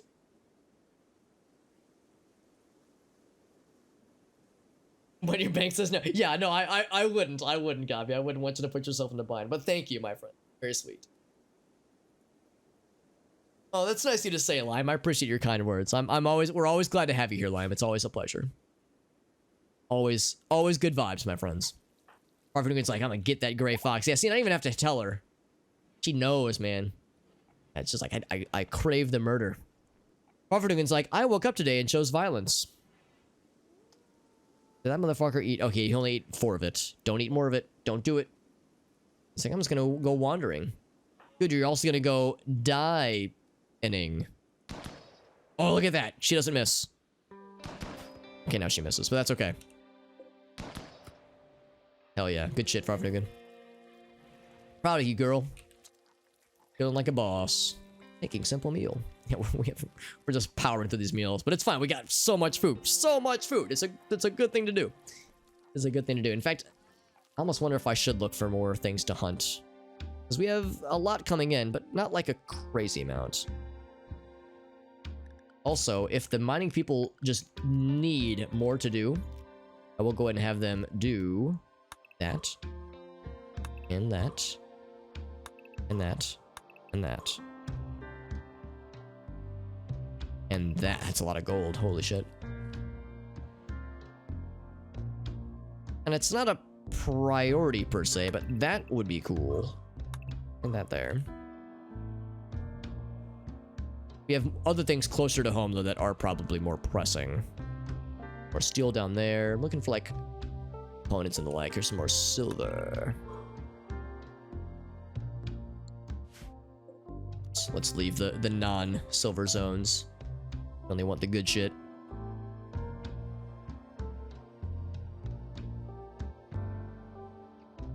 Wasn't there some jade somewhere? There it is, yes.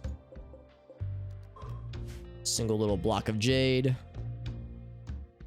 There was at least some uranium somewhere. I don't know if we need much more uranium than what we found already, though. Some steel up there. We can always get more with the underground scanner. Some components over here. Back to machinery. Oh, here we go. Some more plasteel. We can never have too much plasteel. Can always use more of that shit.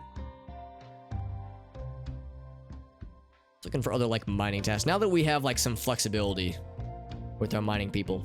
I always feel weird saying our miners because yes, they mine, but it, you know, there's a number of ways you can spell that word, or there's different words with different spelling, and like, you know, it's like I want to make sure I'm not giving the wrong kind of vibes. Also, I wonder what this is, if that's something.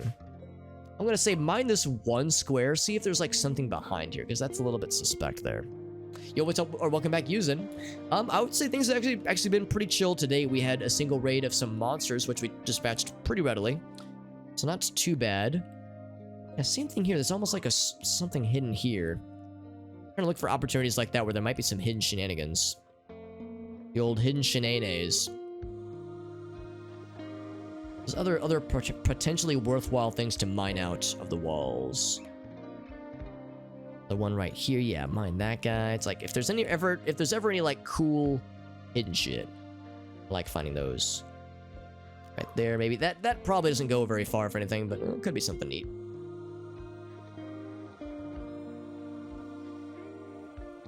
See, I'm just looking for anything I might have missed that would be worth mining down.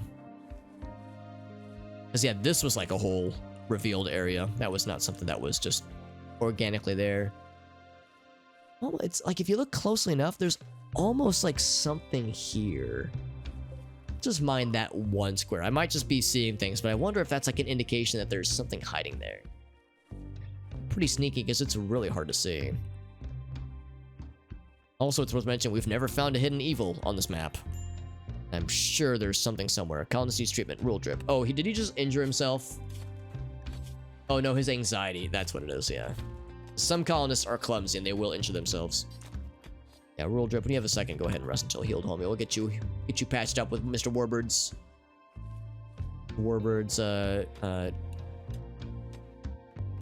world famous medical treatments. Look at that. He already does it. He already knows. Still no ancient. Yeah, I'm shocked it hasn't happened yet. Over the hidden graves. Yeah, that's correct. Yeah, it's like I wonder what else there could be. What other things could be lurking. This is uranium. I knew there was more of something. Major break for void. That's fine. Well, maybe not. It's fine, but we'll deal with it in a second. Something here, maybe. Hit both of those squares, perhaps. Just looking for anything that looks suspicious. Anything that looks a little sus, if you will. As the kiddies like to say when they play their... What's that game everyone loves? Among them. Amidst them. The breakout game of the year, last year. Around those. Some preposition followed by a plural Generic term, generic qualifier. Hey, we got a single compacted machinery. Well, that's enough for us.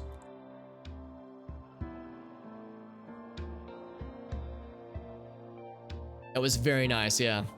The strip mine mod? What is the strip mine mod? Does it mean like you mine but you're like sexy while you're doing it? Just sign me up, honestly. Looks like there's stuff behind here too. There's something going on there, man. Some shenanigans. Around those, yes. That classic game that everyone fell in love with last year. Last year? Yeah, last year. I'm not quite as worried about the compacted steel. We have so much fucking steel. I mean, I know better than to say we have too much, because no matter how confident you are, you'd never have enough steel in this game. We have a lot right now, so I'm not in any rush necessarily.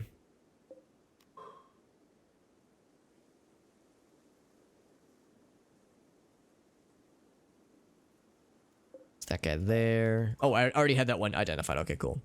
So I think that's all the ones I wanted to like look at immediately. There's still like, again, like there's something going on here. I'm gonna just crack into like one square into there. Maybe could that be where the ancient evil is? Honestly, it's like that. It's like a there's like a thin line, but it's a solid line. It's not like lumpy the way cave walls are.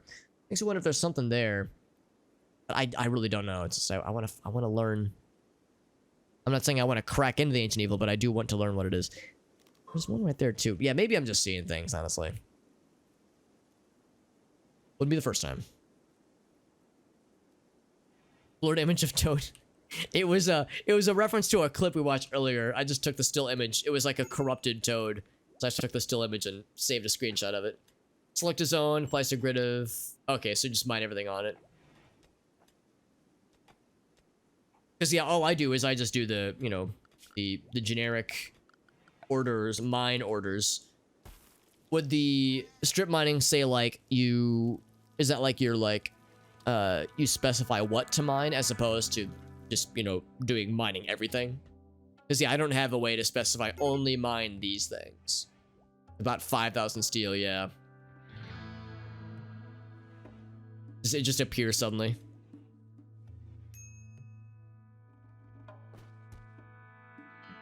Is that what this is? Or is there one called strip mine that I've never noticed? Oh, strip mine, there it is, yeah. Mine orders in grid to maximize the chance of finding hidden ores. Ah, showing setting window. Oh wait, hold on. Hold shift, show settings window, or designate using current settings. Because you're right, yeah, I've not used this. I never even noticed it, honestly. It's a Dementor Toad, right? Yeah. Yeah, we were talking about this not too long ago, Gabi. I was saying how, like, I've been watching other people do corruptions, and it's like, it's planting the idea in my brain. It's like, it would be kind of fun to do this again.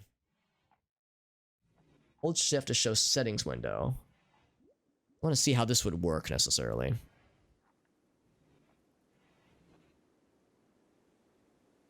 It's in the core game? Well, damn. So I would say like this, for instance. I would be like, oh, there we go. So yeah, we want, like, if I wanted all this steel, I mean, I don't need it right now, obviously, but if I did, let's see.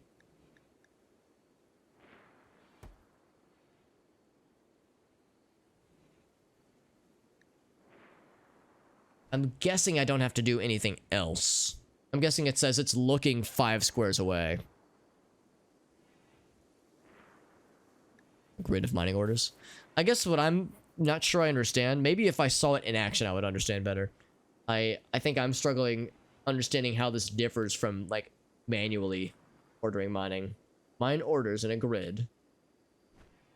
Because you don't click and... Oh, you do click and hold. Oh, okay. Huh. I'm perplexed how it's... Oh, I get it. So it's not... Okay, I misunderstood it. I thought what it was getting at is...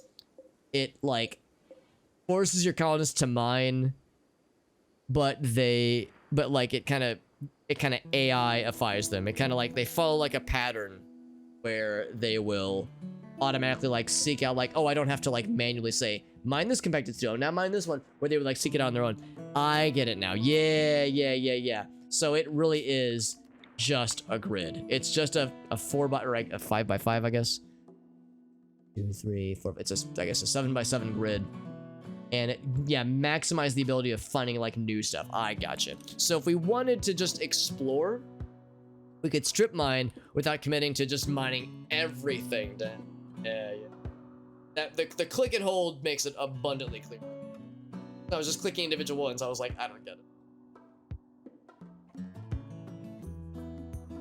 Yeah, that makes a lot more sense. Thank you for pointing that out, because that would be really helpful when it comes to being like, what's in this giant fucking, like, I don't know what's in there, and I would like to know eventually.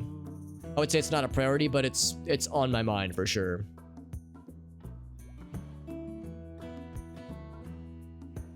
Click the steel like, oh, and then press, oh, interesting. Okay, so hold on.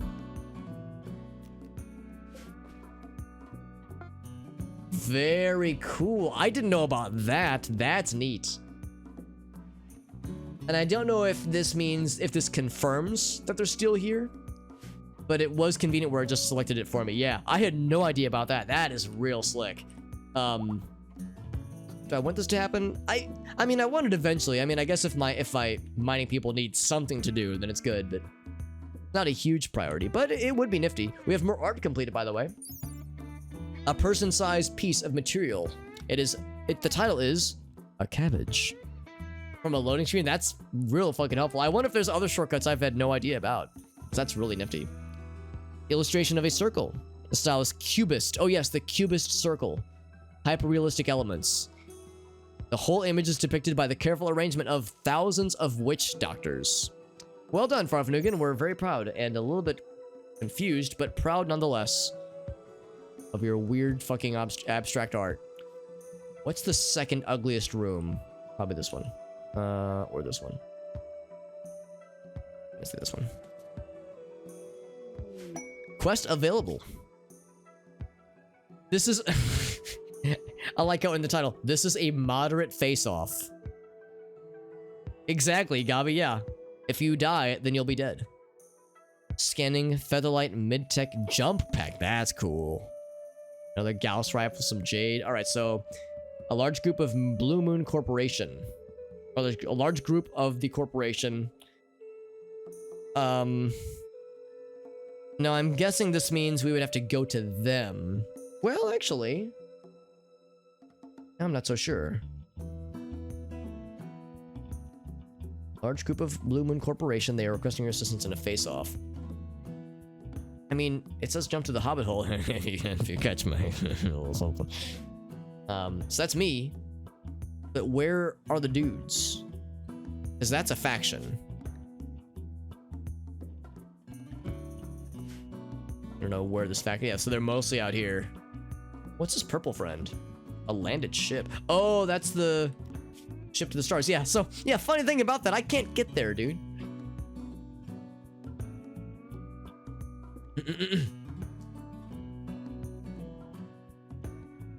Yeah, everyone's been forgotten. Yeah, I wonder if it's been like long enough where they just forgot about them. Actually, well, yeah, Farfnigan was a starting colonist, so she would have known them. Gauss rifle would be cool, yeah. Yeah, but I'm curious about this quest. I'm afraid to accept it and then not being able to go to it. I mean, I guess it's not the end of the world. I want my assistance in a face-off. Like, yeah, I don't know how to like get to them.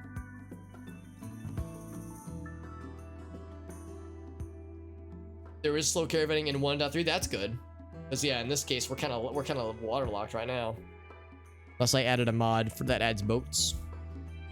Hours in 7 days. I just don't know about this. Maybe I need to like look up what this quest entails, because I want to know if there's like a place I have to go to, or if they'll come to us. If they'll come to us, then I would be more inclined to accept it. I mean, because fucking Gauss rifle, dude. Holy shit. What is the Blue Moon Corporation? What are they known for? What's their shit? Tell me your shit. Interstellar company, expansion and increasing profits, contractors and employees, expanding company influence,